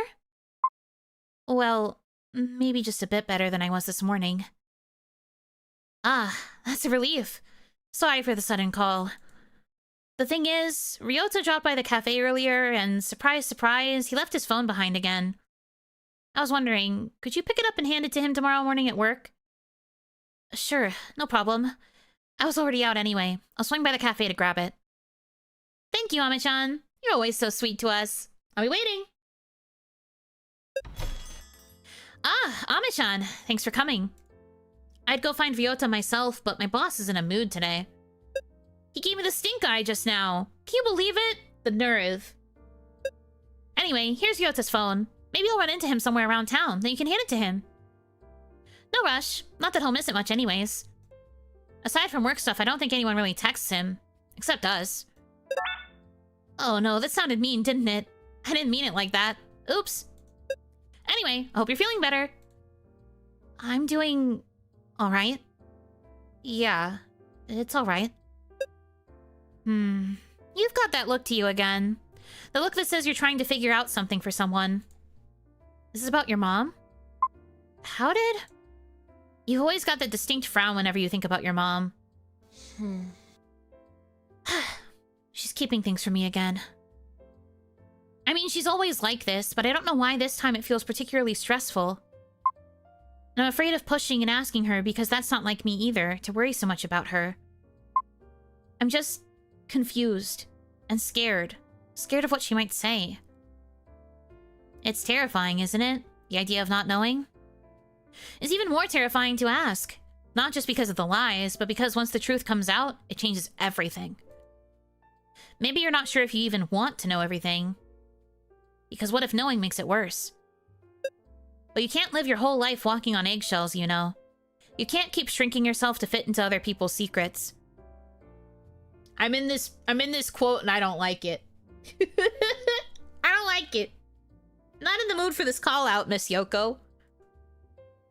You're allowed to feel betrayed. You're allowed to be angry. But don't let that anger become your compass. Let it pass. Then ask. Push for the truth, even if it hurts. And when you get your answers, really listen. You don't have to trust blindly, but don't shut people out just because they kept things from you either. Hey, you don't tell me everything either, but I'm sure you have your reasons. Sometimes people hide things because they're scared too. That doesn't make it right, but maybe it makes them human. Anyway, I'll stop being dramatic now. Thanks again for helping with Ryota's phone. I should get going before my boss gives me another stinky eye. I'll see you around, Yuno. Kitty.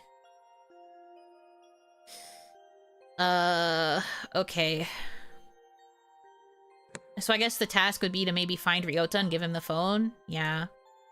No idea of what location he'd be in, though. Fucking sick.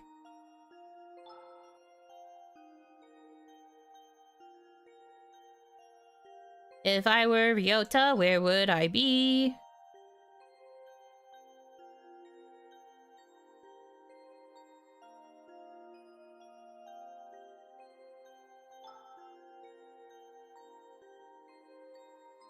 The takoyaki stand? I don't remember where the takoyaki stand is.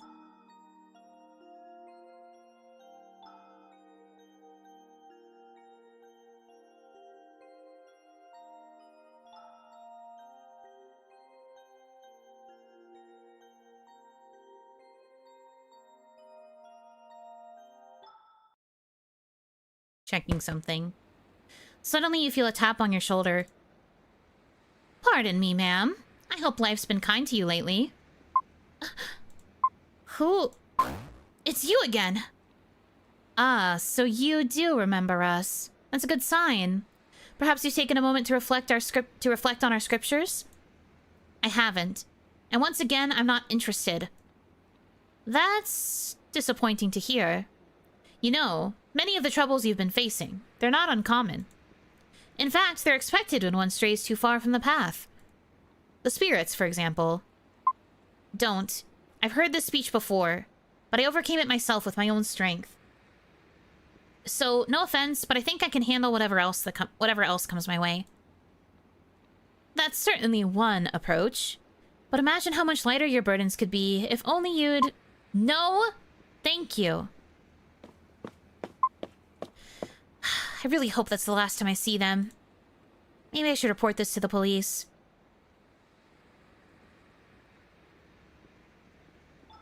Okay. Not a fan of the fact that it keeps giving me tasks to do. Let's see. I'm stressed, guys. I don't like that it's giving me tasks and time is just passing. Ugh. There's a whole other place I've never gone! What the fuck is this? The library? The cinema? I didn't know that these places existed. Oh dear. What is this? I can't tell what that's supposed to be. It's a place I can go though, I guess. Library, cinema. Oh god. Why is there another one here? What is this? I don't know what that is.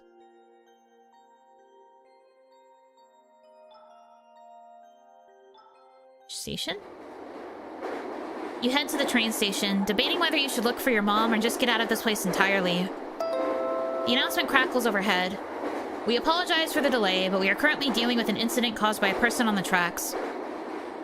You've heard it a handful of times since moving to the city, but it doesn't seem to affect you as much as it did the first time. Still, something about the announcement feels off, like it's not just another delay. You glance around, but the station is eerily quiet, save for the faint hum of the fluorescent lights overhead. Weird. Guys, what the fuck am I supposed to do? Guys? I don't know what I'm supposed to be doing right now.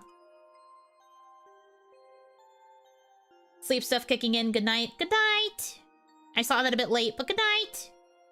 Find Ryota? Yeah, but I also have to go to the police station to report the frickin' call. I don't know where to find Ryota. It's not giving me a clue about where he could be.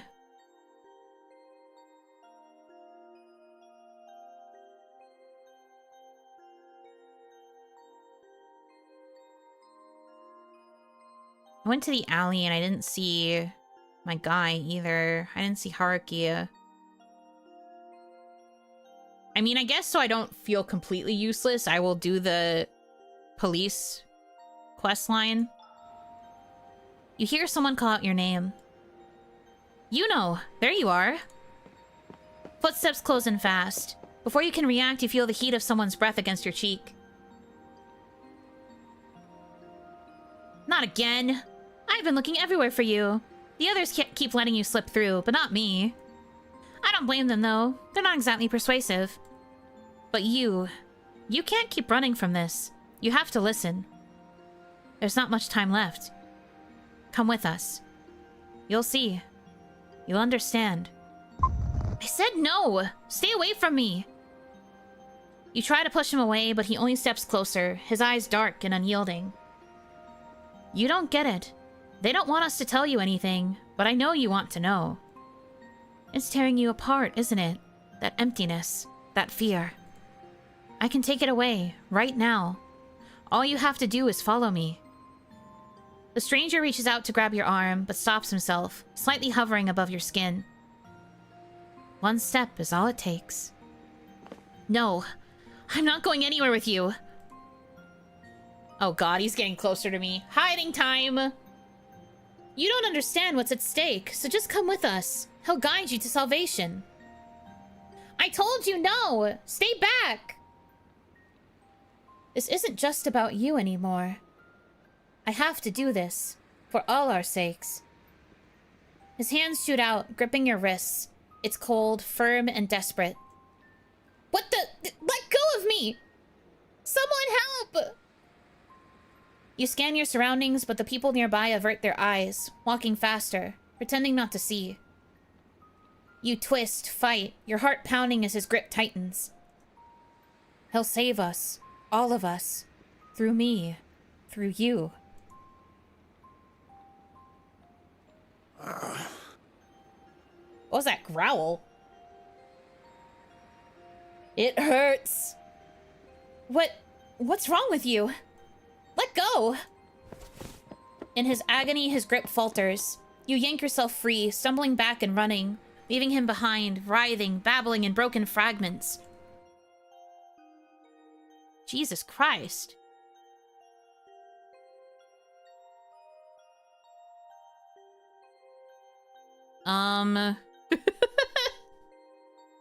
What is this game doing?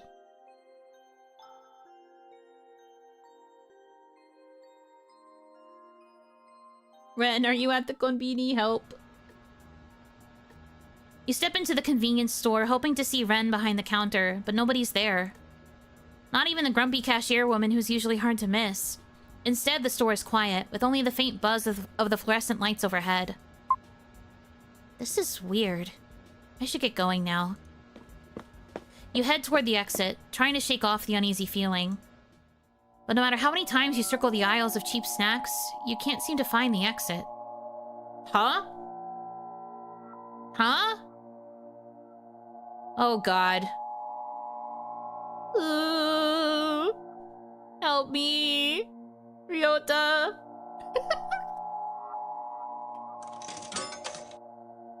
I'm stressed as fuck, dude.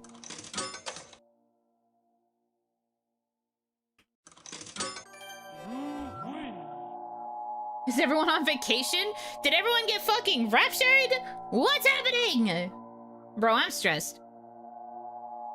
You finally find the exit, though you're not sure how. Maybe your mind is just playing tricks on you, but something about today feels off. Yeah, what is happening? Where is everybody? Where did they go? Do I need to go to the riverside? No, maybe the temple. I need to find God. What is happening? As you step into the temple, you notice it's busier than usual. As you step closer, you notice a ceremony in procession. The streetlights flicker gently, casting their shadows high against the wooden walls as they move softly, their chant steady as a bell chimes with each bow. Bow? I don't know. The cicadas outside chirp in time with the bells, the sounds overlapping until they almost echo each other. The repetition feels endless, like a jingle stuck in a loop. As you stand and watch, a strange gurgling stirs in your stomach. For a moment you wonder if it's just nerves, or perhaps the ceremony is cleansing more than just the temple tonight. Am I cleansed? What does that mean? What's that supposed to mean? Anyways,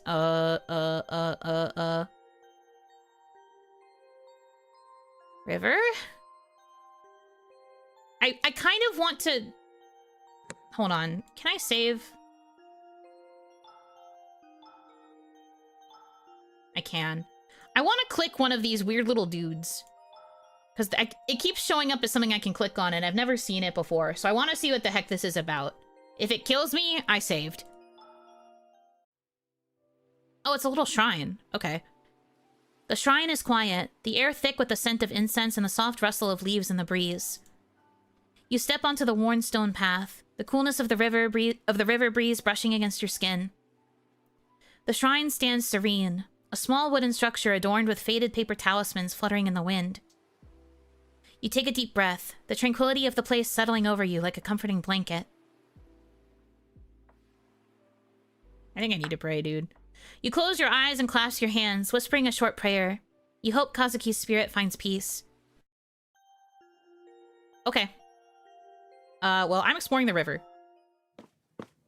You make your way down to the riverside. It's empty, just like the last time. A light drizzle brushes against your skin, cold, gentle, and all too familiar. And with it, that feeling stirs again, rising from where you thought you'd buried it. You remember the phone call from the police, and the way your heart dropped before they even said his name. Your heels striking against the wet concrete, splashing through puddles as you race down to the riverbanks. You remember the sound of rain, accompanied by the low hum of police radios and murmured voices. A symphony of noise, only drowned out by the static in your head. I'm sorry, ma'am. The rain washed mostly everything away. We could only find his shoes buried near the riverbanks. I'm truly sorry for your loss. Please come to the station in a few days. We'll do what we can to help. They meant well, but nothing they said could reach you. Not then, not now. Even now, standing here with nothing but the quiet ripple of the river and the sting of rain, you miss him. You always will. No matter how much time passes. You wipe away a tear, one you hadn't even realized had fallen. Your hands move on their own now, digging through the damp grass, fingers slipping into the cold, wet earth. Something inside you burns. It's urgent and yet aimless. You're not even sure what you're looking for anymore. Only if you could uncover something he left behind. Then maybe it would make sense of everything that followed. But the more you claw at the ground, tearing through layers of soaked dirt and tangled roots, the more painfully clear it becomes. There's nothing. There's always nothing. But as you claw at the dirt, you see the unfortunate mess that follows. The small white flowers that once lined the riverbank are torn, crushed beneath your hands. The same flowers he used to pick on his way back, holding them out to you with that soft smile, like it meant everything. Those small, innocent flowers were destroyed by your hands. More tears fall, warm against your cheeks, mixing with the rain. You miss him. God, you miss him. And the silence around you answers with nothing at all. You carefully gather the few remaining flowers, cradling them gently in your coat pocket, hoping that at least one will survive the journey back home.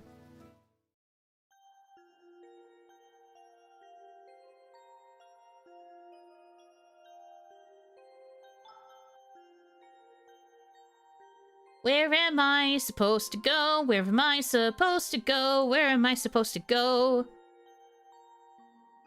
Police station, bad. Convenience store, had nothing. Do I go to the parking lot? Like...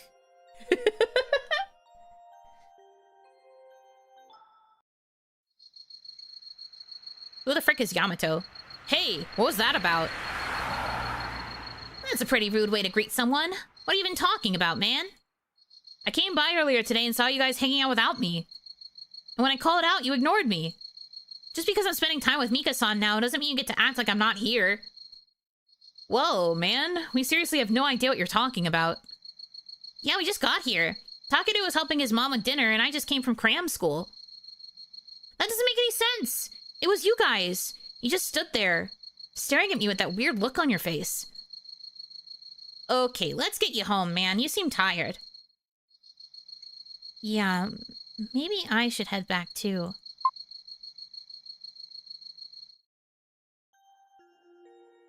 Before Mom gives me a mouthful, a bitch what, Mom? Yeah, I don't know. There really isn't, like, much I can do. I've, like, looked everywhere. I could talk to the cat. Mr. Tubbs, can you save me? This is another game, right? I have no idea. They were just kids shooting the shit. Uh-oh, not again. You hear footsteps approaching from behind. Hello, ma'am. We meet again. You again. No matter how many people you send to me, I don't want to hear it. So listen to me for the last time. I don't want anything to do with your organization. So leave me alone. Yes, yes, you made that perfectly clear. Twice, in fact. But this isn't about you. It's about your mother. My mother? She has finally embraced the full potential of our Lord, Hiroshi no Kami. She's transcended. She's become one with him. What are you talking about? Where is she? As I said, she has risen in ranks, and she is one with the Lord now. We can help you too, just as we helped her. So come, follow us. We'll give you salvation. No! Just tell me where she is! She's with us. And judging by the look on your face, you're worried. She sent you a message, didn't she? What did it say? She said she's fine, but... And now you choose to play the loving daughter? How convenient. You ignored her for so long, and suddenly her absence means something to you? What do you know about our relationship? I do care about her. Things are just complex and our relationship is complicated. And don't you want to fix that? It's not too late. You can still have the mother you always longed for. It's all within your reach, as long as you join us. No. No! Your phone rings, slicing through the tension like a blade. I need to answer this. Hello? Yuno, something's wrong. It's Kazuki's spirit. He's acting up again. Worse than before. I think there's some kind of auspicious date today that's tied to his death. I didn't realize it until now. I think it's triggered something in him. Kazuki, what's happening? What's wrong with him? Whatever's been haunting that house, it's getting stronger, more aggressive. But, Haruki, I thought you said it wasn't Kazuki causing it. Look, I think you'd better come home. Fast. I'm already here waiting for you. Just hurry, okay? I have to go. Please, just tell my mother to contact me. Directly. Wait, you don't have to go. Come back. Haruki, what's going on? Uh-oh. I'm scared, guys. Guys. I don't know. I'm scared. Alright, I'm gonna grip the Damandachi push, and we're just gonna pray that everything's fine. We're just gonna pray that everything's fine, even though this entire thing has been very weird, and I can't find literally anybody else in town, and everything just seems to be weird and creepy and scary. I don't know what's going on. Feels like it's gonna hit spooky o'clock. Yeah, I think everything's gonna get big spooky, and I'm afraid. I would say I'm scared. But okay, I'm locking in. Oh god, okay. What's happening with the spirits? Are you alright? Yuno. I was wrong. I thought I could handle them, but they're too strong. They're overwhelming me. I can't hold them back anymore. Not alone. What do you mean? I'll help you. Just tell me what you need. No, it's not enough. Not for this. Even with the both of us, it's too powerful. We need someone stronger. Someone we can trust. Someone who can truly end this. Haruki, this isn't like you. What's going on? Hiroshi no Kami. He's the answer. He can help us. He'll cleanse this place. He'll save us from what's coming. All we have to do is let him in. Uh-oh. Uh-oh. Is us getting close to Haruki? I mean, okay. I guess I saw this coming. I guess I kind of saw this coming, because I was thinking about it, and I was thinking about how the cultists appeared, saying that they were summoned by the mom. And who else was summoned by the mom? Haruki. Mom has been taken by the Hiroshi no Kami cult. Makes sense. Who else is affiliated with the Hiroshi no Kami cult? Who has been saying that we've been having dreams and that we've been allowing Hiroshi no Kami into our life, and he's been, like, involved with us without us even realizing it? I think he's, like... You know how some cults have, like, a leader who, like, claims to be the direct messiah of whatever the god that they're worshipping is? So... Okay. Okay. I mean, like I said, I should have seen this coming. I kind of had an inkling. I was putting the pieces together in the back of my head, and I was just like, maybe. I could also just be wrong, but I guess I am not wrong. Anyway, he is still very much Hitomi core. Even with this reveal, he's still very much Hitomi core. This is a very Hitomi-coded man. I know she's not here, but if she watches this VOD, Hitomi, this is your man. Anyway, alright, time to be evil. Let's go. Let him in. The organization? No! What are you even saying? You're working with them? Do you even hear what you're saying? I've been enlightened, you know. Don't you see? All this time I've tried to protect you. Tried to shield you from the darkness in this place. But the hauntings never stopped. They only got worse. No matter how many charms, how many rituals, it was never enough. I was weak. Helpless. useless to you. But now there's someone who can help. Someone who can truly end this. You have been helping me. What the frick?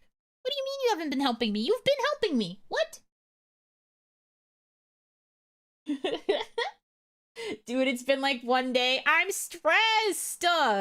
He literally had a whole talk about how he's been getting through it. What do you mean?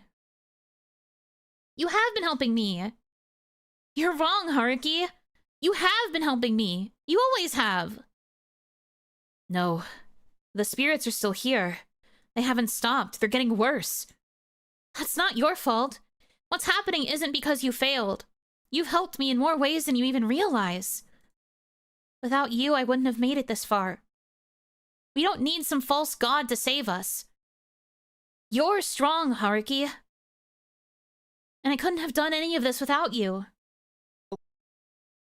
Please, dude.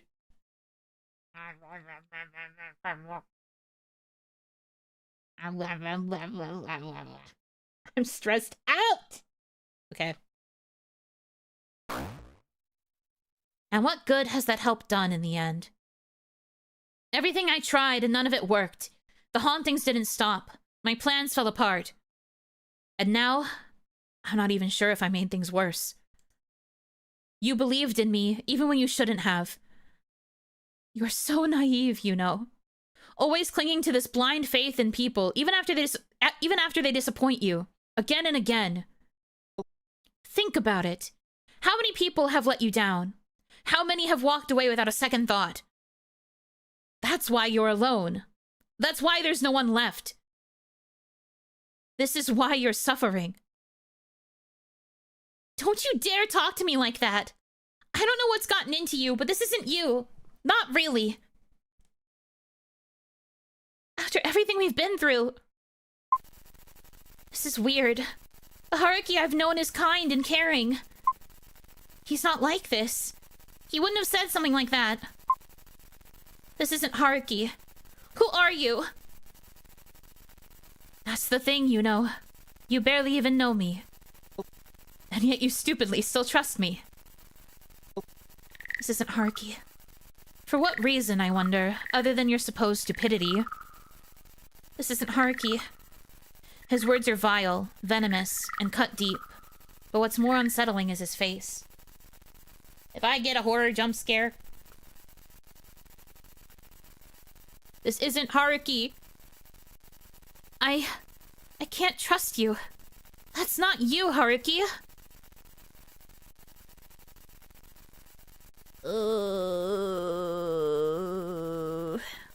This is a scary choice.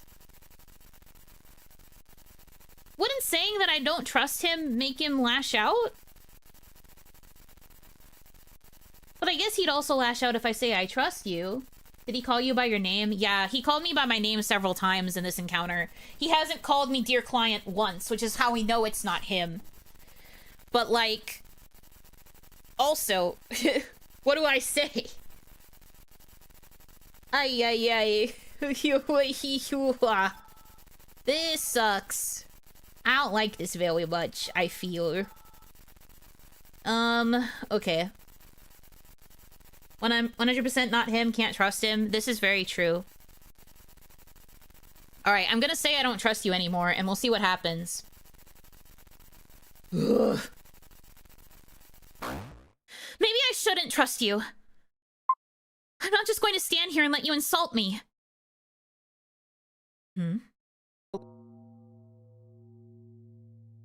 Sao Tome Haruki, exorcist extraordinaire at your service. Why did his whole vibe shift? Or something like that. You're not Haruki. I'm not?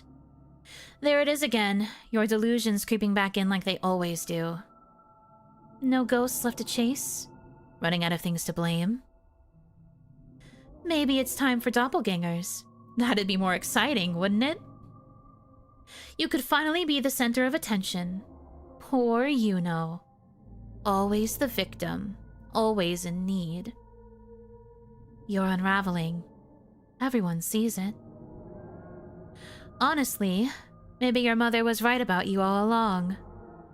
You're paranoid, unstable, a burden to everyone around you. And the worst part?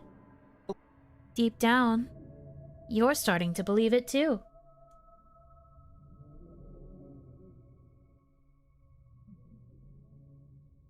Oh, God.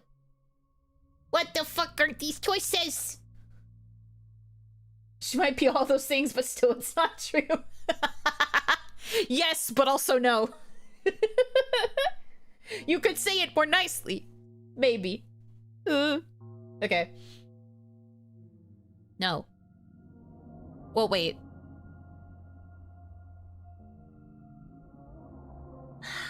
I hate questions like this because you never know if you're supposed to, like, deny or if you accept that it's true to, like, throw them off. I never know what I'm supposed to do in these situations.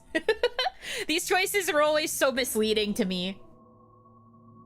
I can never, like, fully read into, like, the implications, I guess. Like, I can't fully recognize if it's wanting me to choose the opposite. Yeah.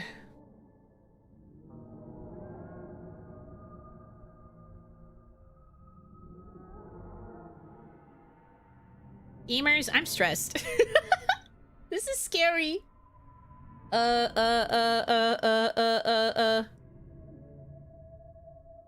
Rejecting means you're fighting back. Maybe someone can save you that way. Maybe.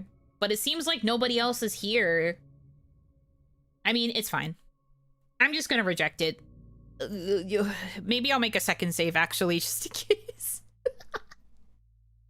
Love games that let me have multiple save files. Ah ha ha ha ha ha. Alright. No, I don't.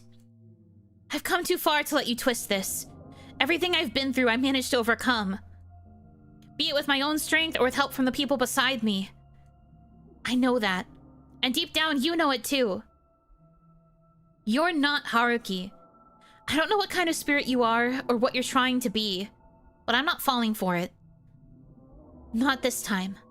I'm not backing down. I am stronger than you, and you're not going to hurt me anymore. Oh well, you figured it out. Congratulations, I suppose. But no matter. Things have finally begun to move again. You know, I really do want it to end. To finally put this wretched game to rest. But with every cycle, every turn, I will grow stronger. And soon, I won't need you at all. I've seen so many versions of you. Each version still clinging to hope, still screaming into the dark.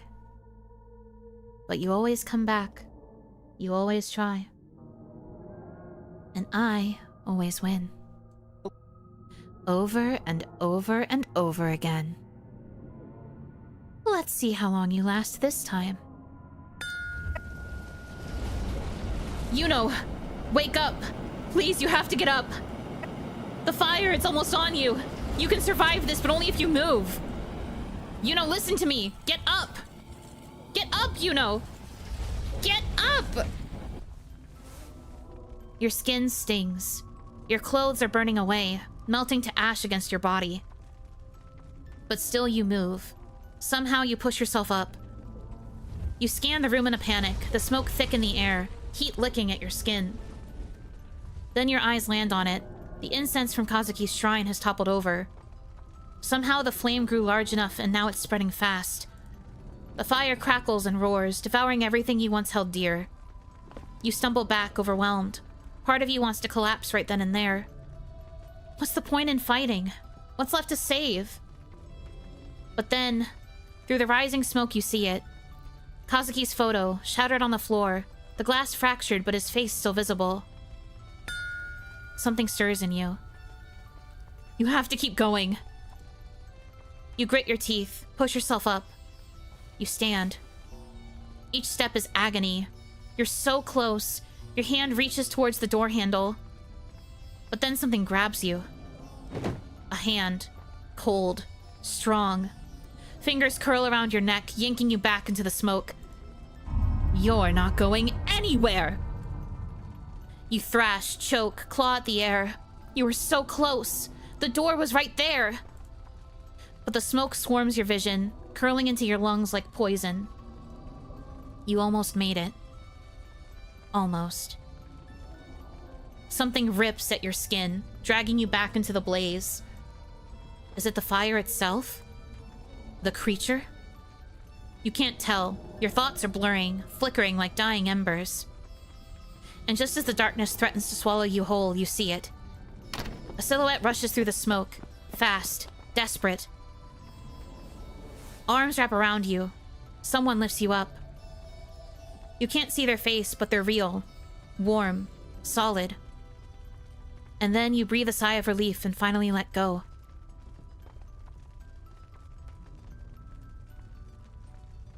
Wah! What a cliffhanger! No! No! You can't leave me like that! What? Ah! I'm so pissed. No! No! Dang it, dang it, dang it, dang it! Okay, fine. Fuck. Shit! Ay, ay, ay. Oh, okay, well.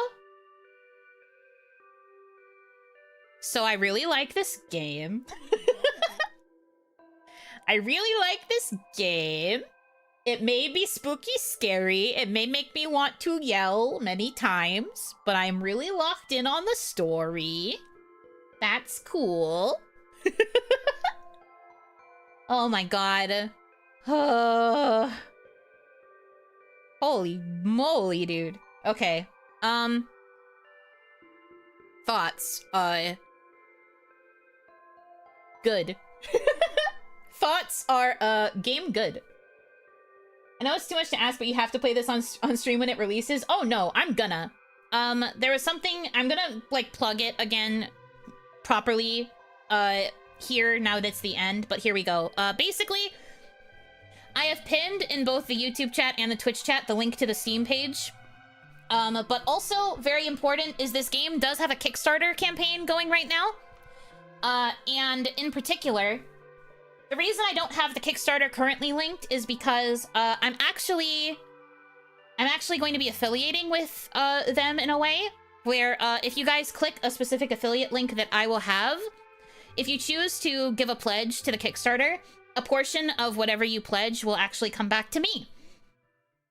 Because I funneled people into supporting the Kickstarter. So it would actually mean a lot to me if once I have the link and I share it everywhere, if you guys could give it a pledge. Even if it's a small one, I would still get a small portion of that pledge paid back to me. This is a big deal. This is like one of the few times that I've actually gotten like an offer of like paid to promote sort of deal. My link wasn't ready at the time of stream because I didn't finish the application in time, but whenever the link is ready, I would really appreciate it if you guys could take it and give pledge. I'll probably be sharing it on Twitter once I get it, and then I'll probably share it again on like my streams and like on YouTube and stuff as well. You guys will know once I have the link because I'm gonna promo it like crazy. But yeah, if you are at all interested, I'm waiting to link the Kickstarter once I have my promo link. But please wishlist the game. Please consider checking it out. It's amazing. The cult conversations are really eerie, and the way it rots into all facets of her life creates such an oppressive atmosphere. I know, it's so scary. Like, I can only imagine what happens in the rest of the game after her apartment burns down. Like, what the hell?